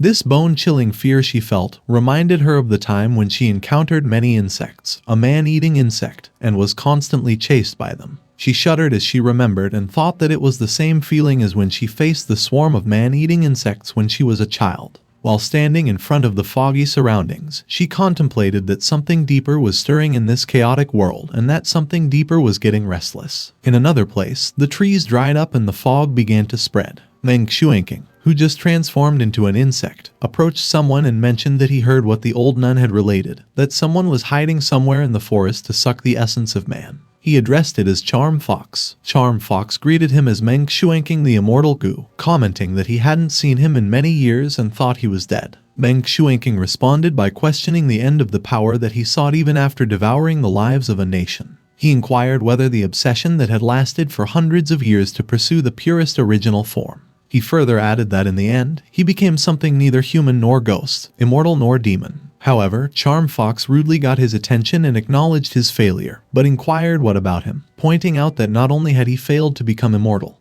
but he had also taken on such a ghostly look. He questioned Meng Shuanqing why he was stopping him, probing the reason behind it. Charm Fox expressed to get lost if he had nothing to articulate, as he couldn't wait any longer. But Meng Shuanqing cautioned Charm Fox not to do anything to them. Annoyed, Charm Fox remarked about the two who were top-notch virgins, asking Meng Shuanqing if he fancied them, and he chuckled, mockingly calling him an old but still lecherous. He jokingly remarked that he could have some crumbs after he had taken their bodies. Meng Shuanqing calmly stated that he didn't expect Charm Fox to become like this and still be obsessed with lust, and he warned Charm Fox not to confuse him. He explained that he was just taking care of the descendants of the deceased. Charm Fox wondered about the term deceased, remarked that hundreds of years had passed, and they were all dead now. Meng Shuanqing responded that Lai Wan'er was the descendant of Lai Manzi, and Charm Fox seemed indifferent, commented that Lai Wan'er was just a descendant, and Lai Manzi had many descendants, so it wouldn't be too much if he used her. This angered Meng Shuanqing, who countered that Charm Fox was fooling around with men,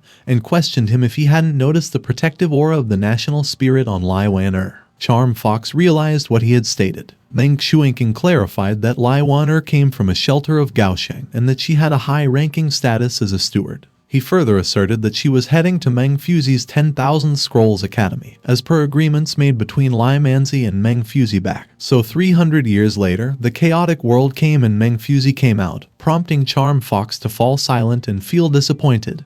He vanished. Visibly annoyed, the charm fox brought up the names of Meng Fuzi and Lai Manzi. Meanwhile, Nai Yinyang remained vigilant, contemplating the disappearance of the strange feeling, wondering if it was an illusion. Feeling fatigued, she dismissed her thoughts and reflected on her experience of the chill of being stared at by ferocious beasts countless times and would never be mistaken. Feeling puzzled, she considered that in the end, they managed to get through it without any danger. Nai Yinyang glanced at Lai Wan who whispered in her sleep about Cheng Dalei. Deeply lost in her slumber, she debated the fate of the world, whether it was on Cheng Dalei or the sleeping Lai Wan At 10,000 Scrolls Mountain, amidst the beautiful scenery where peach blossoms fell, Yan Yuan approached the hut. Inside, Meng Fuzi asked Yan Yuan how many of the marquises who received the invitation had arrived. Yan Yuan replied, stating that the marquises who had expressed their willingness to visit were currently in Jingzhou. The Lai Leshan had sent Yu Chai Lai. In Liangzhou, Minister Kui had sent Sheep Song. In Yuzhou, Xing Zai had sent Zhu Hanchuan.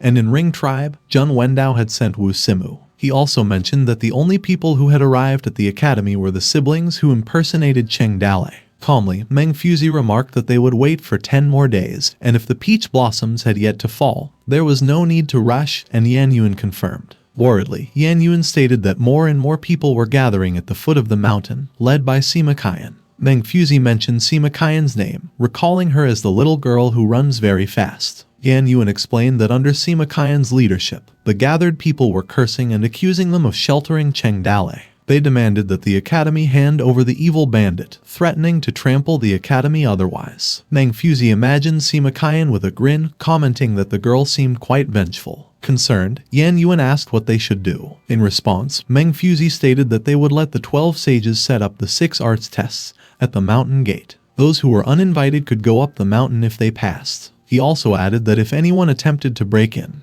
he instructed to remember to set an example. Yan Yuan acknowledged that he understood, and Meng Fuzi instructed him to withdraw, and Yan Yuan affirmed. After their conversation, Meng Fuzi was left alone. As he was about to write, he suddenly had a sense of something, so he carefully lifted the curtain and stepped out of the hut. Walking into the Paradise Mountain, he commented that the Mountain of Knowledge had a path, but it was not easy to climb. He yelled out, mentioning that since his old friend had visited and questioned him why he didn't show himself. A voice was like an isolated sword, piercing through the peach forest on the top of 10,000 Scrolls Mountain, piercing through the breeze, clouds, and towards the deepest part of the sky. Hundreds of birds startled and fled. Even the sound of the sea waves hitting the sea rock was also suppressed. Suddenly a swarm of insects showed up and transformed into Meng Xuanking's form. Meng Fuzi greeted Meng Xuanking warmly, expressing pleasure at the visit from a friend from afar after such a long time. Somberly, Meng Xuanking commented that it had been many years since they last saw each other. He remarked that it was fine for Meng Fuzi to not treat him well, as he couldn't kill him anyway, and questioned why he was shouting when he arrived. Meng Fuzi explained that after so many years of not seeing him, he had thought that he was dead, and Meng Xuanking sarcastically thanked him for his kind words. He seriously inquired about the reason for his visit, noting that one never goes to the temple for no reason. Speculated, Meng Xuanking remarked that Meng Fuzi came out from the mountain this time and inquired if it had to do with the successor of Lai Manzi, seeking answers. He added that Meng Fuzi had been hiding in the 10,000 Scrolls Mountain and guarding it for hundreds of years and waiting for the chaotic times to come and determine a future master for the world.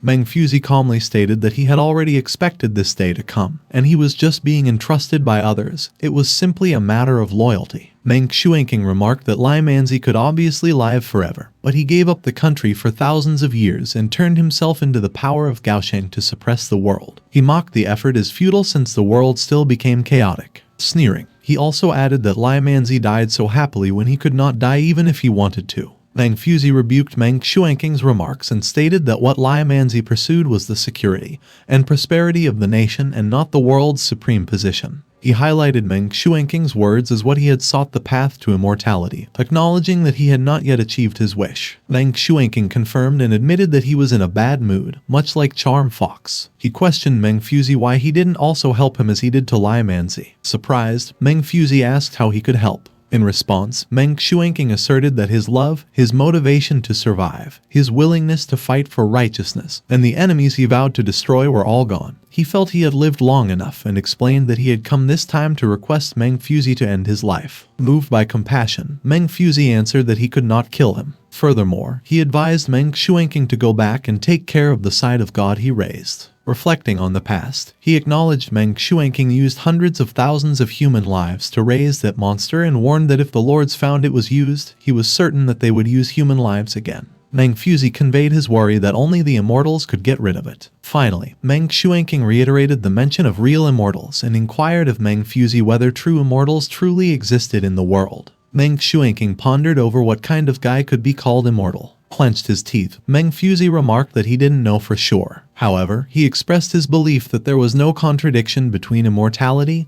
and mortality. He states that a genuine immortal possesses great power over the world, but he would not be cut off from mortals, nor would consider mortals like ants and grass. Directing his words to Meng Shuanqing, he asserted that people like them were merely powerful mortals. In response, Meng Shuanqing suggested that in Meng Fuzi's notion of immortality, one must not only possess immense power, but also the ability to coexist with and understand mortals. He questioned if he thought that was possible. Meng Fuzi explained that he speculated about immortality, which aligned with pursuing the Tao. Meng Shuanqing responded with a sarcastic laugh, commenting that it was ridiculous. He argued that the stronger the power, the less they noticed the ants on the ground. He challenged Meng Fuzi to ask himself whether he could empathize with those ants that crumbled when touched. Meng Fuzi admitted that he could not, acknowledging that he could no longer coexist with the millions of people in the world. Thus, he could only stay away from and become a teacher. Furthermore, he expressed that he hadn't done anything wrong on this path, but he didn't believe it was the right one. In a mocking retort, Meng Shuanqing commented that Meng Fuzi seemed to have transformed into a saint who has no desires and treated the people of the world as if they were mere humble dogs. With a dismissive gesture, he added that Meng Fuzi's lack of understanding, questioning who would even want to listen to his nonsense. Meng Shuanqing voiced his doubts about the reliability of the marquise selected by Meng Fuzi. He shared that he recalled seeing an excellent candidate on the road a few days ago. Upon encountering her, he felt the protective aura of Gaosheng, prompting Meng Fuzi to react with curiosity and ponder where she came from. As Meng Shuanqing slowly transformed into an insect, he relayed to Meng Fuzi that he also wanted to ask where she came from, but expressed disappointment that she did not answer. Nevertheless, he noted that she would be here for a couple of days, giving Meng Fuzi to look for himself. In a teasing tone, Meng Shuanqing repeatedly addressed Meng Fuzi as a saint, finding it funny. Meanwhile, outside the 10,000 Academy, numerous people were rioting and shouting. Amidst the chaotic crowd outside, King Yefu and Hong Chen simply observed. Those who insisted on entering were only pushed aside by the scholars, leading to the men's screams of frustration. Several men bore bruises, with one of them commenting that the scholars were truly impressive. Feeling nauseated, another man cursed in frustration and commented that according to them, if a nobleman lacked seriousness, he would lack power. Yet, they were hitting others. He expressed disbelief, questioning what kind of monsters they were. Sima Qian was apprehended by the scholars. She became hysterical, reasoning out that she was an examinee this time. She was pushed back outside, causing Sima Qian to stumble down the stairs. Momentarily disoriented, upon regaining her composure, she angrily gestured at them, labeling them a bunch of sore scholars. She spat saliva and muttered unintelligibly, expressing her disbelief at their impressive fight. Zaiyu, a scholar, quoted Confucius, stating that without learning etiquette, one could not stand. Also, Zailu added that Confucius also remarked that when a person is about to die, their words sound good. Sima Qian sarcastically pretended to be dumbfounded, but as soon as the scholars turned away, she cursed inwardly, expressing disbelief that she wouldn't be able to enter the mountain gate. As Lai Wen'er arrived at the academy, Sima Qian noticed them. With a droll expression, Sima Qian audibly slurped, and her face reddened as she complimented Lai Wen'er's beauty. Lai Wen'er walked alongside Nai Yinyang, catching the attention of the people waiting outside the academy. They were jeered at and cackled. Amidst the murmurs, there were praises of their beauty. Some even suggested looking past them. The men's faces contorted into leering grins as they indulged in slanderous gossip, exchanging giggles amongst themselves. With a fierce, sharp glance, Nai Yinyang swiftly plucked a leaf and utilized her skills. The red sleeve flying knife swiftly struck the men who had leered at them, causing them to cry in pain. Feeling embarrassed by what she saw, Sima Qian murmured that those who couldn't see were fools. She observed that Taoists, monks, women, and children are 4 types of people who rarely appear in the martial world. While observing from a distance, Sima Qian noted that once they step into the martial world, they are mostly those who cannot be provoked. She observed Nai Yinyang's remarkable ability to pick and throw leaves, expressing amazement at her skill. Some men observed that these women were truly tough, while others remarked about their eyes. Turning her attention to Nai Yinyang, she observed that she was the world's best assassin, likening her to a rose with thorns. She pointed out that it wouldn't be easy to start with her. Her attention shifted to Lai Wan expressing admiration, and observed that she was her type of girl.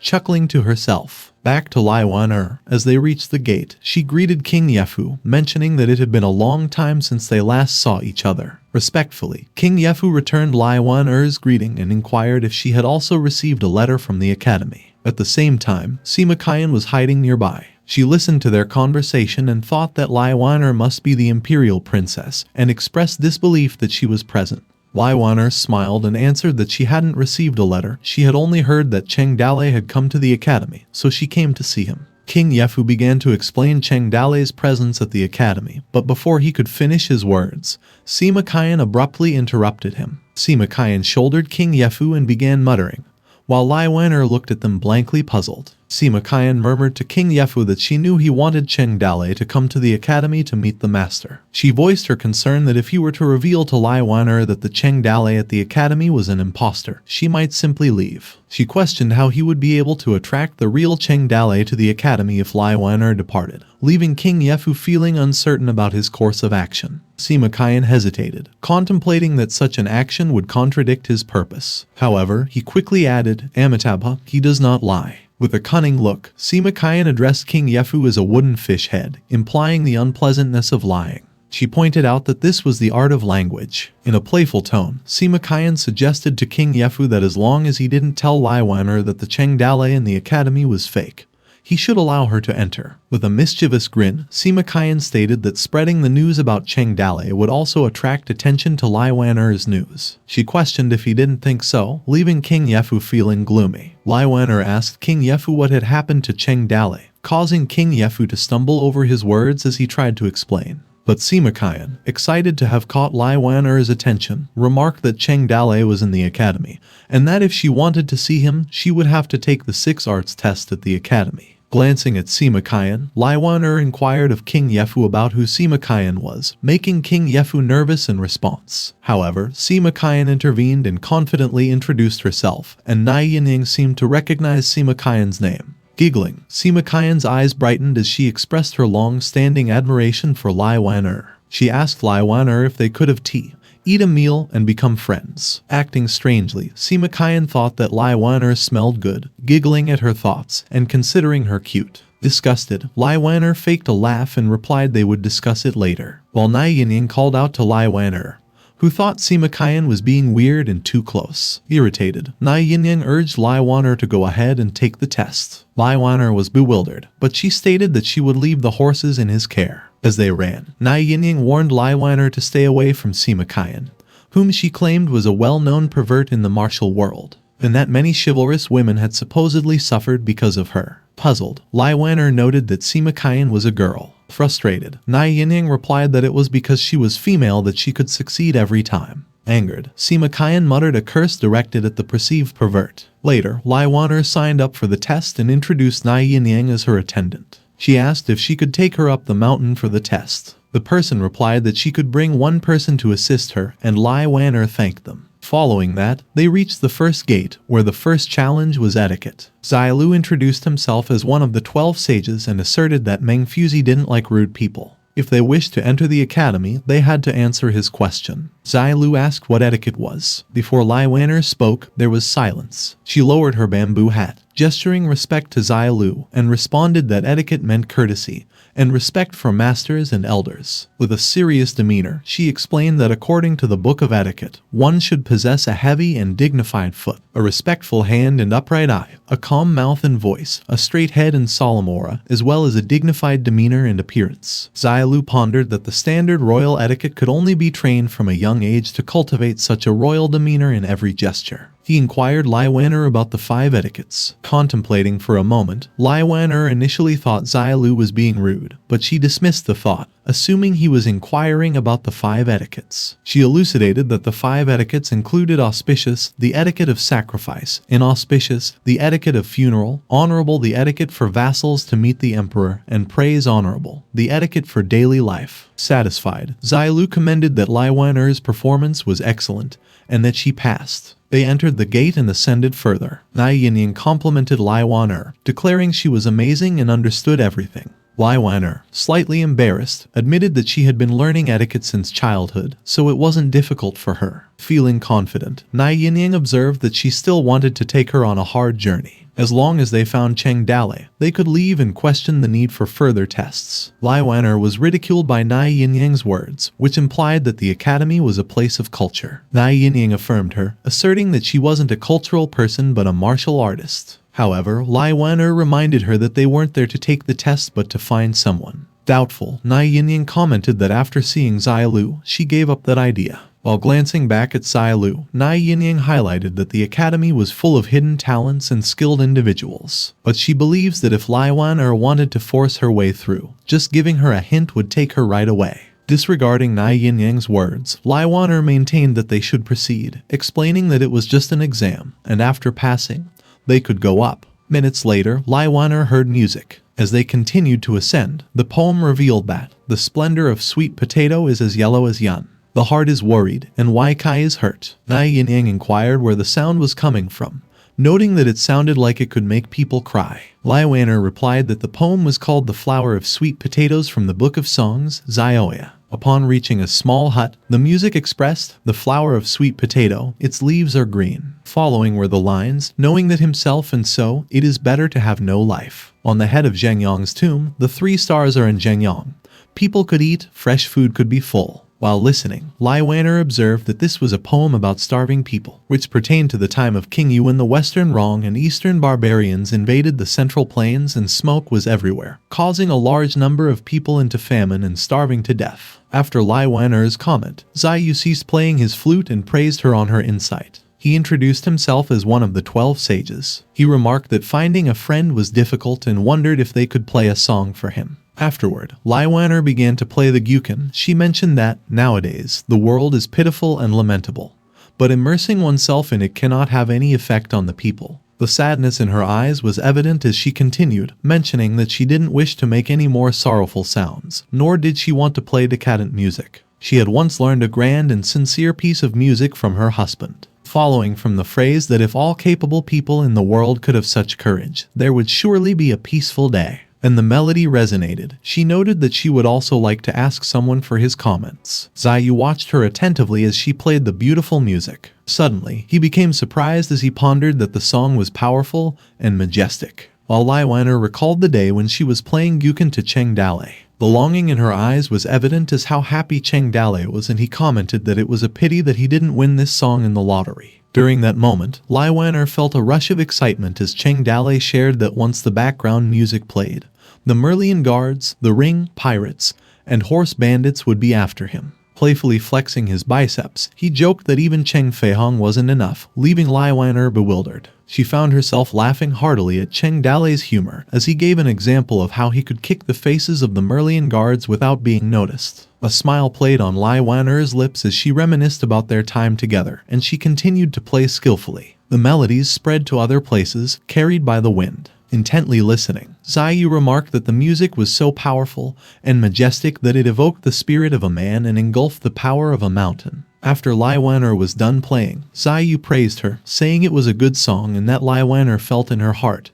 He expressed his gratitude. He suggested they proceed up the mountain, and Lai Wan'er replied with thanks. However, Xiaolu called Lai Wan'er back. He announced that the next test would be archery, advising her to be brave and not to be anxious about the small benefits in front of her eyes. He urged her to be sensitive to the smallest details and maintain a clear vision. Lai Wan'er smiled appreciatively and thanked him for his guidance. Xiaolu watched them as they ascended the stairs. Xiaolu kept reiterating that it was a good song and acknowledged that he hadn't expected to have an unexpected harvest today. Confused, his young disciple asked to enlighten him. In response, Ziyu hesitated and offered a few words of comfort as a teacher. He stated that the next 2 levels were real battlefield skills. While observing Lai Wan'er, he observed the apparent contradiction, questioning how they could pass if they were truly powerless with just a few hints from him. The young disciple observed that only the 2 of them could break through the 2nd level. He asked Ziyu if the first few levels would be too strict. Ziyu explained that to see Meng Fuzi there were only 3 ways. First, through the Emperor. Second, through the Lord who was the strongest in the world. And third,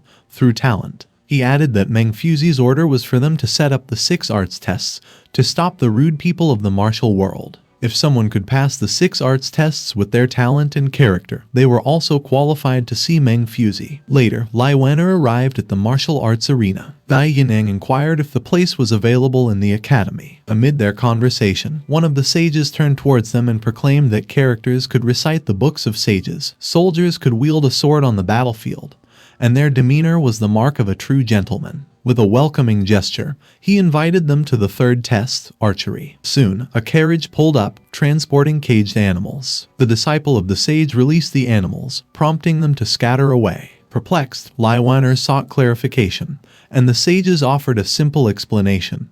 The animals were to serve as living targets. Further elaborated that there was no limit on the number of arrows fired, as long as the task was completed within the span of a single stick of incense. Understanding the challenge, the sage readied his bow and clarified that she would pass if the value of her target exceeded his. With precision, he released the arrow, watching it swiftly soar towards the carriage horse. The arrow struck the horse's rear, causing it to cry out in pain. Startled, the sage's disciple voiced his concern, questioning the sages about his actions and expressing concern at his Tyrannosaur war horse. The sages maintained their composed demeanor, offering further clarification that if the combined worth of Lai Wan'er's targets surpassed that of the horse, she would succeed. Yinyang interjected, noting that in the market, a quality horse fetched at least 100 taels of silver or more. With a calculating gaze, she assessed the value of each animal, the deer at 20 taels, the fox at 3 taels, and the rabbit at 2 taels. With conviction, she declared that the cumulative value of all the prey might just exceed that of the horse. She also noted that they were given only 1 stick of incense, leaving Yinyang bewildered as she questioned if it could be enough and if the test was too difficult for people. Frustrated, Yinyang suggested that she would help her, prompting Lai Wan'er to stop her. Filled with doubt, Lai Wan'er questioned the fairness of the test, wondering if admissions warranted such a challenging trial.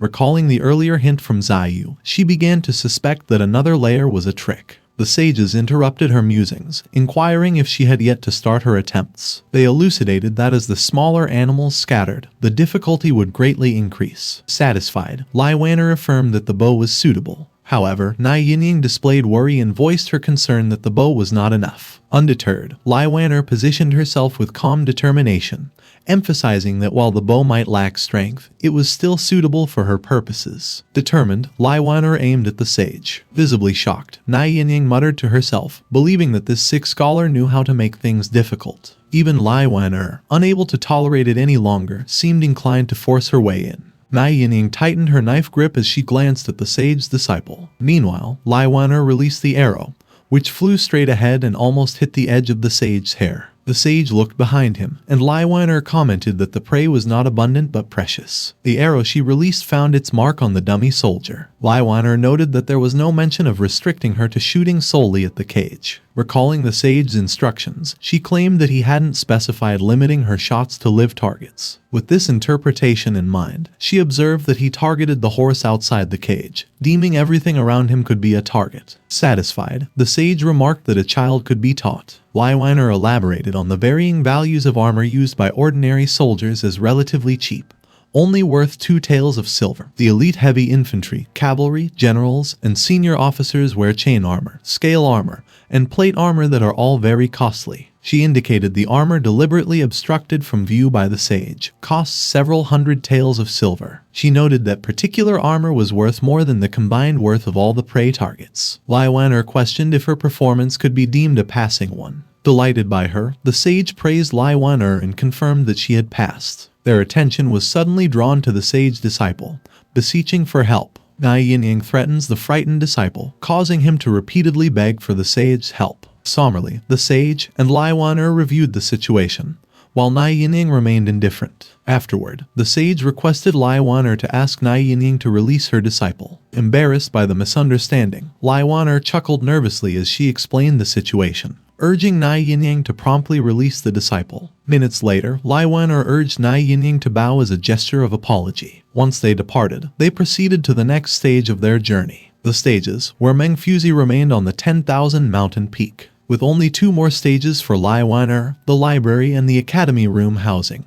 which the empire's vassal emissaries made their way towards the academy room. Meanwhile, outside of the academy, Sima Qian could be spotted rallying with people from around the world. Somewhere in 10,000 Academy, as the two continued walking, Nai Yinyang voiced her discomfort with the curved mountain road, questioning why the path couldn't be straight. Lai Wan'er playfully suggested that perhaps not everyone possessed Nai Yinyang's level of lightness skill, and Nai Yinyang chuckled and agreed. Nai Yinyang offered to carry Lai Wan'er on her back using her lightness skills to jump up quickly. However, Lai Wan'er hesitated and declined the offer, asserting that it wasn't necessary, and that she was not that delicate. Undeterred, Nai Yinyang continued to insist, assuring her that it was fine and emphasizing the importance of going up the mountain as soon as possible. Lai Wan'er was about to ride on Nai Yinyang's back when they heard a nearby voice. A child called out to one of the sages and urgently urged him to wake up as someone was there. Curious, both Lai Wan'er and Nai Yinyang turned towards the source of the sound, where they spotted the child and greeted them. He inquired if they were present for the test. Confirming their purpose, Lai Wan'er asked the disciples to enlighten them with guidance. In response, the disciple humorously referred to himself as their master, chuckling as he noted Lai Wan'er speaks well. Attempting to wake the drunk sage, the disciple expressed concern about what they should do, noting the sage was drunk. The disciple suggested that they go with him. Upon arriving, the disciple introduced them to the 4th test, the chariot. Politely, the disciple simply instructed them to drive the chariot up the hill, and Lai Wan'er would pass. Surprised by the simplicity of the task, Lai Wan'er questioned whether driving the chariot up the hill could be that easy. The disciple explained that it appeared so. Originally, the test was meant to compete with the sage's speed, but due to his drunkenness, that became impossible. Suddenly recalling something, he instructed Lai Wan'er to drive up the hill while paying close attention to her posture, ensuring not to spill the water from her cup. Emphasizing the importance of maintaining dignity akin to that of a king,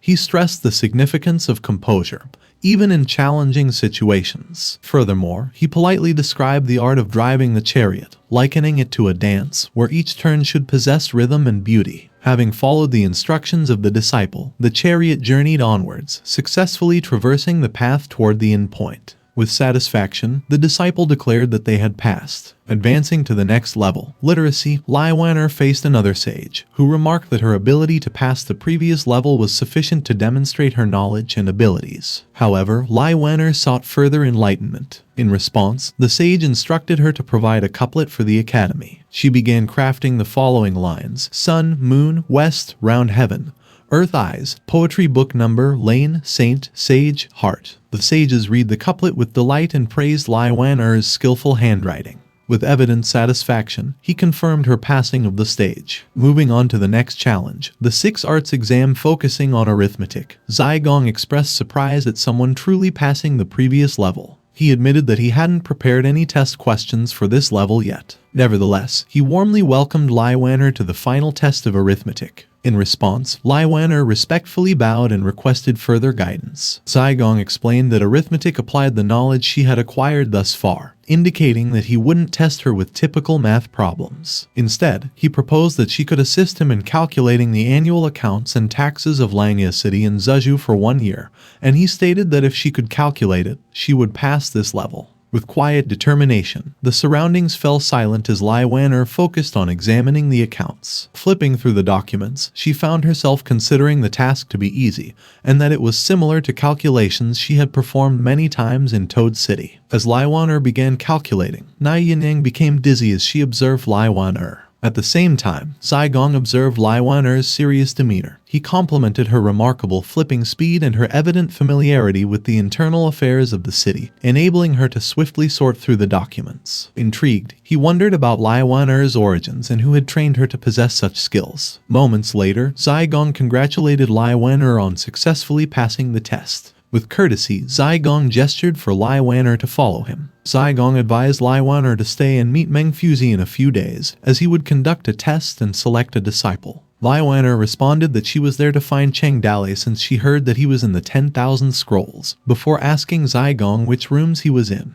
which led to Zigong expressing his fears that Lai Wan'er would be disappointed. Lai Wan'er was left confused. Zigong revealed that Cheng Dalei at the academy was a civilian impersonator. He declared that the imposters were those two, and that they have been placed in the library since most of the invitees had arrived and the rooms were fully occupied. Upset, Lai Wan'er realized that Cheng Dalei was not there. She took off her hat. She announced that they're going down the mountain, and Yinyang accepted. Worried, Zigong shouted after them. He cautioned them that it was not easy to pass the test and get the chance to see Meng Fuzi, which led him to ask them if they were giving up now. Lai Wan'er and Yinyang ignored him and continued to walk. Hong Chen quickly climbed up the stairs. Gasping, he implored them to stay. Hong Chen handed her a letter Meng Jilao asked him to bring to her. Lai Wan'er opened the letter. According to the letter, Meng Jilao apologized for concealing the truth about Cheng Dalei before advising her to wait a few days at the academy. He also mentioned in the letter that Sima Qian had spread the news of their entry to the academy throughout the martial world,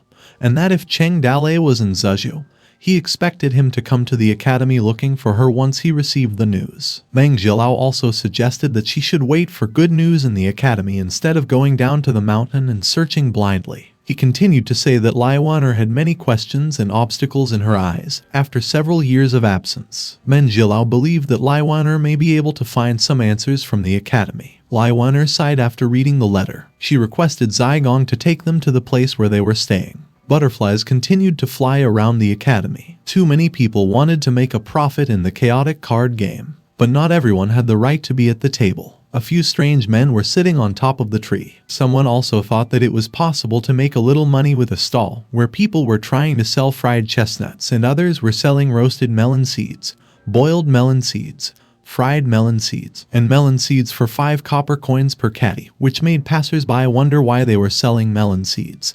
And others wondered if their melon was made of gold because it was so expensive, and others yelled that they were selling roast cake. A woman invited onlookers to take a look at their Wudaling martial arts center to keep fit, while some others were negotiating with someone to give way, because the place was occupied by him. There was also the demon subduing gathering, where they roared to destroy Cheng Dalei, since they believed Lai Wan'er belongs to the martial world, and some wanted to kill Cheng Dalei and take Lai Wan'er. Sima Qian murmured that Yinmu fell into her arms with a wooing sound, exhaling like an orchid, and winking like silk, which she realized that she was not a willow either, so she slowly bent down. Someone argued that they're not going to make him sleepy if she says that, while some others were amazed because the big one was coming. Sima Qian urged to buy a book for 10 taels of silver per book to learn about what happened, which led to the crowd demanding a refund. Later on, qualified individuals have gradually arrived. Meanwhile, at Lai Wenchen's faction, Wai Kai seethed, claiming that it was a big show because they had been invited but were being left out,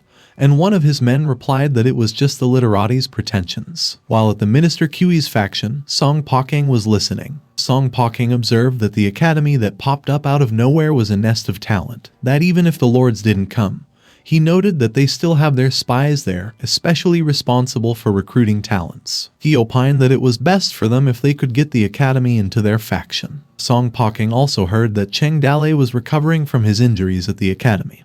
He also cautioned his men to be careful, although claiming that the news was likely fake. At the Free King's faction, Zhu Hanchuan garnered the attention of the people and instructed them to pay close attention to Lai Xingzai, the Free King. The paper announced that the authentic royal inheritor, Lai Xingzai, preferred lord in chaotic times, invited them to come to Luo Fang city to eat and drink delicious food, and assured that he was trustworthy. Zhu Hanchuan invited the people to join them in enjoying the blessing and suffering together, before directing them to come to him to sign up for those who were interested, stating that everyone was welcome. Moments later, night arrived. Countless horses began to roam around. Cloaked individuals were advancing towards the academy. Hong Chen admitted he had no idea how many people had tried to break into the academy in recent days, but was relieved that Meng Jilao was guarding the gate, which was the reason no one had broken in. He suggested that it was better to close the door early to save trouble. Suddenly, a hand stopped Hong Chen from closing the door fully. A silhouette of a man with red eyes stood in front of him. The man glared at Hong Chen menacingly. Hong Chen recognized it was the Ring tribe.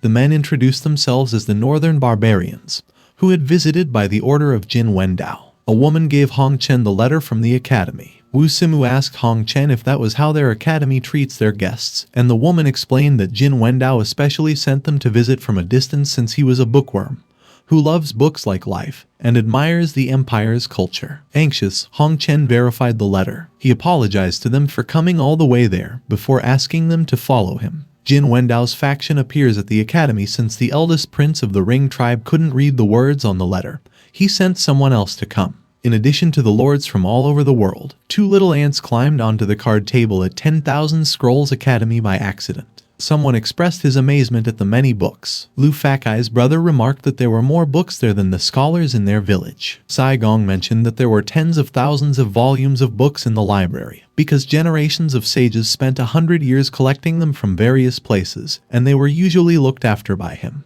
He mentioned that they could only ask them to stay at the library because the guest room was full, and Luo Fang replied that it was the best place for them. Excited, the youngest brother inquired if he could read those books because he loved it there, which left Saigong wondering if he could read. Luo Fang mentioned that his brother had learned a little from their village scholar and became obsessed with reading. Saigong offered that he could borrow books freely and advised him that he had to take good care of it, and the brother agreed before thanking Saigong. Luo Fang inquired if they could stay there forever and help them instead, such as carrying firewood and water and doing any kind of heavy manual work, as he was also a blacksmith, carpenter, papermaker, and could make fireworks, oil lamps, kerosene, and window panes, among other things. He also mentioned that there was no need for wages and that they could just stay in the academy. Saigong revealed that Meng Fuzi disliked the large number of people in the academy, and that he couldn't make a decision on the matter, before telling him that he needed to wait for Meng Fuzi to decide where they should go, and Luo Fang thanked him regardless. Saigong locked the library door after leaving.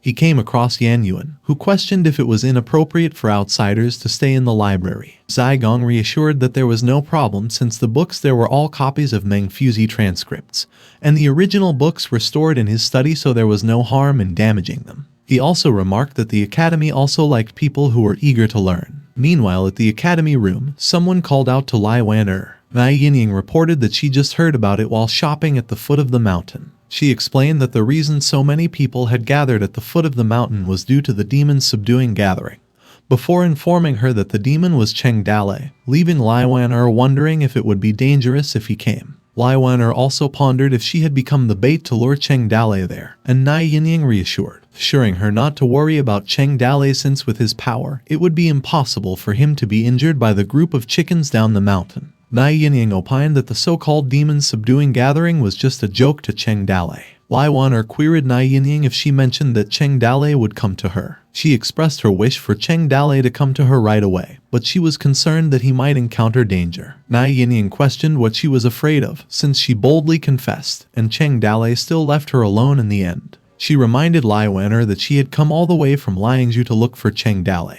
asserting that Cheng Dalei was a heartless man if he received the news and still did not come, before promising her that she would risk her life to assist Lai Wan-er in seeking an explanation. Lai Wan-er queried Yinyang how she was going to ask for an explanation. Yinyang declared that she would help her castrate Cheng Dalei, which made Lai Wan-er laugh. They both kept talking as their voices carried outside the building. The wind blows, making the leaves from the tree fall. Lai Wan-er's hair danced along with the wind. She looked outside the window. She pondered where Cheng Dalei was and what he was doing right now. A loud sneeze echoed around the mountain. Cheng Dalei wiped his nose using his finger. He urged Liu Bei and the others to go quickly, since there were still many patients waiting for them in the village. He requested Adelina to take care of his daughter. Liu Bei and Hua Zheng both wished Cheng Dalei to be careful on his way. Yinmu whistled and waved her hands at Cheng Dalei. Cheng Dalei observed them as they left. Hart inquired if he was still worried about Xiaolai although they got Yinmu as an escort, and Cheng Dalei affirmed. Cheng Dalei pondered how he could not worry,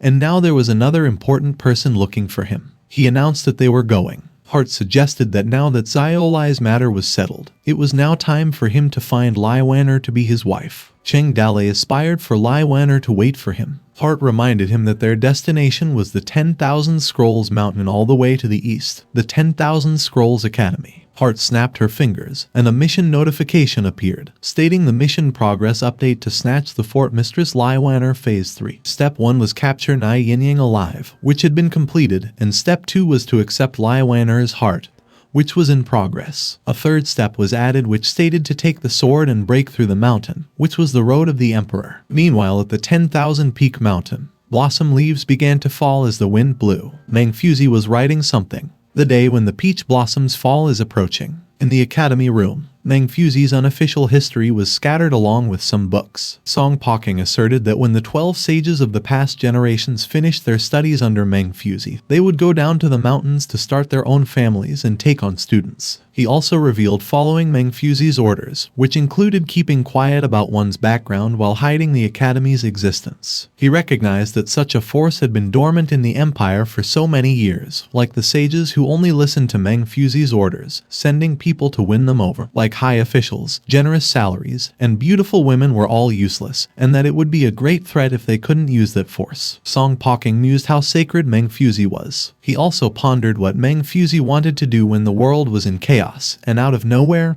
he was born. Song Poking critiqued that the book's content was fantastic and full of nonsense, despite the fact that it was badly written. But he questioned whether it was true or even if just a small part of it were true. He concluded that Mengfuzi was most likely the same as Qi Ninghai, Zhu Shenji, and Taoist Tianxai, since they all have the power to transcend the mundane and the monstrous. Song Poking exclaimed as he realized that the world was really full of gods and demons. He observed that Mengfuzi entered the world to compete for it, and that the military strength, formation, and logistics appeared to be a joke in front of them, and believed that the gap was between Minister Qi and the Toad Village. He also voiced that they would have been able to find and use that magical power if Cheng Dalei had not killed Qi Nongai. Before cursing in anger, Song Poking reminded himself to calm down and collected himself. He realized that there was an old man like Mengfuzi in the world. He believed that there were still undiscovered magical powers hiding in the dark in the world, and proposed that they could use it for themselves if they could find it. Song Poking suggested that their top priority was to think about their current situation, and viewed that the academy should belong to a neutral force, and that they should benefit from their trip to the academy. He considered Yu Chili and noted that his military power had been gradually controlled by Lai Lenshan. That was why he was sent to the academy, claiming that he was a reckless man and nothing to be feared since he was just a person without military power. He also evaluated Zhu Hanquan, Lai Xingzai's military advisor, and suspected that he was attempting to fool a few martial world people into joining them, and argued that Lai Xingzai was too weak to stand at the table right now, where Zhu Hanquan was trying to convince people to join Lai Xingzai and live a happy life, as well as to advise them to pay close attention to them because they could immediately satisfy their cravings, before promising them to come with him to Luo Fang City, where everyone would be able to eat and drink delicious food. Song Poking speculated that Cheng Dalei was in the academy, since Lai Wan'er was also present, but argued that she was not with him, which meant that the news that Cheng Dalei was in the academy was fake, and that Lai Wan'er was waiting for the real Cheng Dalei to come over. Someone knocked on Song Poking's door, which he invited them to come in. A soldier reported that they have obtained information about the Ring tribe, and urged Song Poking to instruct him to show it quickly. Song Poking cleared off the mess of his table. 3 portraits were spread in front of Song Poking. Song Poking described that the first person was Yan Wugui, who had a quiet personality and suddenly emerged in the past 2 years and swept the grassland with a giant sword. Song Poking recalled the famous battle against the Western Ring tribe, that Yan Wugui was surrounded and killed by thousands of soldiers at Chengyang Mountain, which he was able to survive and killed 1,000 enemies, broke through the encirclement with his wife Haijin and won repeatedly, which earned him the title of the first warrior of the Northern Man tribe. He also referred to Haijin, the wife of Yan Wugui, who was his younger sister of the same master, who was ruthless and heartless, where the two of them fell in love and became husband and wife, and currently serving under the command of Jin Wendao, which suggested that it would be difficult for ordinary schemes to work on them since the two of them were directly under Jin Wendao. The soldier conveyed that it was rumored that the couple was extremely affectionate, and many women have fallen in love with Yan Wugui, but he was only married to Haijin so far. Song Poking also identified Wu Simu from the Western Yan tribe. He expressed his familiarity with the Western Yan tribe. The soldier informed that the Ring tribe must have plans for the academy, yet the academy let them in, which led him to wonder if they were completely unafraid of the threat the Ring tribe brought, which prompted Song Poking to remember something. He remarked that the tribe had cooperated with the empire before. Song Poking attempted to ponder on his next move. He continued to say that the tribe held a grudge against Cheng Dalei for murdering and snatching Wu Simu's wife, which confused the soldier as to when that happened. Song Poking clarified that it was 2 years ago, when the chief of the Western Yan tribe fell in love with a woman from the descending Jade village, and came to propose marriage, but was interrupted by Cheng Dalei. He narrated to the soldier that hundreds of rings had died at the hands of the Toad village, and in the end Cheng Dalei took the woman into his room and trained her in every possible way. Song Poking marveled and wondered what it was if not the hatred of killing and taking away one's wife. He asserted that the rings were not people who could swallow such humiliation. Song Poking opined that in that way, they were the power that could be instigated and utilized. He directed the soldier to go and pass the letter to Wu Simu, and instructed that he wished to cooperate with them in dealing with Cheng Dalei. Meanwhile, at the Ring Tribe room at the Academy room, after arranging for his men to keep watching nearby, the three leaders gathered in one place to discuss their plans. Wu Simu revealed how unexpected their trip's harvest was, that Cheng Dalei was hiding in the Academy while recovering from his injuries. He also realized that Lai Wan'er was present, so he opted to snatch both of Cheng Dalei's women after stealing his own. He was pleased because his opportunity for revenge was right in front of them. Haijin commented that she had heard of Cheng Dalei's name before, that whenever Jin Wendao mentioned it, he seemed to be suppressing his inner fear, and Yan Yugui pondered if Cheng Dalei was very strong since he had often heard of his name and deeds. Wu Simu acknowledged that Cheng Dalei was the strongest person in the empire, and that if they could kill him, they would be able to get rid of Jin Wendao's headache, prompting Haijin to remind him of the mission given to them by Jin Wendao, which would greatly weaken the empire's power and allow the Northern Man tribe to set foot in the Central Plains. Haijin inquired Wu Simu if he found out the strength of the academy, and Wu Simu confirmed that according to the force the academy showed against the martial people, it wouldn't be difficult with Yan Wugui's power, because according to the force the academy showed against the martial world people, he believed they were very strong, although it was just their backbone. Wu Simu proposed that if the 12 sages were guarding one place together, it would still be troublesome for them, and believed that it would be best to defeat them one by one. Haijin queried about the stuff and if Wu Simu had prepared the items in the right proportions, and Wu Simu assured that it was done, and that they could start tomorrow night. Wu Simu vented as he described the old scholar as corrupt for always saying that they were barbarians and didn't understand etiquette. He noted that they naturally have to give them a big gift since they were invited this time. Meanwhile, at the library, Luo Fang and his brother were sleeping. Luo Fang slept soundly and his younger brother woke up. He called Luo Fang again and again. Luo Fang woke up and asked him what was wrong and if he wanted to pee. His brother declined and shared that he just dreamt about the past and suddenly woke up. He expressed concern about what they would do in the future if they get kicked out again. Luo Fang assured not to worry because he would beg Meng Fuzi to let them stay so that they could stay at the academy all the time and not have to wander around before telling him to go back to sleep, and his brother responded that he couldn't sleep. The brother questioned Luo Fang what he thought people lived for. Luo Fang opined that there was no reason, because they just didn't want to die. The brother, on the other hand, disagreed with him, arguing that they couldn't just live for the sake of living because he believed that there was always something that helped them live, such as wanting to read a lot of interesting books and learn a lot of words because he believed they weren't just weeds. Luo Fang consoled him that there would be another opportunity later, before urging him to go to bed and not think about it, which caused the brother to reflect. The brother closed his eyes to go to sleep.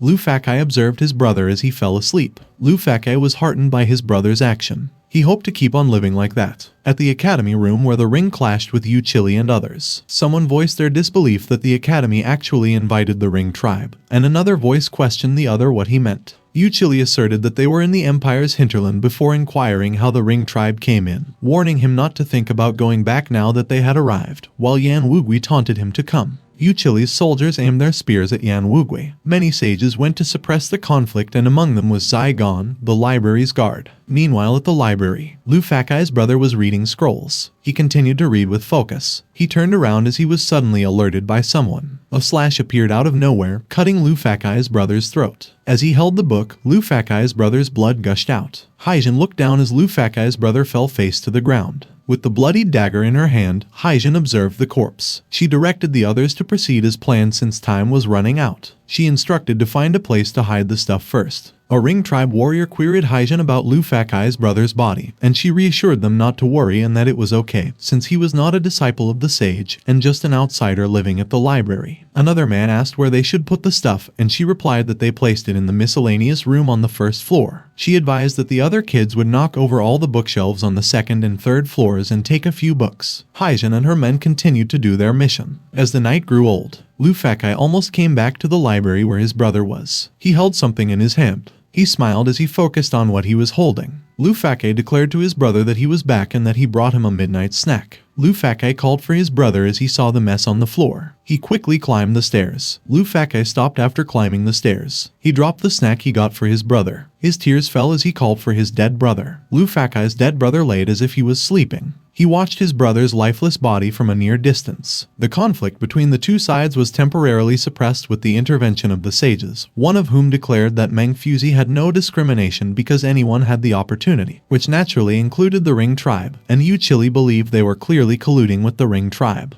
Ma Yinyang fumed, expressing that those guys suddenly made some noise and became extremely annoying after she finally fell asleep. One of the disciples was rushing, alerting the sages that something was not good. One of the sages inquired what was wrong, and the disciple announced that someone was dead in the library. Yinyang and Lai Wen'er looked at each other. Yinyang proposed that they go take a look, and Lai Wen'er concurred. At the library, one man inquired what was going on. Another sage revealed that the kid who lived in the library was killed, which prompted Yan Yuan to inquire when did he die and how. Yan Yuan noticed that the library was turned upside down and several books were missing, while Zigong elaborated that someone slit the kid's throat which he couldn't scream as they were leaving. Zigong inquired as an book had been stolen, and Yan Yuan replied that they had not yet determined, and the other sage reminded them that tomorrow was the day Meng Fuzi would meet the lords, not sooner or later. Another man concurred, suggesting they would investigate the matter later, while Lai Wen'er tried to figure out what was going on. Luo Fang embraced his dead brother in his arms. He queried the sages if he could ask them something. He wondered if his brother could be buried on the mountain since he liked the place. Zigong consented, while Yan Yuan questioned him if it wasn't wrong to do it without the permission of Meng Fuzi. Zigong affirmed that he would take the blame if Meng Fuzi blames him. Luo Fang expressed his gratitude. Yan Yuan speculated that that night's incident must have been orchestrated by the group of lords and rings, but he just didn't know what books they were after to do such a thing.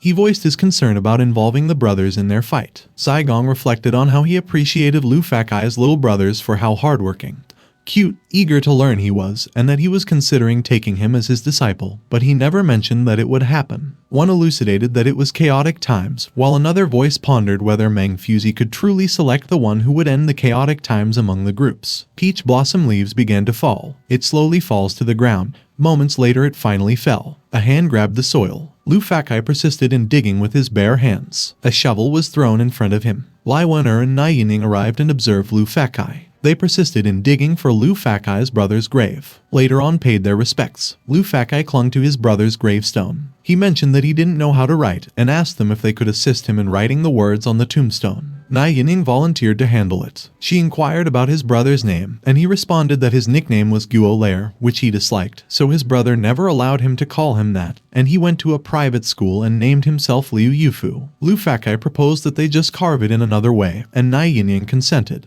Yinyang commenced sculpting on the tombstone. The tombstone was inscribed to commemorate Liu Yufu's tomb. Luo Fang showed his appreciation. He articulated that such a blessing could be regarded as being with parents. He blanked out for a minute. Luo Fang revealed that he wanted to inquire something since she had seen a lot, which prompted Lai Wen'er to wonder what it was. Luo Fang inquired about what do people live for, and if hell existed in the world, and if they could also meet a dead family there. Yinyang contemplated as she glanced at Lai Wen'er, who was also struggling to respond. Lai Wen'er wasn't certain why people lived and assumed that it was because they were always seeking someone and needed to accomplish something, whether or not hell existed, or if souls were real, which she couldn't assert, but she believed. Luo Fang expressed his thanks. He indicated that he was preparing to depart now, which prompted Lai Wen'er to query where he was going. He mentioned that he would tidy the library to repay the Academy's kindness for taking him in. As Luo Fang departed, the peach blossoms had vanished. Early in the morning at the 10,000 Scroll Mountain Peak, Yan Yuan remarked that the place was the place where Meng Fuzi was meditating. He also mentioned that Meng Fuzi would personally select his disciples by asking questions and that he would arrive later before inviting them to take their seats, and Song Poking expressed his gratitude. Song Poking observed that it was truly a blessing for the people to receive a few pointers from Meng Fuzi in a chaotic time. A man was about to sit next to Yinyang. Zhu Hanchuan exclaimed, realizing that he could finally have a full meal. Yu Chili arrived, fuming, and inquired where Meng Fuzi was. He declared that he would like to personally ask the Academy why they invited the Ring tribe, and wondered if they were trying to collude with them to enter the border. Yan Yuan replied by telling Yu Chili that Meng Fuzi did not discriminate and that regardless how high or low their status was, they were naturally qualified. A laugh was heard, causing the other to gather their attention to where it came from. Haijin voiced her gratitude to Meng Fuzi for his education without discrimination, which led to Yu Chili questioning how could the wolves of the grassland be taught by rabbits. Haijin pondered if they had all arrived because it was lively. Wu Simu estimated that there were civilians, military forces, and 2 sages present, and Yan Wugui proposed killing them one by one before inquiring where Cheng Dalei was. Wu Simu speculated where Cheng Dalei was and voiced his disbelief that he was not there, while Yan Wugui expressed his disappointment since he wanted to fight with him once. Yu Chili revealed his pleasure since Yan Wugui was too scared to fight back last night. He stated that if it hadn't been for the academy, they would have died by their swords, before challenging them how they dare to speak so wildly now. While the man beside him suggested that they simply cut them down with their swords, wondering why they were talking nonsense with them. They assumed that carrying that huge sword was just a pewter spearhead that shined like silver, and another guy joked, telling Yan Wugui that if it wasn't, he should leave Haijin to satisfy them. Yan Wugui grabbed the hilt of his sword and commanded to die. One of Yu Chili's men noted that Yan Wugui's wanted to make a move, which prompted Yu Chili to order them to kill them. Yan Wugui's face darkened as countless swords began to charge at him. He released his sword dance of the Great Wolf skill before commanding the soldiers to die as he was cutting them. Yinyang commented that it takes a lot of arm strength to swing such a huge sword and cut someone, as her attention was glued to Yan Wugui. Meanwhile, Zhu Hanchuan groaned as he saw the brain was like gelid tofu with sauce, while Song Poking was interested in what he saw. Yu Chili gritted his teeth in anger as someone queried what they wanted to do. Haijin recited that Jin Wendao said that the fastest way to destroy a nation was to destroy their books and writing, and occupy their land and women, and also kill all the men who resist, killing them to the point of fear so they forget their own names. Wu Simu added that even without an invitation, Jin Wendao would not give up the rare opportunity, since he realized that all of them who were the pillars of the empire were rare for them to gather. Yan Wugui stabbed the soldier who was asking for help, and urged them to leave their lives behind. He shouted Cheng Dalei's name. His voice echoed below the mountain, calling for him to come out. Sima Qian mused, while the people below realized how loud the voice was. Meanwhile, dozens of miles away, although Cheng Dalei didn't hear it, he seemed to feel something, and he wondered if it was a vessel because there was someone waiting for him at the academy other than Lai Wan-er. Yan Yuan scolded him for causing trouble at the academy before inquiring about last night's incident and whether it was also his work, and Yan Wugui retorted, "So what?" A dark silhouette was fast approaching behind the Ring tribe, where they were about to articulate something. Yan Wugui realized something. A huge fist behind him was about to strike. Yan Wugui managed to block the fist with his sword. The fist was heavy, it made Yan Wugui struggle. Yan Wugui was transported far away, causing the trees to be felled. Haijin called out worriedly for Yan Wugui, while the other Ring tribe member was left confused. Yan Yuan sighed, and pondered if it was good to be alive, since they seemed to have misunderstood their academy about Meng Fuzi's education about education without discrimination. He explained that it meant that no matter what they were, Meng Fuzi could teach them to be a person, and Yu Chili was left stuttering. Saigong and Ziyu hailed Meng Fuzi. Meng Fuzi stood strong in front of everyone. Haijin worriedly called out Yan Wugui, who was groaning in pain. Yan Wugui realized that Meng Fuzi's punch was so powerful. Haijin was in disbelief that the empire had actually such a master. Meng Fuzi summoned Yan Wugui. He inquired of him where he got that power from. Meanwhile, at the library, someone noted that the academy would usually have a sage as a guard, especially since it was stolen last night, and the guards may be even stricter now in such an important place like the library. Another voice queried the other what he was afraid of, because he just heard the people on the mountain peak screaming, and mentioned that the sage guarding the library walked toward the mountain peak. The other guy chuckled because Yan Wugui was already on a killing spree at the mountain peak, but the other guy emphasized that they believed Meng Fuzi's safety was more important. The man giggled as he disclosed that the academy had put in a lot of effort to write and collect the books that were currently stored in the library. He proposed to the other guy that they were going to start and instructed him to take out the kerosene hidden in the miscellaneous room.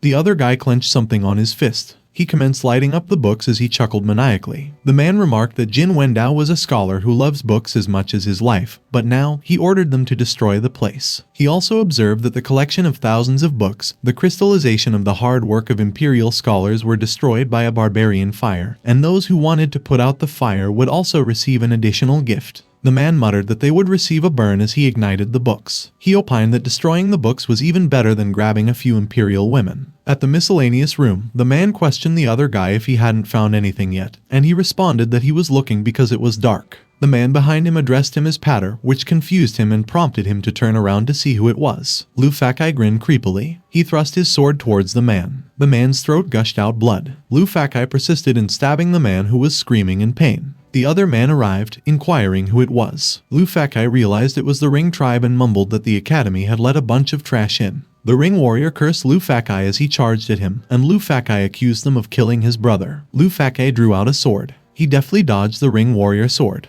The man commanded to die, but Luo Fang managed to block his sword. The man advanced to kick Luo Fang, who got caught off guard. Luo Fang stumbled upon some debris. Blood came out of his mouth as he gritted his teeth in pain. The man recognized Luo Fang was so weak before questioning him what he was asserting that they killed his brother. The man smirked as he realized something. He laughed as he recollected that it was the kid from last night. He sarcastically expressed regret as he stated that they were meat-eating wolves of the grasslands. As the man approached, he described Luo Fang as refugees. He declared that he was just as insignificant as the weeds on the grasslands, that wolves wouldn't even remember how many weeds they had stepped on. Luo Fang stood up and mumbled that it was because of people like them. He shouted at the man, asserting that the world would never get better. Luo Fang swung his sword, which caused the man to evade. The man screamed about his eyes and interrogated Luo Fang if he wanted to die. Luo Fang screamed as he charged. He roared while charging, telling the man to perish for him. He penetrated the man, which resulted in blood gushing out around the place. The man also managed to penetrate Luo Fang on his shoulder, and Luo Fang stabbed him on his throat. They momentarily stood with their swords pierced on their body. The man stuttered as he cursed at Luo Fang. Luo Fang looked him dead in the eyes. He slid his sword.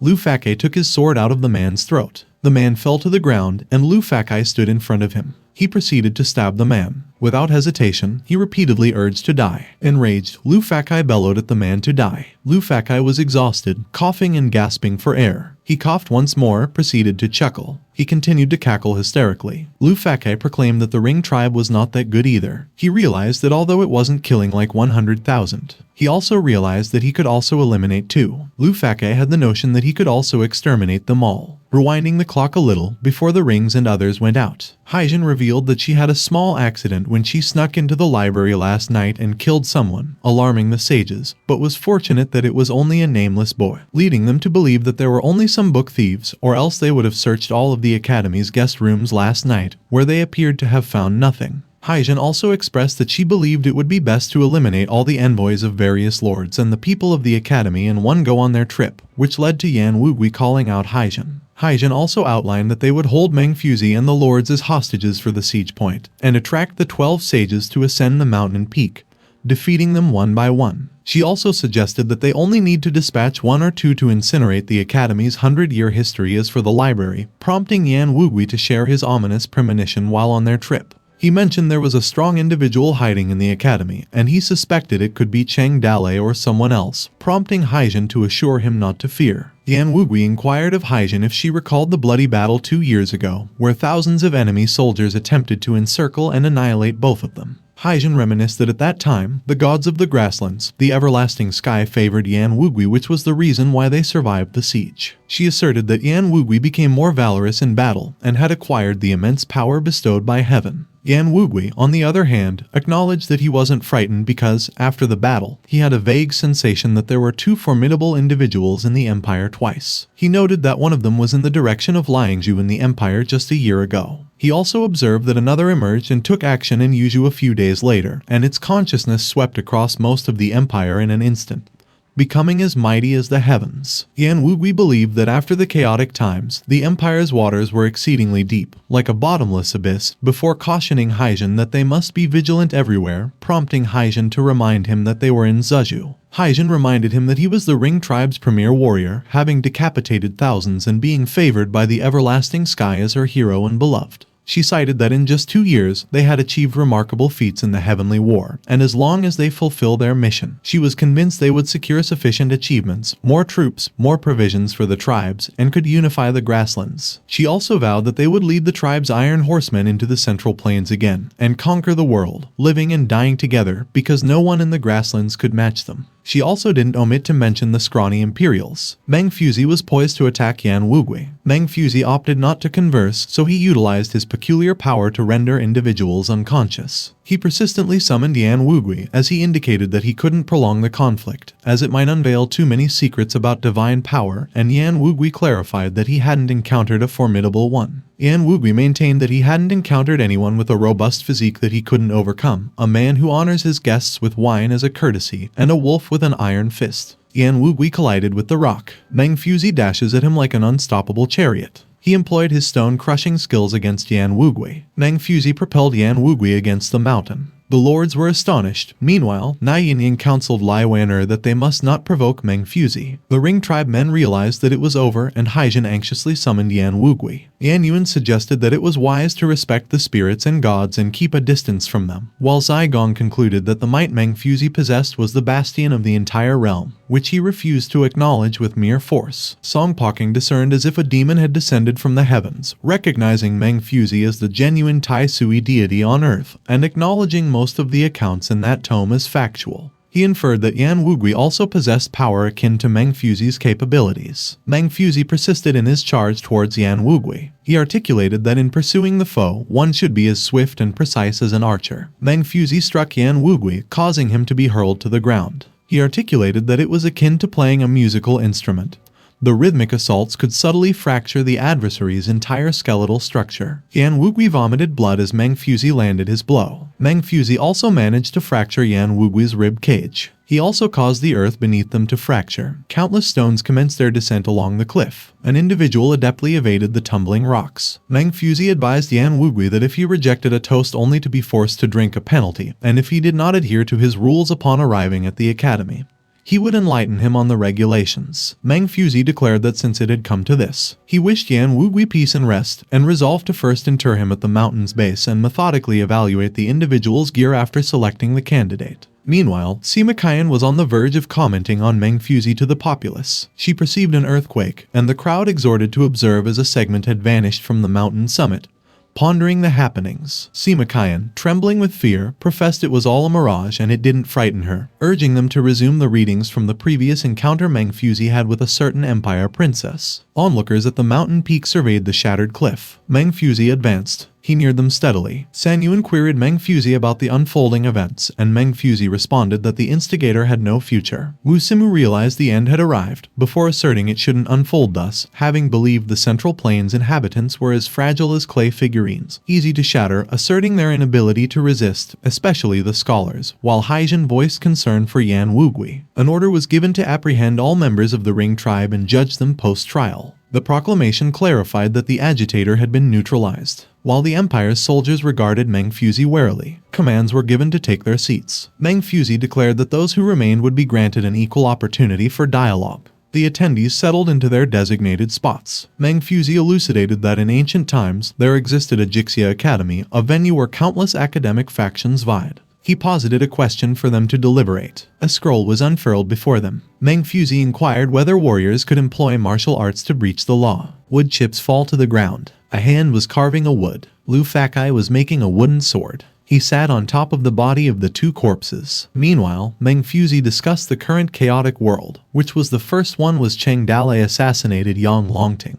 Lin Sheiyu raised his banner and led the justice cult to destroy Chang'an. He inquired how they would evaluate it. The people paused momentarily. Song Pokin asserted that they would be evaluated as rebels and traitors. Meng Fuzi queried what he meant by rebels and traitors. Song Poking explained that the Confucianism of the empire had always placed great emphasis on consolidating imperial rule, and even if Meng Fuzi was different, he maintained that he still belongs to the Confucianists and would not be separated from it. He contended that there was no country in the world that was not the emperor's land, and there was no country that was not its emperor's subject. Like the thunder, rain, and dew were all the emperor's grace, which if they disagreed, they would make a statement. He continued, stating that if there was a slight dissatisfaction, they could just fight and kill, before questioning where the majesty of their royal family was and where was the stability of the country. The men behind him concurred with Song Poking, and argued that warriors' use of martial arts to break the law was the use of personal force to disrupt the nation's order and violate the dignity of the royal family,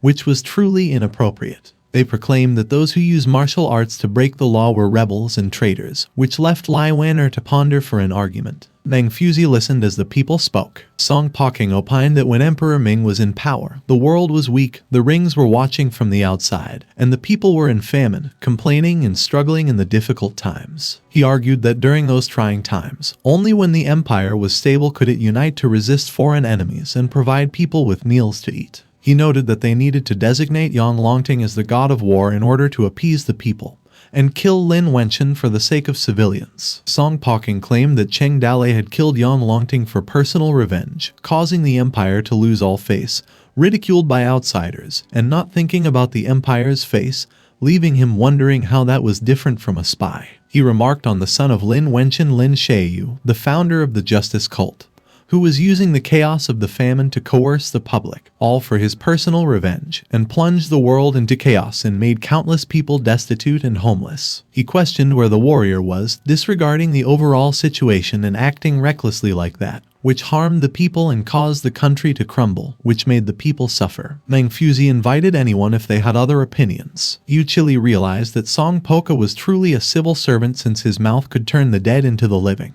Song Poke, on the other hand, voiced his fears that the other absent lords did not know the true reason why the academy was created, before pondering if they had, and proceeded to label them idiots, because he believed that if they could get the full help of the academy, they would have the world at their fingertips. While Nai Yinyang and Zhu Hanchuan debated, a person interjected, calling out Song Pakang. Wei Wan'er countered, telling Song Poking that as far as she knew, Yang Longting took credit for Cheng Dalei's deeds, while Lin Wenchen died unjustly. Song Poking recognized it was Lai Wan'er. He laughed and wondered what she had to say. Lai Wan'er revealed that he only spoke half of it, and suggested they talk about it. She questioned him why the Ring tribe invaded in the first place, since she believed that it wasn't the imperial army who was holding up in Yuzhou. She asserted that it was Cheng Dalei's Toad village that did it. Song Poking pondered how a woman like her could understand. Lai Wan'er prompted Yu Chili to tell her. She pressed him why Lin Wenchen, who was defending his position in Liangzhu, had been defeated, and where the army provisions to support him, as well as his reinforcements, had gone.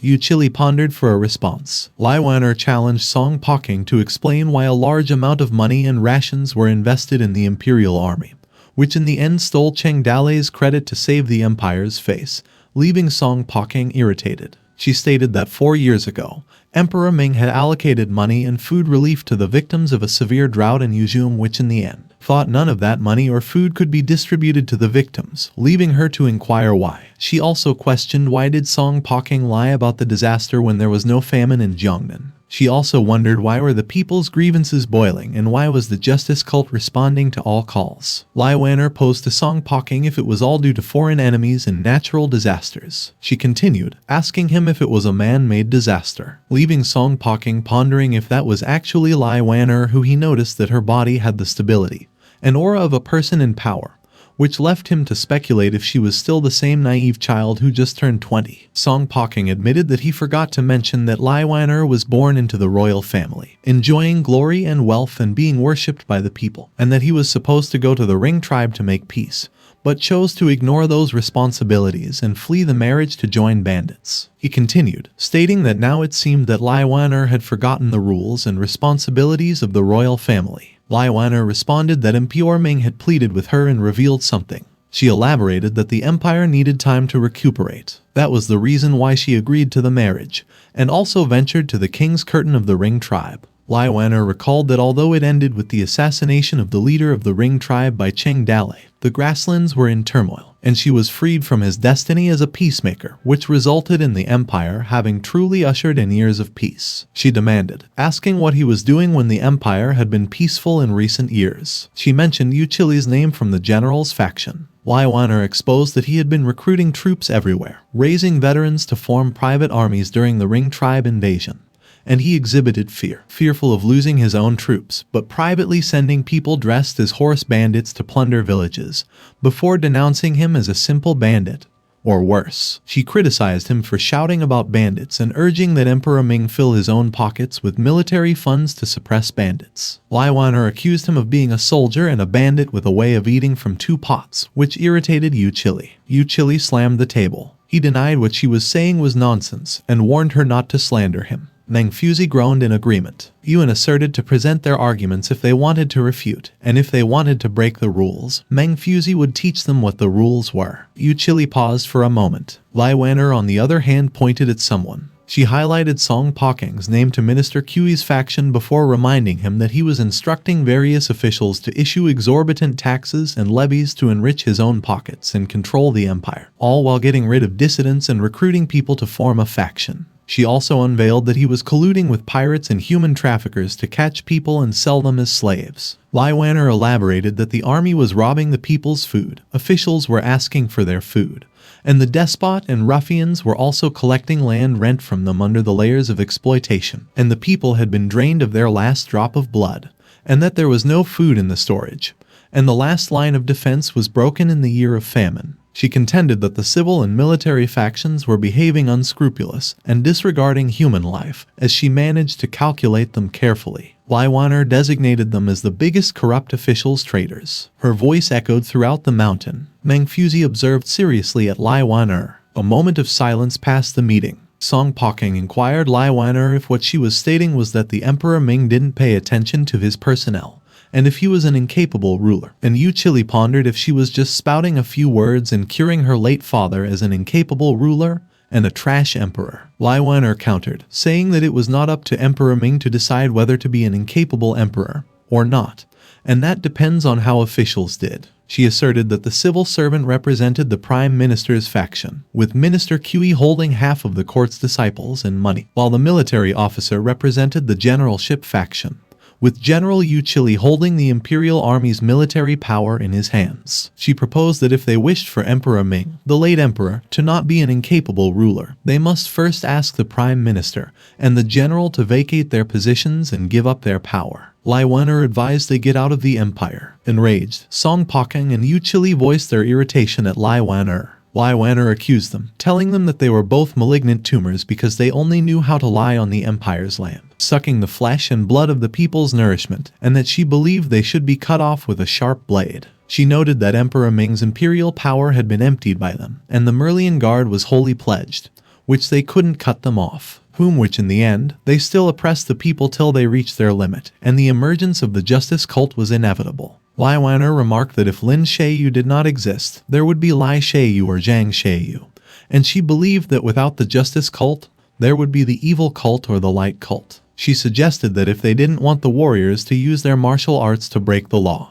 and they should make first the people's safety, live and work in peace, and having a clear sky, and strict laws, before wondering why do they need warriors and use force to uphold justice if there was justice in the world. Song Poking questioned, asking what she meant by stating that even if Lin Shayu had killed Emperor Ming before claiming that a traitor was a traitor, and wondering how she could call them warriors. Yu Chili, on the other hand, claimed that Lai Wanner was actually speaking for the traitor, and wondered who the rebellious and unruly rebels and traitors were. Lai Wanner denied, stating that as Emperor Ming's daughter, she could not forgive Lin Shayu for killing her father, but she also understood Lin Shayu's hatred and pain after losing Lin Wenchen. She clarified that Lin Shayu had died, and the justice cult had been destroyed, and if she wanted to do something, she would perhaps do something for the entire empire's citizens, rather than blindly hating them, since she believed that mutual hatred was meaningless, and Emperor Ming never wanted the empire to fall into chaotic times, so he could only barely maintain the balance and prolong the life of the empire. She explained that what Emperor Ming wanted to see was a peaceful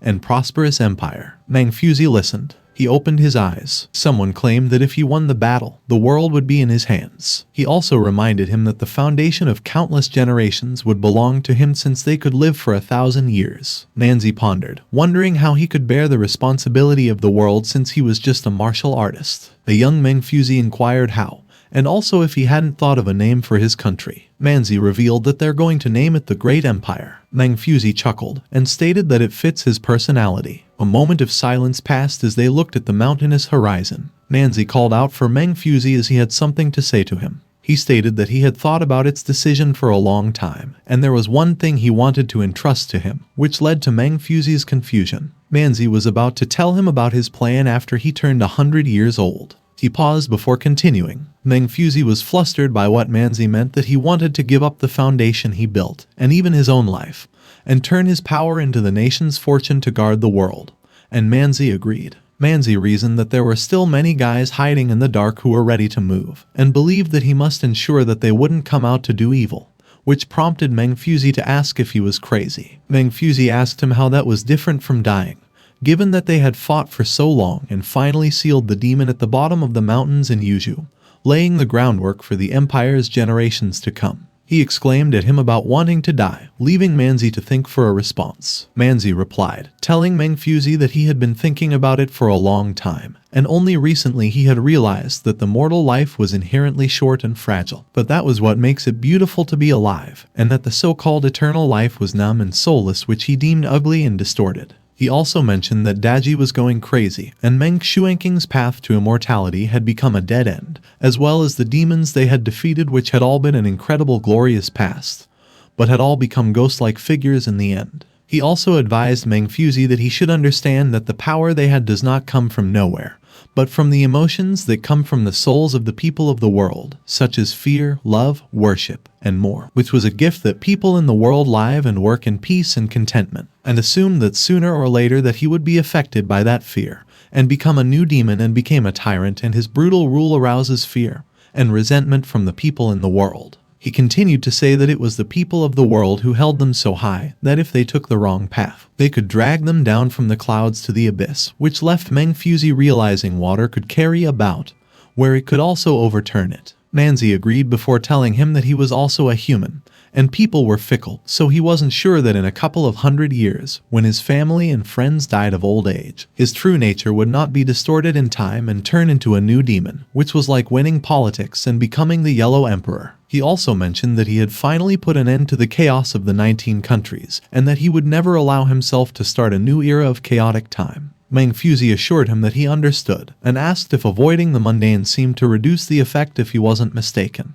Manzi agreed, and explained that it would be impossible to avoid the mundane world as an emperor, which was the reason why he chose that path. He questioned about the foundation of countless generations, the eternal peak power, or the endless glory and wealth, which none of that mattered for him. Manzi expressed that all he wanted was peace in the country, which Meng Fuzi agreed to. Manzi observed that there were still many hidden dangers in the world that could not be cleared, and that many people could only be solved by real immortals, and that he believed the chaotic world would be back in 300 or 500 years. Somewhere along the Great Kingdom 20 years ago, he asked Meng Fuzi that he had to trouble him when the time comes. The great emperor died, and the whole country mourns. An elderly man with white clothes and hair suddenly appeared in the morning hall, but no one noticed him. He solemnly hung a token on the tablet. The token was also unnoticeable. From the token, the invisible nation's pressure began to spread widely, covering the entire empire, and even the ring's grassland, who was under pressure since all the demons and monsters in the world dared not to raise their heads. After doing all that, the old man walked through the crowd and left quietly. And finally, he distanced himself from the secular world and secluded himself in the 10,000 mountains until the current day. Meng Fuzi closed his eyes. He invited her to come with him, which confused Lai Wan-er. Meng Fuzi announced that the entrance test of the academy was over, leading to Song Pakang confusion.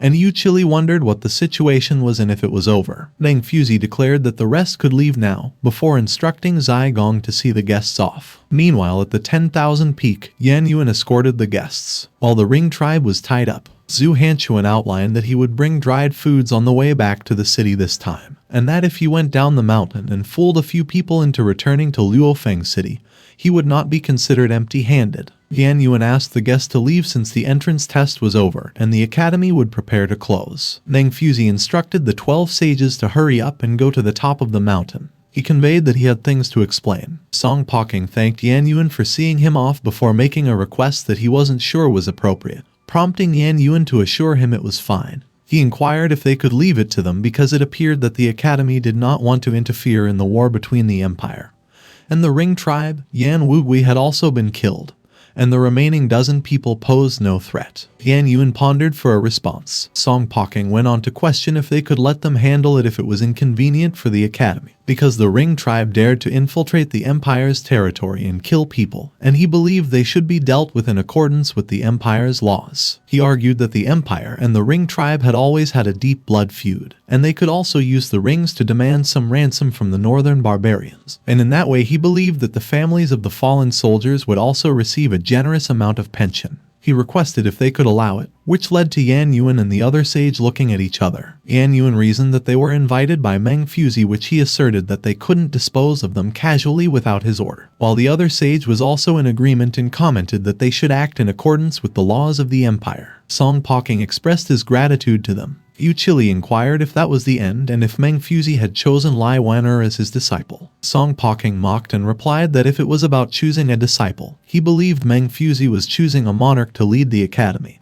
and he would enter and compete for the world in the near future. Yu Chili surmised that Song Poking meant that the academy chose Lai Wan'er to be the empress. He proclaimed that that was the most ridiculous thing in the world, just like a hen heralding the break of day, which Lai Wan'er was dreaming. Song Poking cautioned Yu Chili not to forget who the person behind Lai Wan'er was, which led to Yu Chili querying if what he meant was Cheng Dalei. Yu Chili pondered why Cheng Dalei didn't show up just now if he was in the academy. He also mentioned that he heard from the 12 sages that the Cheng Dalei in the academy was fake, which led to Song Poking pondering why would so many people gather at the bottom of the mountain and how would Lai Wan'er dare to appear alone in the academy with just a servant. Song Poking revealed that Cheng Dalei, who was clearly severely injured, was hiding in the academy to recuperate, and that the academy had released false information to cover up his injuries. Yu Chili questioned if it was true that Cheng Dalei was seriously injured. Song Poking affirmed that it was true, elaborating that if Yu Chili asked him why he was so certain, it was because the assassin who targeted Cheng Dalei was found by Minister Kui. Before adding that, while the assassination failed, they appeared to have been recruited by Lai Wan'er, which he bet Yu Chili didn't know. He explained that if he had investigated the matter,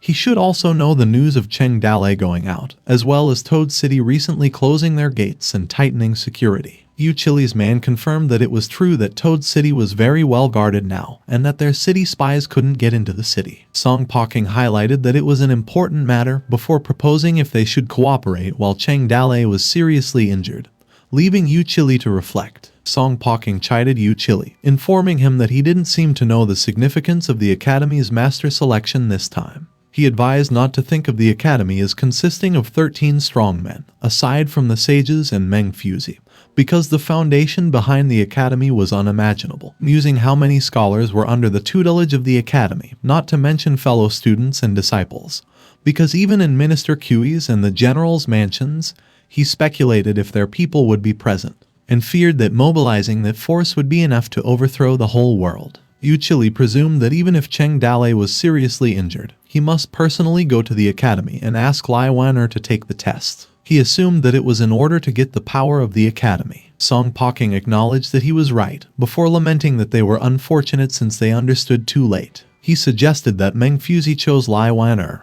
and once Cheng Dalei recovers from his injuries and becomes one with the academy, he feared that the world would be in his hands. He reminded him that it would just be a matter of time, because Cheng Dalei was not worth consulting. Yu Chili requested Song Poking to wait, because he wanted to talk more about it. Song Poking responded positively, stating that even if Cheng Dalei was seriously injured, he wouldn't be taken lightly. He queried Wu Simu if he would cooperate or he would just die now. Wu Simu inquired if he knew him. Song Poking recalled that he had previously done business with Mo Mingmi, and as his superior, he was well aware of him, describing him as the chief of the Western Yan tribe. He offered him that he would release him if he could either return to the academy and wait for an opportunity to kill Lai Wan'er, or catch her and bring her back to the grassland, as well that he could choose to escape. But there were thousands of martial world people at Demon Subduing gathering under the mountain, and he couldn't do so without his assistance. Song Poking asserted that he could only have one, and that he would personally take him back to the grassland once the matter was completed, and that he would also need his cooperation to contact Jin Wendao for collaboration.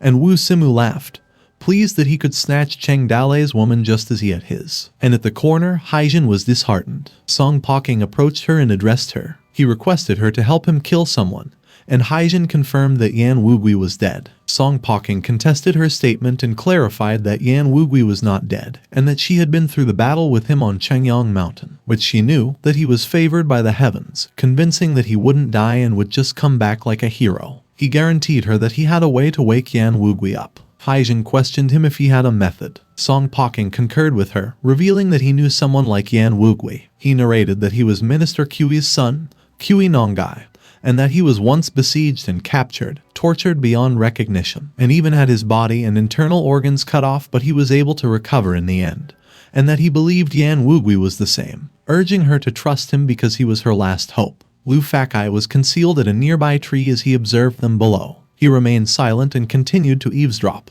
Butterflies were circling around the area, and the spider's web was about to entangle them. Meanwhile, Meng Fuzi observed that after the academy opened, many people guessed that the academy must have a lot of book collections. He noted that there were those who come to study, and those who pilfer books. Lai Wan'er questioned about the library below, and Meng Fuzi replied that it was simply a place to store unimportant miscellaneous books, copies, and cover-up, which didn't matter if they were stolen or burned. Meng Fuzi continued, explaining that otherwise, outsiders would naturally not be allowed to stay in such an important place, and only one sage was sent to guard it. He also shared how he liked peace and quiet, most annoyed to be disturbed by others, but the martial world people were the most irksome for him, since the more they were not allowed to enter, the more curious they get what divine books and strange theories were in it, concluding that they wouldn't stop until they uncover what was inside. He also brought up Sima Qian, who especially persisted in infiltrating, which exasperated him because they couldn't fight.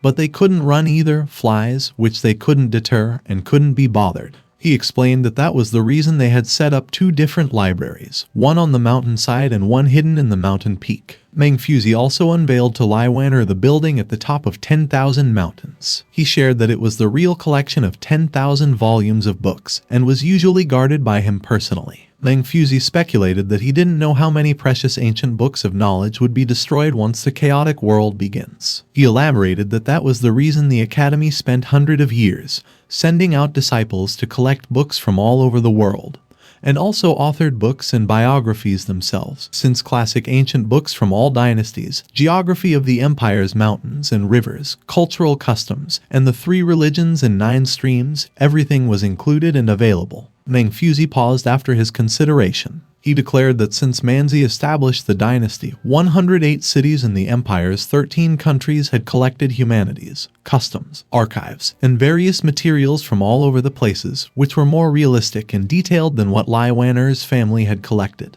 He asserted that after the end of the chaotic era, they became the most important bricks and tiles of the empire. Meng Fuzi opined that with them, they could rebuild the order of the Great Kingdom as fast as possible. Lai Wan'er took some books from the shelf. She realized something as she read it. She recognized it as one of the 13th volumes of the Imperial Landscape Classic. Meng Fuzi asserted that the Academy's disciples investigated the 13 countries and 108 cities, as well as the geography of mountains and rivers, humanities and customs, all of which were included in the Landscape Classic, prompting Yinyang to wonder if she was overthinking it because it was just a map. Lai Wan'er advised not to underestimate the book, because it was detailed enough that she could master the geography of the empire in advance with that book, and that she would know where to deploy the cavalry, troops for defense, and set up traps for ambush. She announced that there would be 3 more chances to win before the war began, prompting Meng Fuzi to compliment her and acknowledge she was knowledgeable. According to Lai Wan'er, such an important book was actually one of the library's most inconspicuous. She wondered if it was a real academy because it required a network of people and sent out countless students from all over the world to organize and collect vast amounts of documents. While Meng Fuzi revealed that the power of Hib's academy was far beyond their imagination before instructing them to come with him. Meng Fuzi recalled that when the 19 kingdoms were in chaos,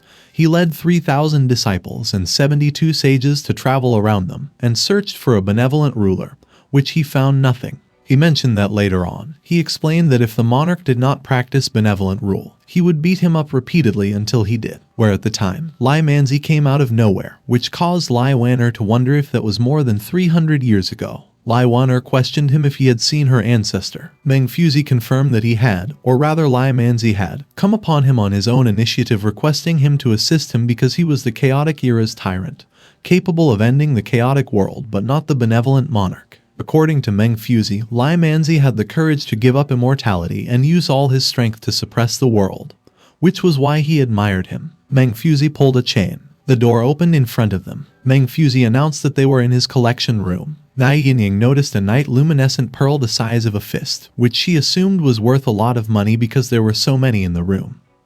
But Lai Wan'er realized the pearls were only for lighting. Lai Wan'er pointed out that what was really valuable was the relics, and Meng Fuzi agreed, stating that what was in the room were the spoils of war that he seized 300 years ago. Meng Fuzi also shared that Lai Manzi and him worked together to sweep away the equipment of the 13 kingdoms and sealed it after establishing the empire. He discussed the Yu Kingdom's Flying Snake Galbladder Gaujian sword, as well as the Wu Kingdom's Sun's sword, Ganjing Moon's sword, and Moi Fuchai spear, whose power had long since dissipated and was now only a collectible. Lai Wanner inquired what he meant by equipment, as she saw the Qin Kingdom 9 Dragon Divine Cauldron, which led to Meng Fuzi explaining that it was quite troublesome for him to explain. Meng Fuzi offered that they were free to visit and come over because he would explain it to them in detail. Lai Wanner's gaze swept over one item after another, as if she was browsing through a period of time that had solidified, where she realized that the history of the great empire actually hides such secrets. Meng Fuzi asked if she seemed to be having a little trouble accepting it, which prompted Lai Wanner admitting that she just realized that she was too ignorant of the empire's previous history, which she shouldn't be as a princess. Meng Fuzi chuckled and assured that it wasn't her fault, because it was under the influence of the academy that the history of the empire was diluted and faded away over time. He inquired if she was nervous, which led to Lai Wanner expressing that there was just a sense of touching the forbidden secrets of history. She voiced that she sensed fear. Meng Fuzi comforted that it didn't matter before inviting them to take their seats, because it was too long and complicated. He proposed that he would tell them about it. He first poured them some tea. Lai Wanner took the cup of tea. Meng Fuzi elaborated that he was entrusted by Lai Manzi to live in seclusion in the 10,000 Scrolls Mountain and make a lot of preparations, only to choose a new king for the world when the chaotic world comes. Lai Wanner closed her eyes and pondered. Lai Wanner finally understood where the vague anxiety and unease in her heart came from, where she was prompted to ask Meng Fuzi if he chose her to be the emperor. Lai Wanner assumed if it was because she was Lai Manzi's descendant who was carrying the aura of nation's fortune, and Meng Fuzi responded. Meng Fuzi clarified that he didn't care who the nation's fortune chooses, but although he was transformed by Lai Manzi's power, which he himself had no self-awareness and only guards the world like the heavenly way, where after the chaos, it was possible for him to choose any lord. He explained that the way of the Great Tao was to treat the world as a community by selecting the virtuous and capable, as well as fostering harmony. That was the reason why he chose Lai Wanner, because she only held a high position, yet she could look down at the suffering of the people and have the determination to change it. Lai Wanner gritted her teeth and pondered for a response. She queried Meng Fuzi why he chose her, since he had all the things, as well as prestige, manpower, and force, which could take over the world by himself. Meng Fuzi reiterated that it was for Lai Manzi's promise that he was able to live in seclusion in 10,000 Scrolls Mountain for 300 years. He naturally had to give up some things, such as desire, favoritism, anger, and lust for power. He also mentioned that he couldn't be too personal or ruthless, since as a king he could never claim the title of emperor. Lai Wanner opined that if heaven was not benevolent, all things were ruminants, and if saints were not benevolent, people were ruminants, before telling Meng Fuzi that he was just like a saint, which perplexed Meng Fuzi before urging them to come with him because he had something to give her. The three of them proceeded to where they were going next. Meng Fuzi revealed about the sword called Ziwei Soft Sword, which was a sword that he used in his 30 seconds, which cuts iron like mud, cuts stones and gold, and was the world's top-notch divine weapon. He recalled that his body was later on tempered to the point of abandoning weapons, and he no longer bothered to use them, and planned to give the sword to the benevolent monarch, which he couldn't find. He explained that that was the reason why the sword was sealed. Meng Fuzi inquired Lai Wanner if she knew how to use a sword, because he noticed Lai Wanner's right hand was marked with the thin calluses of sword practice, and Lai Wanner confirmed and stated that she practiced it as a child, but had neglected it for a few years due to her playfulness, but she had been instructed by a sword master in the past 2 years and had never slacked off on practicing swordsmanship. Meng Fuzi encouraged to take the sword, and they would go out. Yinyang mentioned the name of the sword, which was Ziwei Soft Sword Violet Star, and Lai Wanner realized that it was the sword of the Star Emperor. After a while, the sages greeted Meng Fuzi, as well as the crowned princess Lai Wanner. They lined themselves up. Lai Wanner didn't say anything. She probed Meng Fuzi if he was trying to put her on the imperial throne, and Meng Fuzi denied, before explaining that the 10,000 Scrolls Academy wouldn't interfere in the struggle of chaotic times. He continued that if he personally intervened in the chaotic world, he would be contaminated by various desires and emotions of the chaotic world, so they would not help her fight or conquer the kingdom, before assuring her that whether she could become the empress or not, it still depended on her ability. Meng Fuzi promised Lai Wanner that if one day she could ascend to that position with her abilities, the academy would be fully open to her, and they would do their best to build a new empire for her. Lai Wanner struggled to say anything. She reflected that although she knew how to do it, it was just because she had seen many people's struggles in the past few days, and was influenced by others before she could say such words, and speculated that perhaps the person who influenced her would be more suitable to sit on the throne than she was. Lai Wanner elucidated that she would still be a spoiled princess if it weren't for him. She also remarked that he was also the real owner of the land. Meng Fuzi stated that the nation's fortune favors. Meng Fuzi pondered, questioning her if she wanted to bestow the sword to someone else, and transfer the power to summon the academy to someone else after declaring herself as the empress. Lai Wanner confessed that she merely felt since there had never been a woman who became an empress in the world, she was apprehensive that she wouldn't manage to hold that position. Meng Fuzi inquired if that was her genuine sentiment, and Lai Wanner affirmed. He observed something in Lai Wanner. He observed that she harbored ambition in her eyes, and asserted that she was convinced from the core of her heart that she would rule the country more effectively than the marquis and royalty. Lai Wanner found herself at a loss for words and presumed it was what Cheng Dalei customarily imparted to her. A leader should maintain confidence in the policies they enforce. Meng Fuzi queried Lai Wanner on who persuaded her to relinquish the sword, because observing her demeanor, he surmised if it was her beloved. Lai Wanner requested Meng Fuzi to await Cheng Dalei's arrival to evaluate. Meng Fuzi accorded her an opportunity that Cheng Dalei had to arrive within 3 days since a lover perceives a zishi in his beloved, which prompted Lai Wanner to reassure him that Cheng Dalei wouldn't disappoint him. Meng Fuzi harbored doubts and posited that if Cheng Dalei failed to meet the expectations, she would forfeit her qualifications, and the academy would shutter for 10 years, only to reopen when the tumultuous times abate, before advising her to deliberate thoroughly because she would not have another opportunity then. And Lai Wanner expressed her gratitude for his benevolence and handed back the sword to him. He confirmed that the sword was hers since he didn't retract what he bestowed, and directed her that they were to fetch the man.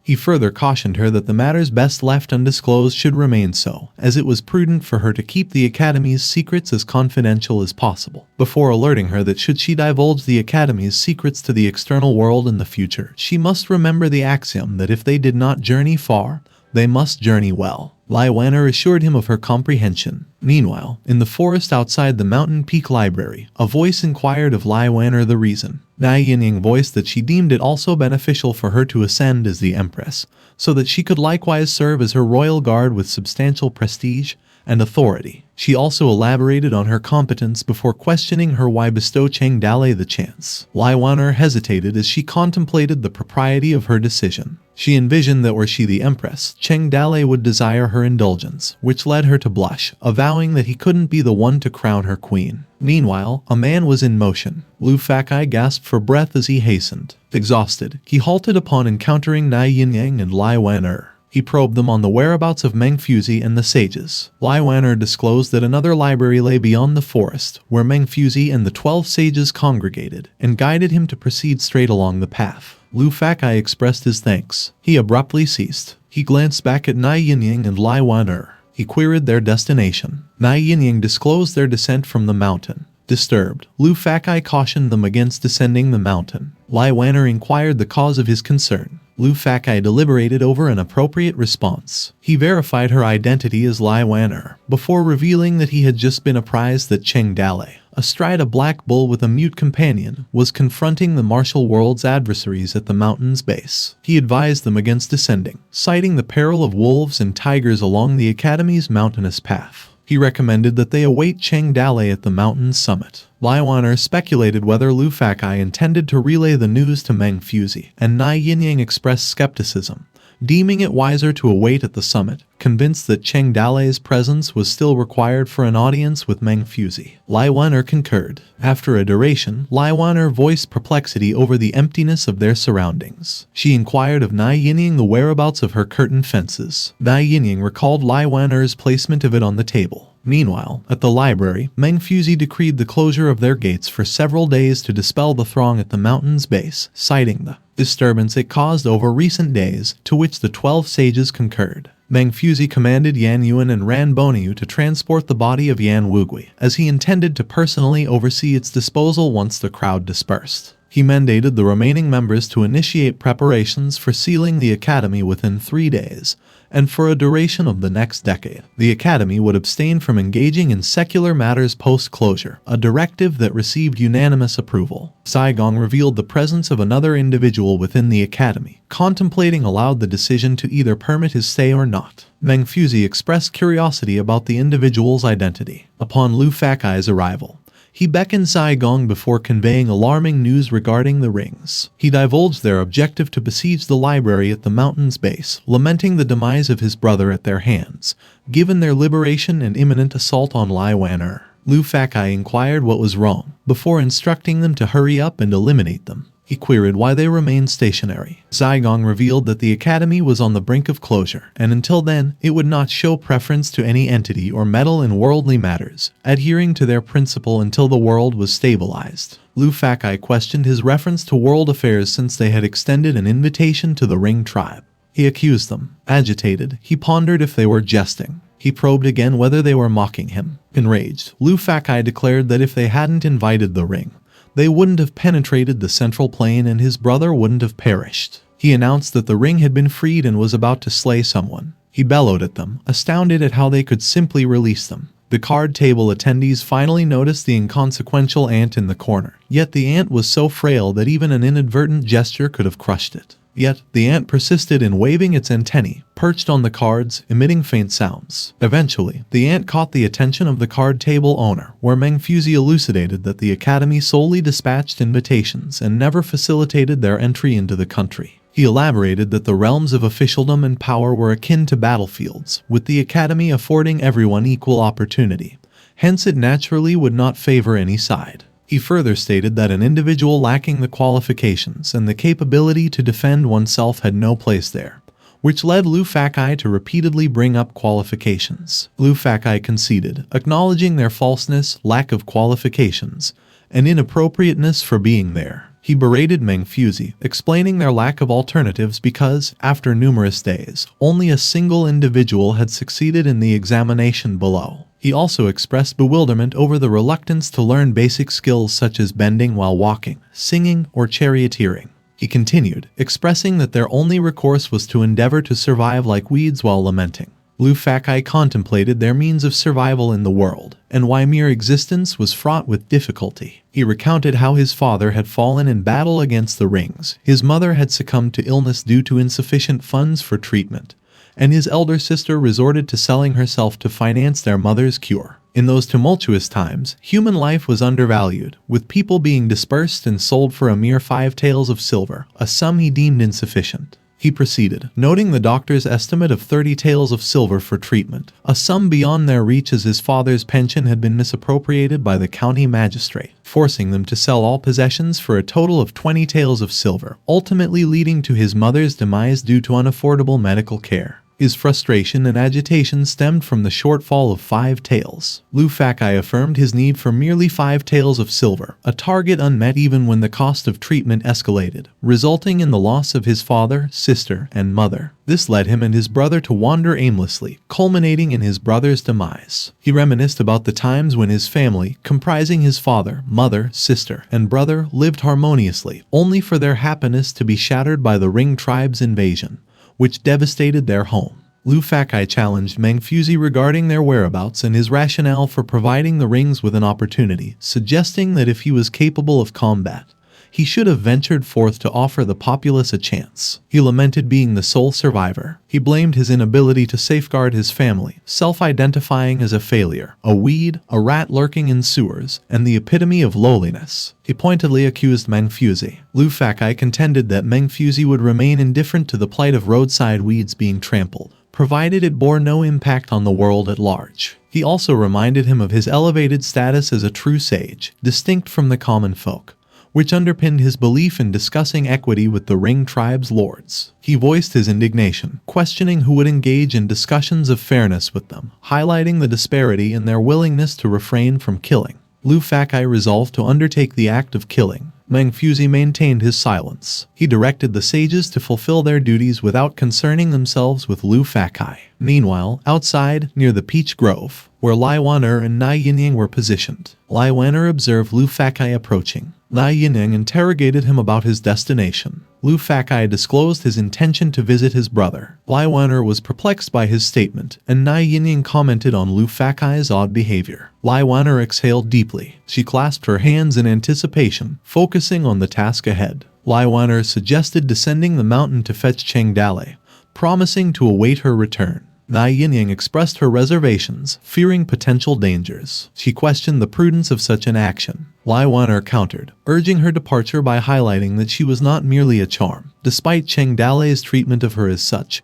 and questioned why Nai Yinyang perceived her similarly. Nai Yinyang sought clarification on the term mascot, to which Lai Wen'er explained it referred to something aesthetically pleasing yet lacking in practical utility. Lai Wen'er reassured her not to underestimate her capabilities and urged quick action as dusk approached. Meanwhile, at the 10,000 Scrolls Mountain, Yu Chili wondered if Yan Wugui could survive because he believed he would have been crushed to paste if he hadn't been killed.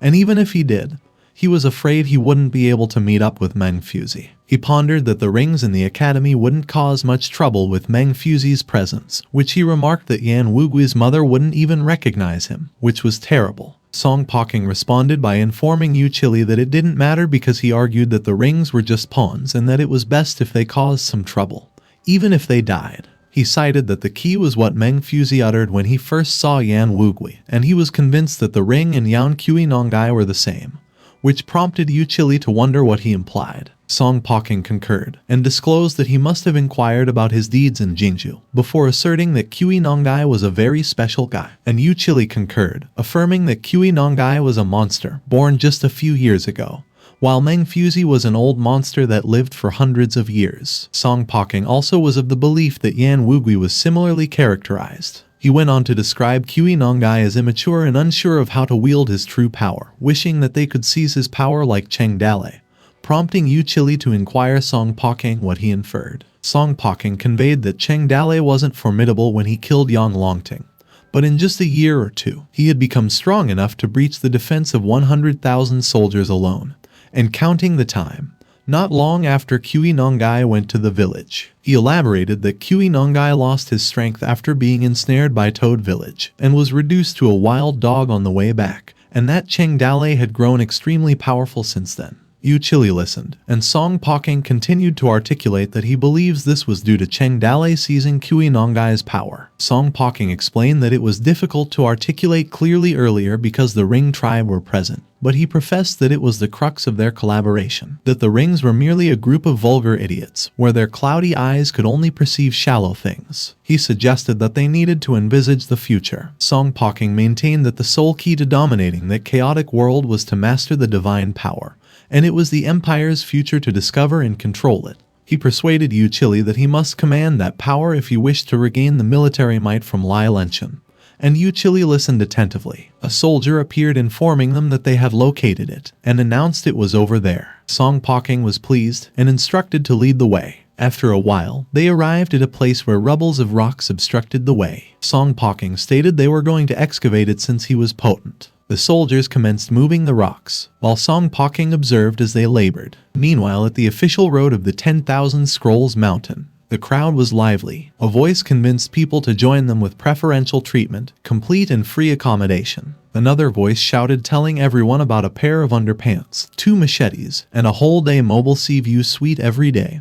They also mentioned they had big fish, shrimp, and seafood, while another voice persuaded someone to cast 1 vote and acquire a courtyard house in Chang'an and Jingzhou. Zhu Hanchuan proclaimed that with 2 votes, becoming a marquis, general, or marquis was no longer distant from directly conversing with the emperor. He urged not to hesitate, and he would grant them a piece of the sea in Yuzhou in exchange for a miracle of becoming wealthy in their life. He also mentioned that those who wished to join them to hurry up and sign up, because they would depart tomorrow from the Zhejiu ferry to create a great cause together. Cheng Dalei recognized Zhu Hanchuan. He speculated if Zhu Hanchuan was actually alive, and if he had defected to Lai Xingzai. He observed that Zhu Hanchuan transformed a lot as he saw him laughing. Cheng Dalei recalled that Zhu Hanchuan used to be a serious and introverted person, and speculated how he transformed into that kind of self-indulgent appearance. Hart surmised that it was probably a case of he who associates with the wise becomes wise, but the companion of fools will suffer harm.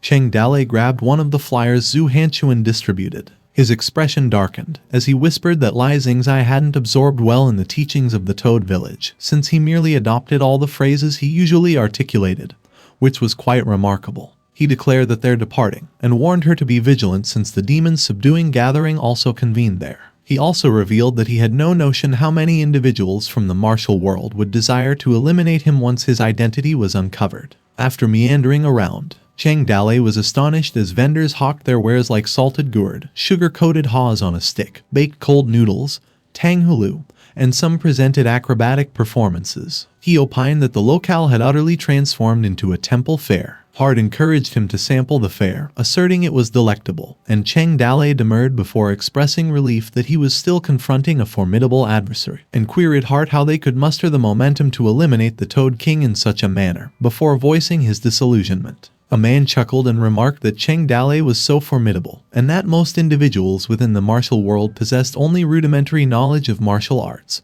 pondering how they could vanquish Cheng Dalei, since on one hand, everyone had congregated to witness the significant event, and the man's daughters concurred with their father, stating earning money was respectable. The man also highlighted that everyone needed sustenance, thus they too aspired to generate some extra income from the influx of people. He inquired Cheng Dalei if he wished to enjoy some music since he was skilled at playing peach branches, March willows, 9 star seeds, and Yutang Chun as long as he would reward him with 2 copper coins. Cheng Dalei also caught sight of Sima Qian, who was informing the crowd that she ultimately triumphed over Cheng Dalei after an intense battle. Sima Qian narrated that in that scenario, only she and the immortal remained alone in the room, and she seated herself on the desk, and her delicate fragrance permeated her nostrils. She blushed as she recounted that whatever the immortal had confided in her, they were in an affectionate moment. Sima Qian embraced the immortal, which elicited her praise that she was extraordinary. The crowd simultaneously erupted in cheers. Cheng Dalei and Hart were stupefied.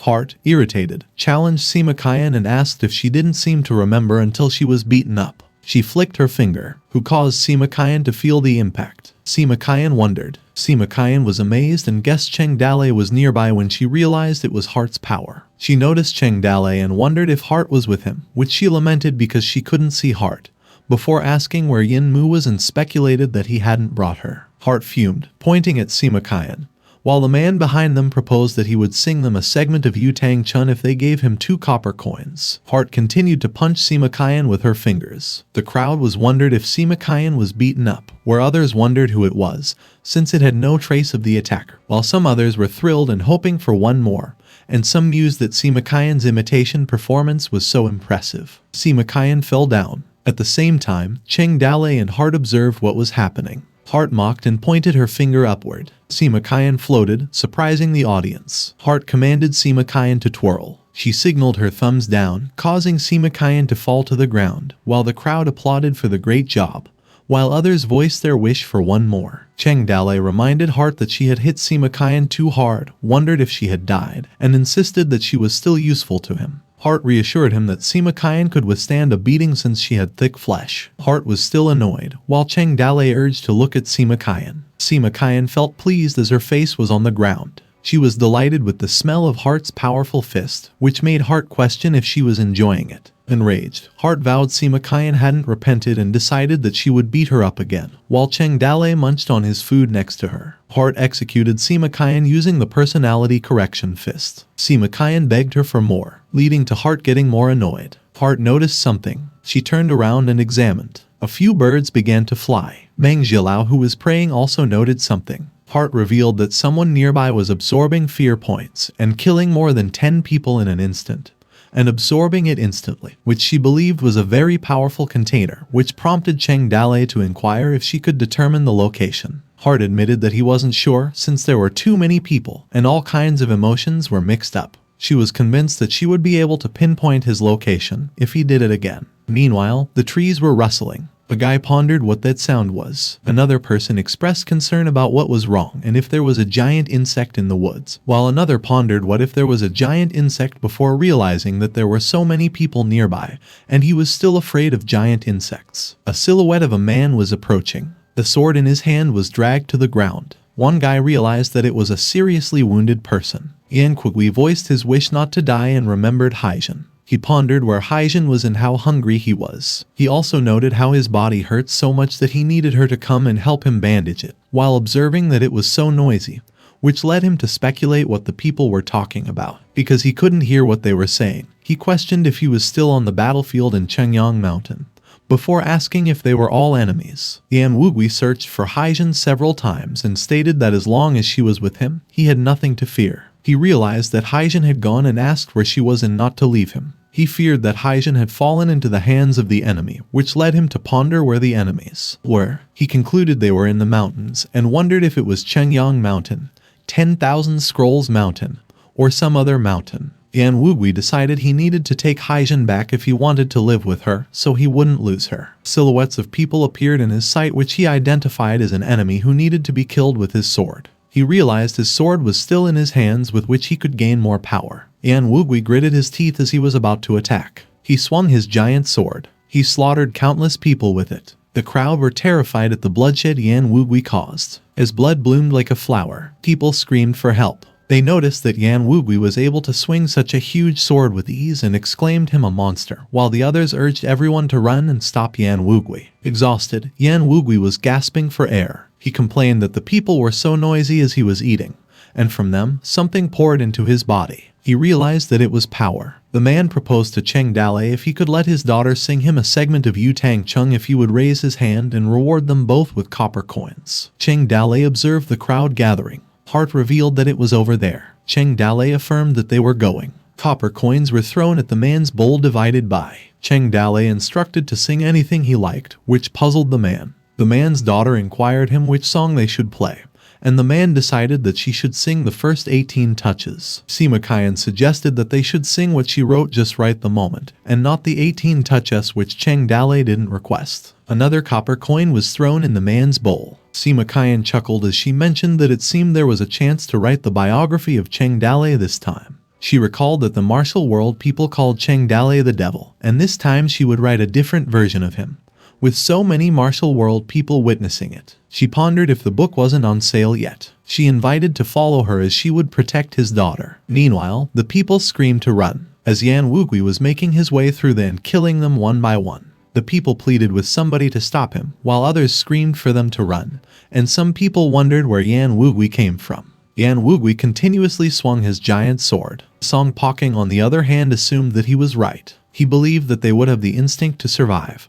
and the kind of person with power was fueled by the fear of ordinary people, as long as they were human. He remembered Kui Nongai being tortured to death by the martial world people. He was chained up and held on for more than 10 days without food or drink. But he did not die. He was rescued by Minister Kui, but the escort team was brutally slaughtered on their way back to the capital. He went on to narrate that on that day, Minister Kui stood among dozens of corpses covered in blood, who miraculously recovered from his injuries, and no one knew what Kui Nongai did when his arms and legs were broken and he was half dead. Song Poking asserted that he could finally see it clearly this time. He believed that a monster was about to awaken from within Yan Wugui's body before thanking Yu Chili, because it was his conflict with him that led him to treat him as an enemy in the first place. Where Yu Chili lay dead, Song Poking announced that his death was the first spark that awoke the monster. He believed that such a crazy Yan Wugui would definitely cause some trouble for Meng Fuzi, which he speculated that he needed more sparks, before deciding that he would make a big fuss. Yan Wugui continued to carve up the people, as he was about to swing his giant sword on a running child. Yan Wugui saw a black figure in his head.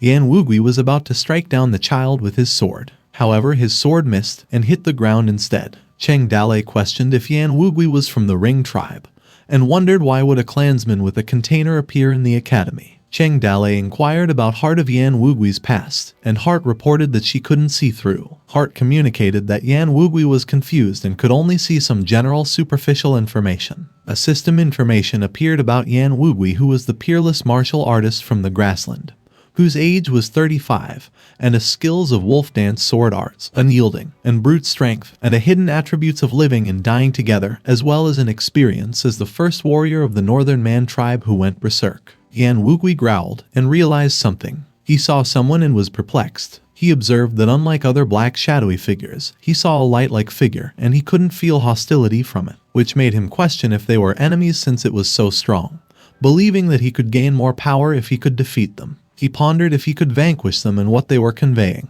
Cheng Dalei inquired of Heart if Yan Wugui could perceive her since he was hesitant to attack, and proposed that she would be a big boss with a bunch of question marks above her head if it were a game, which led to Heart clarifying that Cheng Dalei's metaphor made her feel like she was a villainess. Heart disclosed that Yan Wugui was the same as Nongai and advised him to employ the same method they used to deal with him, which was to disable him, and she carries out the execution, prompting Cheng Dalei to question why he should engage when she could directly overpower him in the real world. Heart reminded Cheng Dalei that, as a system administrator, she must adhere to the Mountain Bandit system's fundamental architectural rules, and that manifesting in her true form required her to apply for system permissions, which she couldn't undertake frivolously. As she pinched Cheng Dalei's cheeks, she also reminded him that she would be equated to those container owners if she casually emerged to confront people, before labeling him as naive. Cheng Dalei said that it was his first time hearing about the low-level architecture rules, and Heart explained that it was indeed a system secret that she only discovered recently. Cheng Dalei assumed that what Heart meant was that the system was one because of the existence of rules, which was also the fundamental reason why it was different from the container, and that if there were too many violations, the rules would collapse, causing the system to resemble a container and lose its unique traits. He believed that the system, like a computer, could repair itself if the low-level code was repeatedly destroyed, but that it would be destroyed just as the computer's operating system crashes and leaves only chaos. Heart agreed and explained that she was breaking the rules every time she came out, before wondering if it could still be called a system if there were no rules, because without the rules, she could be independent from the system, which was why she was still his heart, or she was just a powerful container. She also stated that using violence on Simakayan on occasion was okay, that losing power was only a last resort, and that using body descent to intervene in worldly affairs on a large scale should be avoided as much as possible, prompting Cheng Dalei to ask her what she would become if it came to that. Heart said that she didn't know, and that she might just break away from the system and become independent, because she could take full control of the system's power and become a container, which she assumed was possible if the system collapsed and she disappeared, and Cheng Dalei became a container-like being.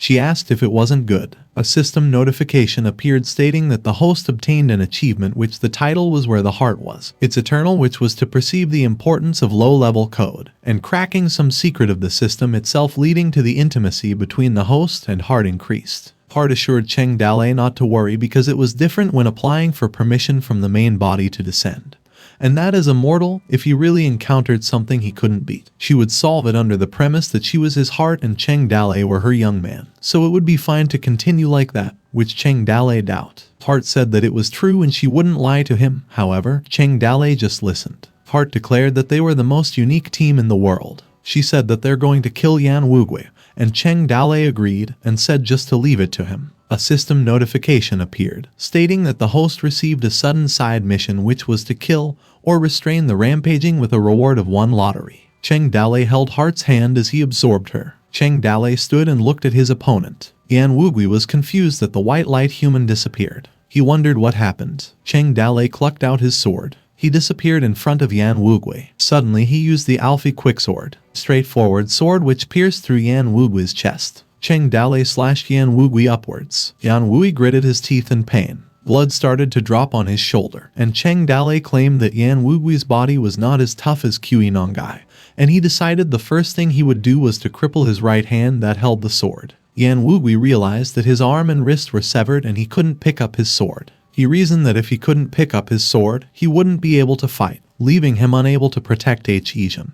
And he decided that his injury was insignificant. If he wanted to save her, he wouldn't fall down. He decided that he would never be defeated again as his wounds healed. He started to charge at Cheng Dalei. Cheng Dalei noticed that the wound healed instantly, and wondered if the suppression and healing ability of the ordinary sword was ineffective. Yan Wugui was about to cleave Cheng Dalei apart. However, Cheng Dalei managed to dock at the right time. Cheng Dalei targeted Yan Wugui's foot and hoped for it to break. He noticed that it was not healing, as it was simply forcing the world together so that it could continue to move. He wondered what kind of lunatic Yan Wugui was. Yan Wugui struck down his sword, but Cheng Dalei dodged it. He decided to kill Cheng Dalei first because he wanted to kill him, and he wanted to stop him from saving Yinyang. Yan Wugui screamed. As he continued attacking recklessly, Cheng Dalei said that he couldn't even get a hit. Cheng Dalei realized that Yan Wugui was swinging his huge sword, which caused him not to get close, because a single slash from it was enough to cut him off, and he also realized that using a sword to block it head-on. Cheng Dalei evaded every single attack coming from Yan Wugui. Yan Wugui chased him.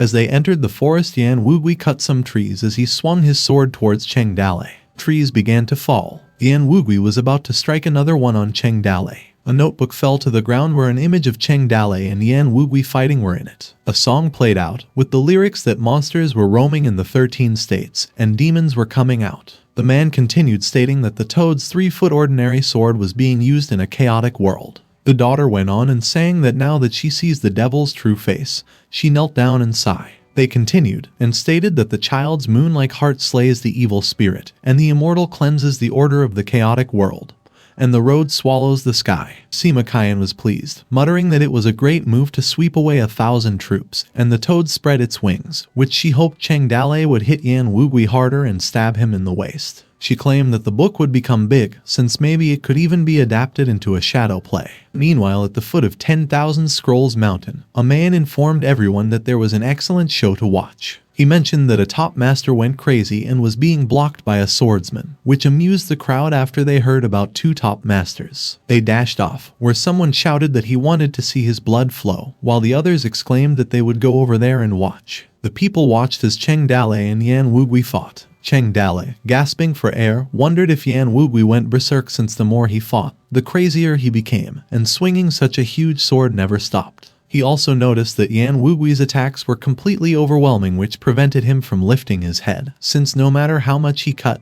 Yan Wugui's blood refused to dry up. He remarked that Yan Wugui seemed as if he never fell, and was always fighting. He questioned what obsession Yan Wugui was fighting for. Some guy pondered what kind of monster fight they were watching, and another inquired if anyone knew who the swordsman was. Cheng Dalei believed that if he kept fighting like that, his strength would be depleted first. He consulted Heart about Yan Wugui's power and if she could see it, to which Heart replied that he couldn't because he was completely crazy. Heart explained that there was also an incredibly strong obsession and vague babbling entangled in Yan Wugui's heart. She explained that despite his strong and extreme love, Yan Wugui's mind was entangled with rage, fear, anxiety, and hatred, all of which were complex emotions that could not penetrate his heart. However, Heart assured that Yan Wugui already stood on the verge of death before, and that it was due to a strong obsession that awakened the container, and that this was his second near-death, making it easy for him to become used to it and sink deeper. Cheng Dalei decided that it was better to get rid of Yan Wugui early, with him such a tricky enemy. He vowed that he could bleed Yan Wugui dry.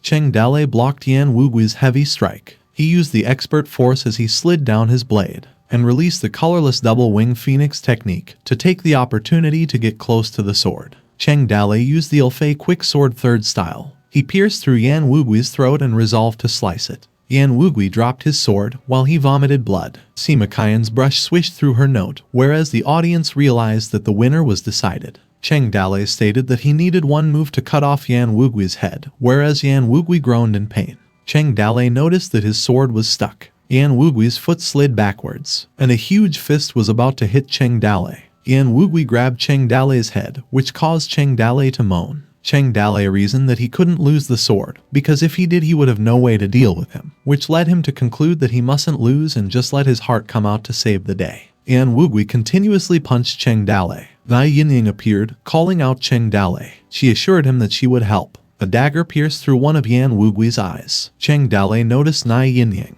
and requested if she could help him cut off Yan Wugui's head. Yinyang dashed towards Yan Wugui. She climbed through his back and stabbed him behind his neck. Yinyang thrust her sword on Yan Wugui's neck. Cheng Dalei and Yinyang swiftly slice and decapitate Yan Wugui. The people cheered as they witnessed the fight, while Sima Qian continued to draw on the happenings and giggled as she sketched. In her drawing, the severed head of Yan Wugui was visibly flying, and Cheng Dalei's sword appeared to have been thrown. His sword flew away and pierced into a tree, shocking the people. After they decapitated Yan Wugui, Yinyang landed, while Cheng Dalei struggled to get up. Yan Wugui's body knelt, then collapsed to the ground. With clenched teeth, Cheng Dalei reflected on whether it was over. He tried to stand up but struggled greatly, so he chose to lie down on the ground while panting heavily. Then the screen displayed above indicated that he completed his mission. It stated that the objective was to kill or subdue the rampaging Yan Wugui. Meanwhile, atop the hill, Song Poking observed the events unfold.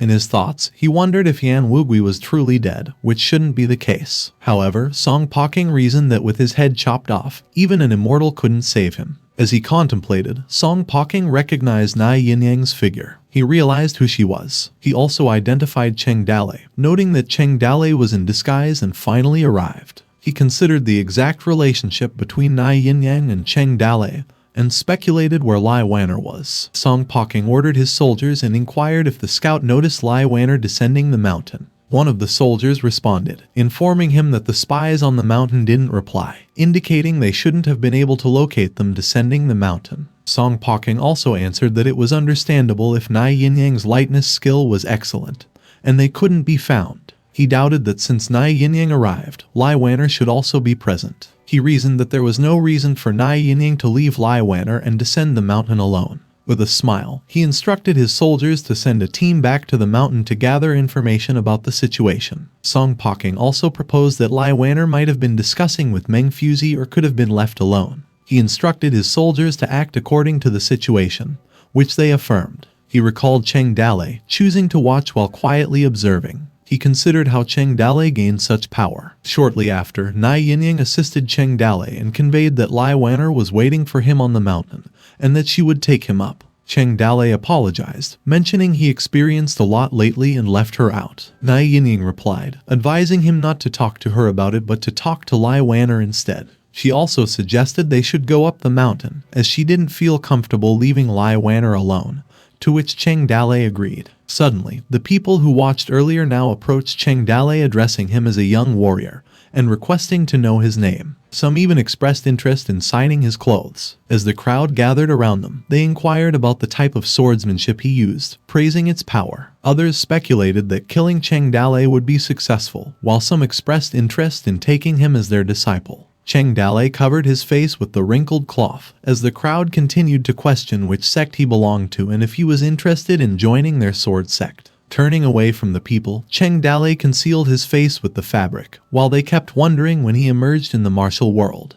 As Cheng Dalei walked away, a man noticed his sword lodged in the wood. Excitedly, he attempted to retrieve it and inquired if Cheng Dalei was there to reclaim his sword, offering to do it for him. To everyone's surprise, Cheng Dalei warned him not to touch the sword, gesturing for the man to stop. The man who attempted to grab the sword was startled, causing the fabric covering the sword to slip as the man stumbled. The swords were revealed, and the crowd recognized it. Murmurs began to spread among the people. Eventually, the crowd exclaimed that it was ordinary swords, resembling the typical appearance of such weapons. The people screamed in fear and backed away slightly. Then one person stuttered as they tried to convey their message, leading to someone shouting that it was Cheng Dalei. Some people panicked and screamed as they ran away, while others urged everyone not to be afraid and to follow them in attacking Cheng Dalei. They moved forward to attack him. Surrounding Cheng Dalei, they shouted his crimes were extremely heinous and that he was the most wanted criminal in the empire. Someone even claimed that he was the real devil, while others kept accusing Cheng Dalei of committing numerous evil deeds, stating that they finally caught him. With disdain, Nai Yinyang commented on their bad luck. The people around them continued to insist that Cheng Dalei didn't have much strength left, questioning why the others weren't charging. Amidst the chaos, Sima Qian appeared highly satisfied, cheering for the fight, eagerly awaiting to see blood flow like a river while she drew. With a mischievous smile, Sima Qian remarked that it was best to force the immortal out to save the day. Meanwhile, Song Poking giggled and smirked at what he saw, suggesting getting a few people to add fuel to the flames. Cheng Dalei retrieved his sword, still stuck in the wood, while Nai Yinyang stood guard at his back. After retrieving his sword, he held it firmly. Suddenly, a man in the crowd demanded why everyone was hesitating when the purpose of the demon subduing gathering was to kill Cheng Dalei. Others shouted that they should attack together to kill him and divide the reward equally. With a fierce gaze, Cheng Dalei assessed the information about them, while the surrounding voices continued to insist that they should attack and kill him. One man proposed that as long as they rushed forward, Cheng Dalei might not be able to kill them all, regardless of how strong he was. Meanwhile, Cheng Dalei observed their information. One was an ordinary swordsman, another a terrible swordsman, an excellent fighter, a terrible brawler, and some were excellent swordsmen. Someone announced that it was Cheng Dalei's day,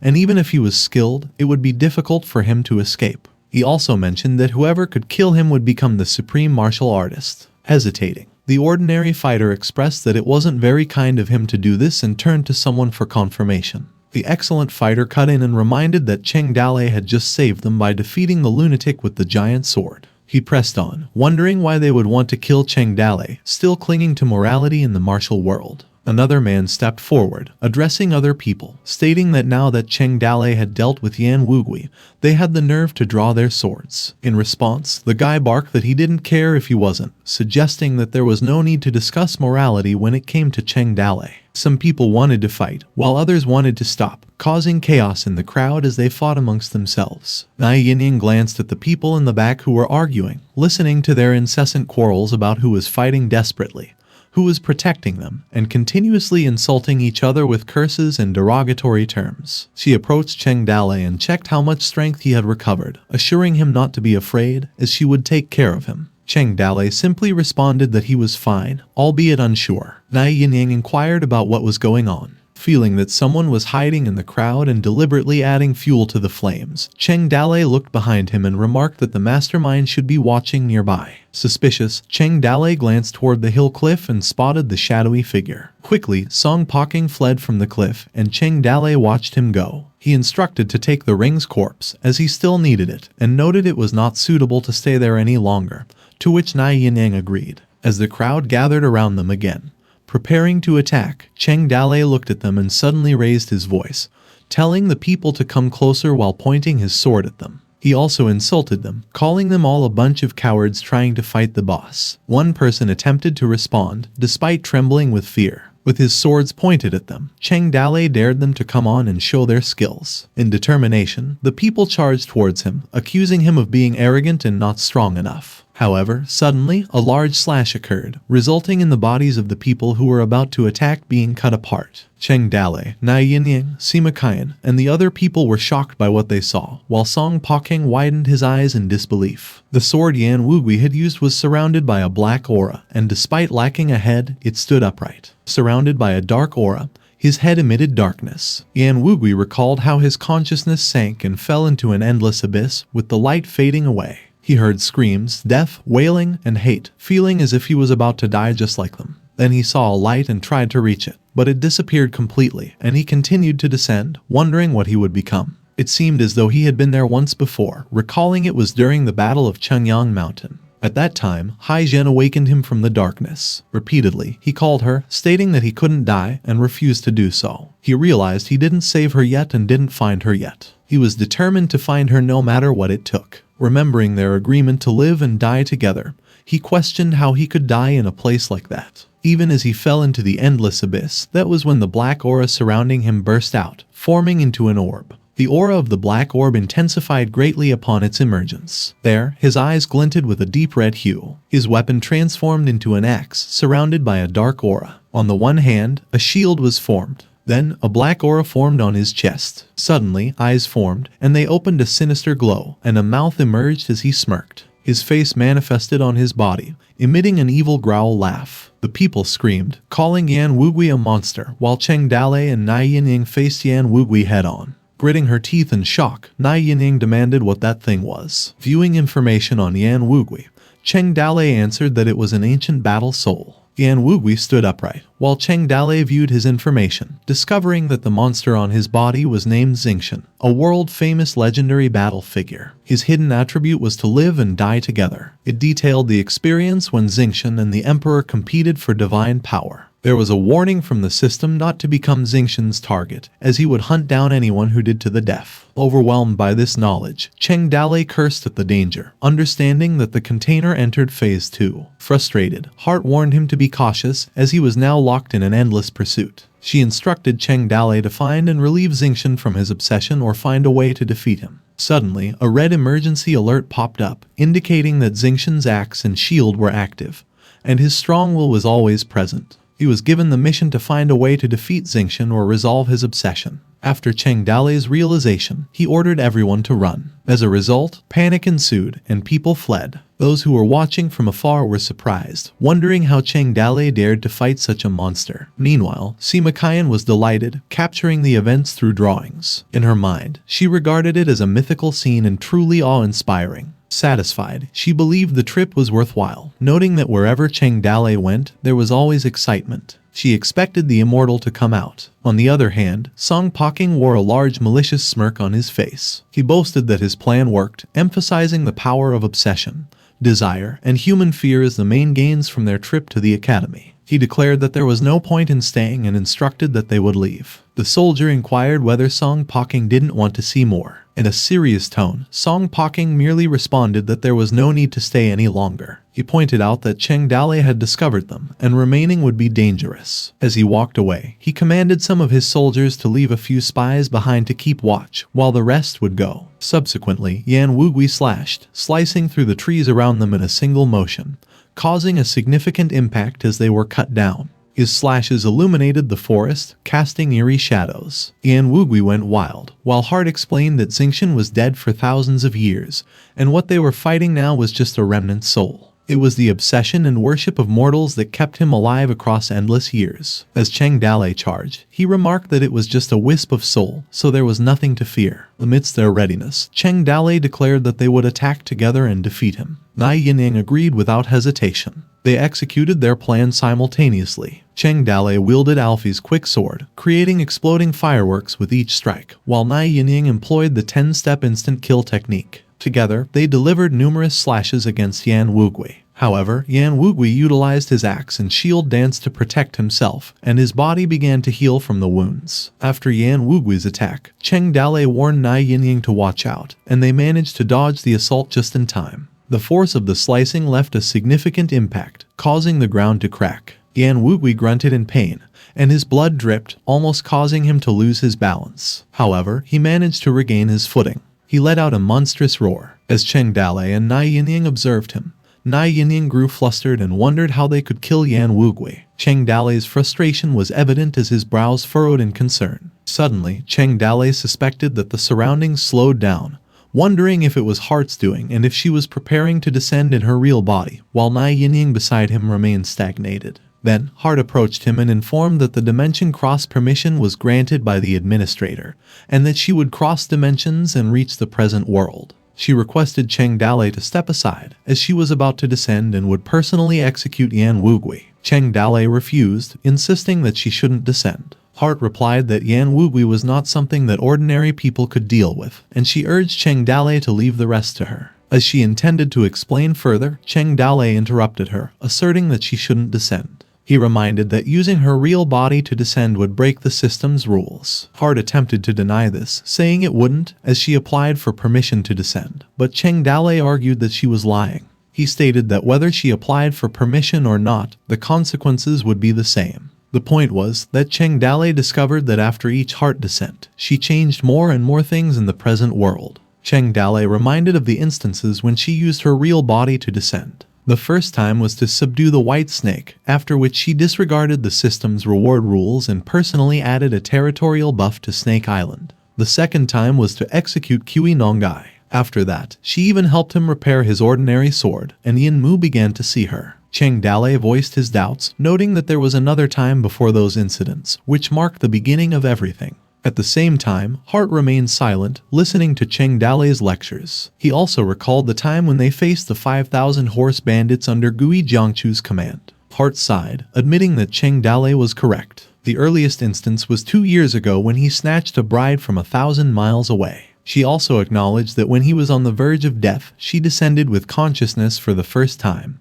which was also her first personal descent. She mentioned that afterward, her administrator privileges were stripped for a few days, and she was confined to a small, dark room for a while. Heart conceded that initially, she believed it was a good thing because the punishment system was quite lenient. Smiling, Cheng Dalei remarked that as he expected, many things started making sense now. With a casual shrug, he commented that to be honest, there was an initial assumption that her real body's descent would come at a relatively low cost. He chuckled, suggesting that perhaps one day, Heart would seamlessly integrate and reside with him in the present world. However, he added that the recent conversation they discussed made him realize some things. Cheng Dalei reiterated what Hart mentioned, highlighting that excessive use of body descent could potentially damage the system. Additionally, he noted that it would also lead to her body gradually integrating into the present world, with its impact on the present world becoming greater and greater. With a serious tone, Cheng Dalei emphasized the grave implications of Hart's discovery, deeming it a dangerous sign. Continuing, Cheng Dalei expressed concern, stating that lastly, Hart could end up destroying the system and become nothing more than a vessel, a fate she never disclosed to him. Worried, Hart was on the verge of responding. Cheng Dalei gently grasped Hart's hand and called her. He reminded that she was the system administrator and he was the system agent. He couldn't leave everything to her. With a smile, Cheng Dalei remarked to leave this matter to him. Worried, Hart noted that they had agreed before he would handle ordinary matters and she would handle extraordinary ones, and that Zinshan was not something he could handle. Remaining calm, Cheng Dalei explained that it was because of her, the strongest system sprite in the world and his biggest trump card, that he dared to fight against these adversaries. Without her, he would have hesitated and hidden behind everyone else. Hart replied that she didn't want to see him get hurt or put him in danger. Cheng Dalei emphasized that he couldn't always rely on her to personally help him overcome difficulties, especially when he knew it would hurt her. He reminded that Hart had promised not to intervene unless he was truly close to dying. Cheng Dalei reiterated that she should not come out, leaving Hart speechless. Then, the system beeped, indicating the cancellation of dimensional travel permission and the cancellation of real body descent. Hart simply nodded in response, confirming that it was okay. Then, they lifted the time freeze. Cheng Dalei announced his intention to resume the battle, asserting that what they witnessed was merely a fleeting vision from thousands of years ago. As light smoke emanated, he vowed to reduce Yan Wugui to dust from ancient times. Meanwhile, Yan Wugui remained steadfast. At that moment, there were two things that drove him to move forward. Firstly, to kill Cheng Dalei and gain more power, and secondly, to ascend the mountain. Suddenly, his eyes widened as he wondered why he needed to climb the mountain, reflecting on why he couldn't recall it. Yan Wugui declared that there was definitely something particularly important that he must do. He kept referring to an important person. He muttered that his head was gone. He couldn't remember it. Frustration filled him as he failed to remember, which made him angry. He lamented his inability to recall, clearly indicating the existence of something important. Due to this, he roared loudly and the black aura around him surged as he utilized his technique, the axe and shield dance. He launched an endless pursuit, attacking Nai Yinyang and Cheng Dalei. Flustered, Nai Yinyang wondered what kind of monster he was, astonished that he could still fight effectively without a head. As they battled, Cheng Dalei responded that it was a lengthy narrative, inquiring what had happened to him before. Amidst their dodging, Nai Yinyang explained that Yan Wugui was knocked off the cliff by the master's fist. She noted that when he descended from the mountain, she saw the two of them fighting together. Cheng Dalei urged Nai Yinyang to find Meng Fuzi, believing that he could certainly help. In the midst of the fight, he considered that Meng Fuzi should be the creator of the container 300 years ago. He speculated whether Yan Wugui pursued him because the essence of power was within him, which attracted the containers. Additionally, he reflected on Yan Wugui's immortality, supposing whether it was fueled by an obsession to seek revenge on Meng Fuzi. He suggested to Nai Yinyang that they head up to the mountain. After that, they both headed towards the mountain, being watched by Yan Wugui. At the gate of the 10,000 Scrolls Academy, King Yefu could be seen outside, wondering what he saw approaching. King Yefu, now disabled and lacking his former strength, was no longer what he used to be. Nai Yinyang urged him to step back to allow them to pass, emphasizing that only Meng Fuzi could help resolve the situation with Yan Wugui. Just then, Cheng Dalei and Nai Yinyang lifted the gate using a colorless double-winged phoenix technique. Cheng Dalei glanced back and cautioned King Yefu to be cautious of Yan Wugui and to stop anyone following behind them. Then, Yan Wugui unleashed a tremendous slash and destroyed the gate, and he continued chasing them. Bewildered, King Yefu observed the events unfold without taking any action. Suddenly, a shadowy figure entered the academy, which turned out to be Sima Qian, who was very excited and remarked that it was her first-hand information. Meanwhile, inside the 10,000 Scrolls Academy, in the central library, Meng Fuzi was inside the library, while the 12 sages were outside waiting for him. While Lai Wanner remained at the 10,000 mountain peak, it could be seen that there were soldiers coming up towards her. Down below, Luo Fang disguised himself as Cheng Dalei, hiding in the bushes nearby, observing the Ring tribe members approaching. At the bottom, Cheng Dalei and Nai Yinyang continued to ascend the mountain, with Yan Wugui still chasing them. Sima Qian followed them closely, enjoying the events and documenting them. Meanwhile, Meng Fuzi was reading silently in the central library. As he poured himself some tea, he recalled Luo Fang's warning, causing him to spill the tea. In the midst of the chaotic world, many people were restless. On the 10,000 mountain peaks, some people took a chance, thinking they could benefit from the chaotic world. Soldiers spotted Lai Wanner, shouting to each other that she was really there, and urging each other to catch her. One of them declared that they had made a great fortune and they laughed. The other one mocked Lai Wanner and told her not to resist, which irritated her. Lai Wanner sighed and suddenly felt very annoyed. She murmured a question, wondering why they all believed a princess was supposed to be a nuisance mascot to be caught. Meanwhile, on the hillside of the 10,000 mountains, Luo Fang was seen running with something in hand. He was spotted by members of the Ring tribe, and one of them inquired if it was him. Then, his comrade affirmed that the person was indeed Cheng Dalei, but they were unsure of the seriousness of his injury as he was holding Lai Wanner. The man boasted that killing Cheng Dalei would bring wealth, fame, and women rushing in. However, his comrade warned him, cautioning that they might not be able to handle Cheng Dalei. They hid among the trees, assigning one of them to keep an eye on Cheng Dalei and block his escape route, while he would inform Wu Cimu. Later that moment, the man informed that they had found Cheng Dalei. Hai Zhen verified that Cheng Dalei had indeed hidden in the academy, noting that it was closed, and he was expelled.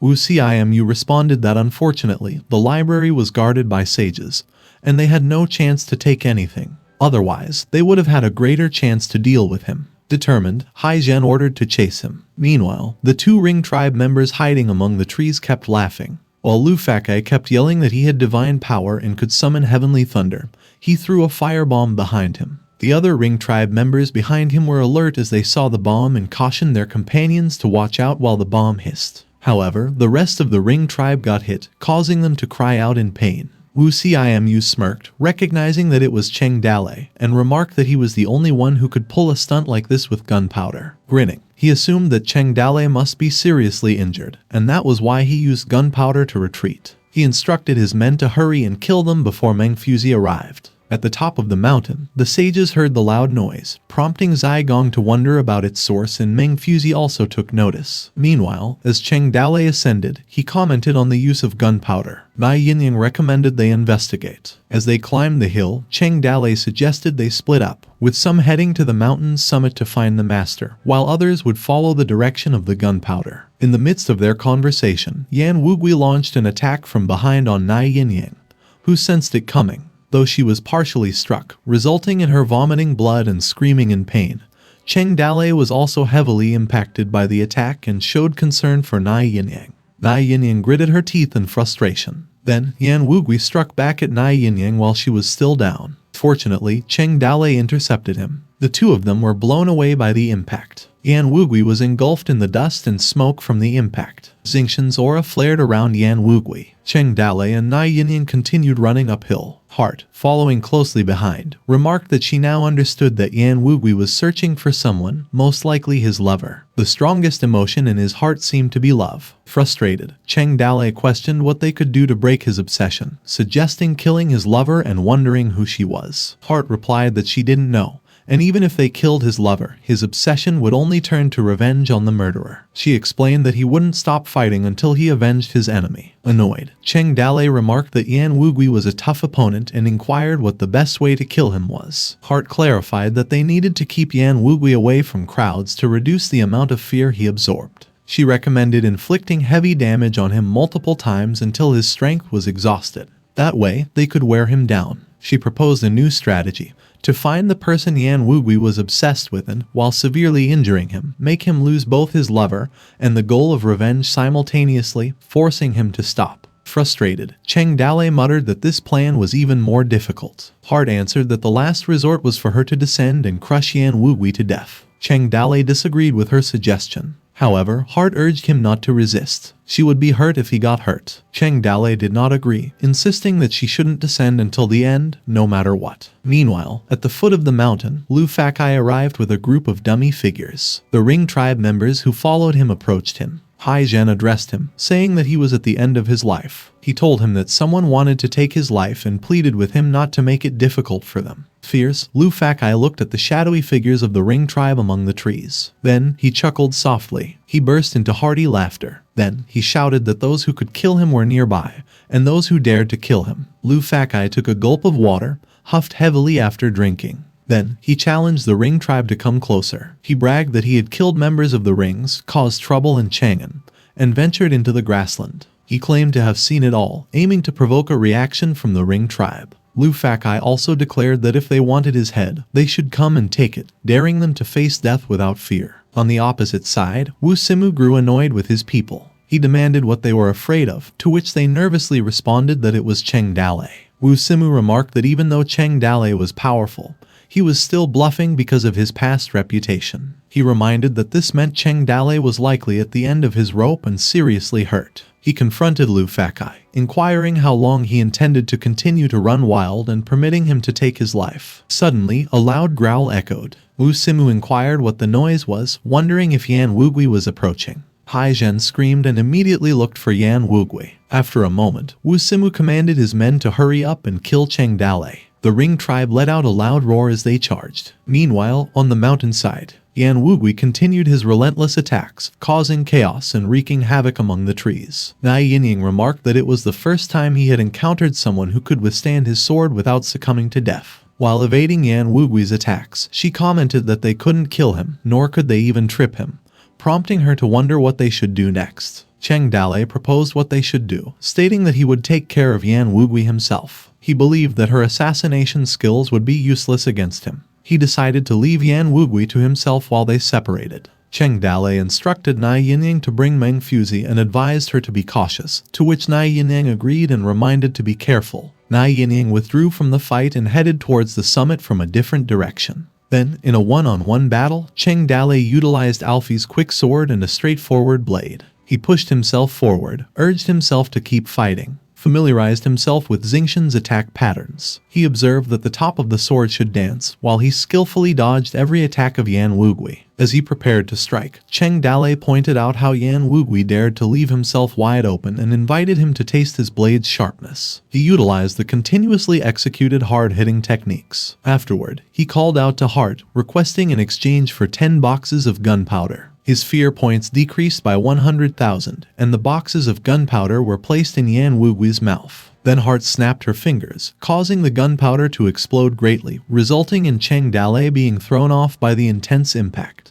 He gritted his teeth as he landed while watching Yan Wugui still standing amidst the explosion. Struggling to catch his breath, Cheng Dalei noticed Yan Wugui, who remained standing. He realized that Yan Wugui's undead power was not endless either. He observed that his body's recovery slowed down. Huffing heavily, Cheng Dalei concluded that as long as it continued like that, sooner or later, Yan Wugui's power would be depleted. He paused for a moment as he gasped heavily, prepared for the next charge, and estimated that at best, he could hold on for a couple of minutes. As Cheng Dalei noticed Yan Wugui's gaze shift past him, he realized that Yan Wugui's obsession lay at the cliff over the mountain. In a subsequential place, the Ring tribe charged towards Luo Fang. Wu Simu led the attack and struck Luo Fang, slicing the dummy he held. He burst into laughter after slicing the dummy, claiming that he had taken his woman and now he would kill him. Suddenly, Wu Simu's realization struck as he questioned the wooden sword and the strawman. Puzzled, he demanded who Luo Fang was and how dare he make a fool of him, while shouting that it wasn't Cheng Dalei after all. But the bomb Luo Fang held was hissing. Wu Simu's face twisted in fear as he recognized what he was seeing, and Luo Fang grinned, declaring it Fire Thunder. He proclaimed triumphantly that it was Fire Thunder once again. Just then, a massive explosion occurred, resulting in Wu Simu being thrown away and screaming in pain. Thick smoke surrounded the area, obscuring the view. Wu Simu cried out in agony and cursed as he lay on the ground, covered in wounds. Despite his injuries, Wu Simu swore at Luo Fang and urged everyone to kill him. The ringmen were determined to attack again, but Luo Fang stood up, his body burning in fire. Someone pointed out that Luo Fang had kerosene on him. It was evident that Luo Fang was exhausted and nearing collapse. However, he turned his attention to the charging ringmen, ready to face their attack. But Luo Fang's expression changed to a grinning, almost manic one. He burst into laughter as he ran towards Wu Simu, who lay struggling on the ground. Cursing heavily, Wu Simu screamed as Luo Fang approached him, with his people watching in shock. As Wu Simu continued to scream for help from his comrades, fear etched on his face. The ring members remarked on Luo Fang's apparent madness and urged each other to save Wu Simu. Someone commanded them to go and kill Luo Fang. Despite the onslaught of attacks from the ring members slashing at Luo Fang's back, he remained focused. He noticed the malicious curses attempting to pierce his ears, but he couldn't hear what they were saying. Feeling every slash by the swords and the blood dripping from his eyes, he stayed resolute, knowing he could finally go and see his brother. As everything around him seemed to slow down, Luo Fang realized it had only been a day, and his brother must be anxiously awaiting. Amidst the splattering of his own blood, he resolved that he could finally tell his brother that he avenged him. With a horrified reaction, Wu Simu was confused as he saw Luo Fang laughing before his demise. He noticed something beneath Luo Fang's body, which made him terrified. Wu Simu noticed the hissing bombs strapped to Luo Fang's body. In the subsequent events, Hai Zhen discovered something buried under the withered grass. Upon seeing it, she recognized it was the fire thunder that was supposed to be in the library. Before they could make their escape, a massive explosion occurred, catching them off guard. They were too late to react to run. The explosion threw both Wu Simu and Luo Fang away. Wu Simu screamed in agony, while Hai Zhen, dazed, tearfully called out Yan Wugui. The explosion was massive, engulfing the entire area, and all the members of the Ring tribe were caught in its devastation, along with pieces of rock flying everywhere. Observing from afar, Cheng Dalei witnessed the explosion. He turned to Yan Wugui, who roared in response to the explosion he saw. Yan Wugui's weapons suddenly began to melt, and he swiftly moved toward where the explosion happened. Cheng Dalei followed and watched Yan Wugui's movements closely. Hart remarked that someone had done something extraordinary, to which Cheng Dalei urged to come with him and see what was going on. They followed the path where Yan Wugui went, with Sima Qian enjoying humming along as she followed behind. Meanwhile, at the peak of the 10,000 mountain, Lai Wanner stood firm, defending herself against the soldiers now lying on the ground. She clearly saw the large explosion that occurred in the distance and also noticed Nai Yinyang's arrival. Nai Yinyang caught Lai Wanner with several bodies surrounding her, wondering if this was all of her doing, to which Lai Wanner pouted and insisted that she was not weak and would not be caught without Nai Yinyang with her side. But Nai Yinyang kept running past her, showing that she did not care about it, and inquired about the whereabouts of Meng Fuzi, as she needed to report the presence of a monster below. Suddenly, they encountered Meng Fuzi and the rest of the sages descending from the mountain library. They instantly greeted Meng Fuzi respectfully. They witnessed the explosion from a distance and Meng Fuzi silently pondered it. Meanwhile, on the hillside of the mountain, the bodies of the Ring tribe lay scattered on the ground, and the smoke from the explosion slowly faded. Upon Cheng Dalei's arrival at the place, he saw the lifeless body of the Ring tribe. Among them, he noticed Yan Wugui clutching the lifeless body of Hai Zhen. Cheng Dalei wondered if he discovered his lover. He used the view information. Hart revealed that Yan Wugui's soul was assimilated by the crazy obsession of a remnant soul. She added that being in the Empire, they had enemies everywhere, making him kill everyone he met and unable to communicate. Furthermore, Hart explained that as soon as he met Hai Zhen, he would definitely protect her and flee back to the grassland with all his might and kill people along the way. That being said, it was difficult to kill Hai Zhen and inflict heavy damage on Yan Wugui at the same time. Hart continued that besides the 3 methods she mentioned before, there was still a 4th one. She clarified that it involved finding a person with no ties and who did not belong to any power, without being commissioned by anyone, to kill Hai Qing and die at the same time. The conditions were extremely harsh because whether it was a commission or any form of request to kill, Xingchen would eventually hunt down the real client, which was a dead end. In response, Cheng Dalei affirmed that he happened to do so. Hart assented, stating that it was the right time, in the right place, and doing the right thing. An unknown individual became the key to breaking the game. Cheng Dalei conveyed gratitude, recognizing that whoever that person was, he owed them a huge favor. He exchanged his life for theirs, saving them from the necessity of descending into her real body. Hart acknowledged, proceeded to consume the remnant. She concluded that this trip to the academy indeed yielded some unexpected gains. She began to extract the container, noting that once the host was deceased, it would be much easier to extract the container, eliminating the need for a descent into the real body. The mission was completed. Xingchen Remnant Soul Power, a monster in Chengyang Mountain named Xingchen. During the reign of the Yellow Emperor, he competed with the Emperor for divine power. The Emperor cut off his head and remarked that his nipples acted as eyes and the navel as his mouth. Dancing while wielding an axe and shield, Hart observed that the thing was too irascible. It was a ticking time bomb for everyone. It was not stable to develop new functions. She continued to observe and tried to find ways they diluted a bit to make it milder. Cheng Dalei remarked that when he arrived, he had a tough fight with Xingchen, and was even helped by someone he didn't know. He pondered who that person was who blew up the group of rings. Hart proceeded to look at the souls around as the bodies were all blown up. She began to activate the battle soul system. She found dozens of deceased souls, and among them must be a soul that was rejected and resented by other souls before dying. She suspected one of them to be him. Hart informed that he could talk to him in the system space to understand the situation, in which he agreed. Meanwhile, in the system space, the three watched the events unfolding on the TV screen, depicting the happenings in the outside world. Lin Shayu remarked that this guy was so powerful, and regretted that he couldn't go down and help the village master. While munching his food, Guisheng responded not to think about it, as most of the time it was Hart, let alone his turn. The machine chimed in that he would get his chance later. In another corner of the space, Cheng Dalei met the soul they suspected. Visibly impressed, he turned to Hart to confirm if it was indeed him, but Hart remained silent. Wu Simu began to taunt him, claiming he was also dead, and it served him right as he stole his wife, and he would steal his wife as well. Feeling unsettled, Cheng Dalei sensed something wrong, and it seemed like the guy talking to him hated him so much. Embarrassed, Hart began to double-check and scan Wu Simu's past, only to confirm that she brought the wrong person to the table. She discarded Wu Simu like a piece of paper. A few moments later, Cheng Dalei acknowledged that she got it right this time, to which Hart concurred, and she gave him a psychological hint. Hart explained that everything surrounding Luo Fang made sense, so she advised Cheng Dalei to speak with him. Cheng Dalei viewed information about Luo Fang, and his description appeared on the screen. Greeting him, Cheng Dalei inquired if Luo Fang was awake, and Luo Fang asked about his own situation. Luo Fang expressed surprise upon seeing Cheng Dalei, the village master of the Toad village. Remaining composed, Cheng Dalei inquired how Luo Fang recognized him and expressed curiosity about his attire. Excitedly, Luo Fang confessed that he admired Cheng Dalei more than anyone else in his life. He stated that if it were otherwise,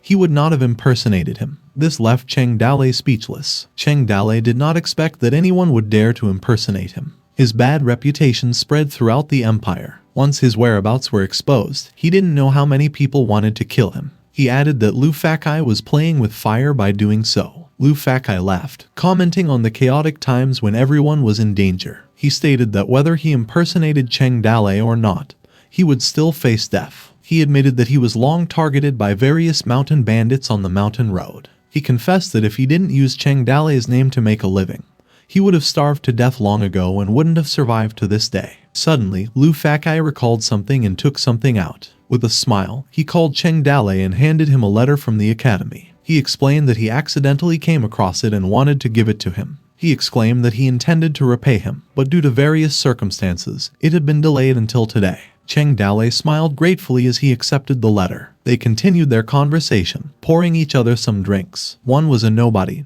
and the other was famous. The two were like friends who had known each other for many years, talking about the past. Both of them once rolled around the mortal world, bustling about with something. After Luo Fang's story, Cheng Dalei also gradually revealed things about him. Soon a bonhomie developed, but what Cheng Dalei was more interested in was the reason why Luo Fang pretended to be him. Back in Yuzhou, a small village, people were screaming, alerting everyone that the Ring tribe was coming. On his way to escape, he heard the legend of Cheng Dalei. They talked about the bandit that killed hundreds of thousands of invaders in Yuzhou with just 5,000 men. A person who didn't believe spoke up, doubting if it was true, commenting once more that he killed those 100,000 barbarians. There were many legends about him in the martial world. Luo Fang was curious about the person they were discussing, wondering if he was just a great general of the empire. Luo Fang pictured what Cheng Dalei might look like and remarked that if he was riding a horse, carrying a sword, he wondered if he was a vicious mountain bandit with his face covered. Smiling to himself, he conveyed his desire to see Cheng Dalei, wanting to see the person who had killed 100,000 enemies. One day, while he hid in a cellar, he saw Cheng Dalei. Later on, it was discovered that the one who saved them from the blade of the horse bandit was Cheng Dalei.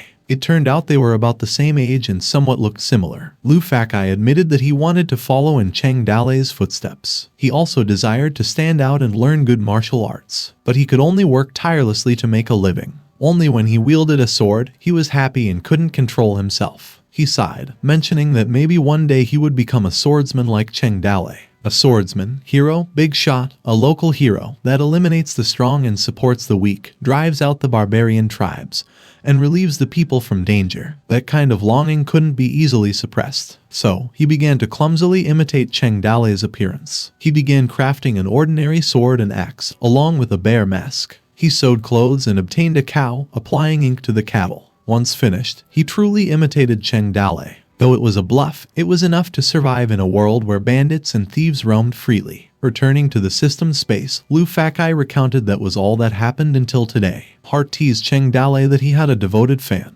Cheng Dalei found it embarrassing. Gratefully, Luo Fang acknowledged that he had met him again and could now die without regret. He praised that he was a true hero, which momentarily shocked Cheng Dalei, who glanced at Hart and responded that he was just a very lucky guy. Cheng Dalei commended Luo Fang, calling him his friend and a true hero. Touched by Cheng Dalei's words, Luo Fang couldn't help but shed tears. After expressing that, Hart remarked that she felt his words were dangerous. Cheng Dalei chuckled and responded that she was just overthinking. Suddenly, Luo Fang's body began to fade slowly. Hart noticed and explained that it seemed he didn't have much time and it was time to go. She snapped her fingers, and a portal opened. Luo Fang stood up, looking at the portal. He glanced back at Cheng Dalei and inquired if there really was hell and if he would ever see his family again. Hart affirmed that he didn't have to worry about that. Hart added that she saw a kid outside who looked like him, wondering if it was his brother. After that, Hart created an orb, and Luo Fang's brother appeared from it. Luo Fang was shocked to see Liu Yufu,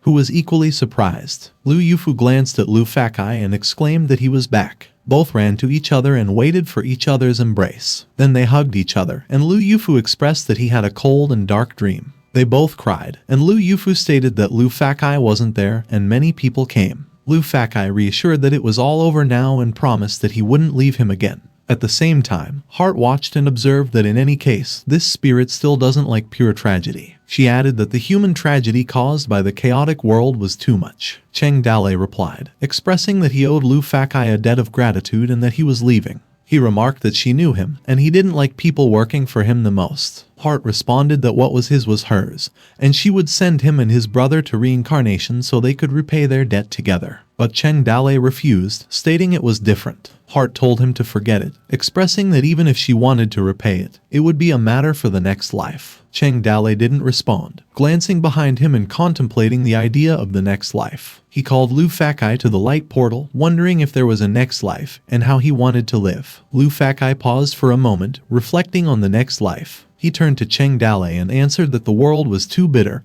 and that he wouldn't come back to the next life. Cheng Dalei suggested that maybe, after a few years, the world would become better. Smiling, Luo Fang replied they could talk about it some other time. He entered the portal. As the city's lights shimmered at dawn, a halo of light always fell. The copycats arrived one by one. They were nobodies that no one wanted to know, yet they were chosen to be admired and hated. Pretending to be enthusiastic, pretending freedom wasn't constrained.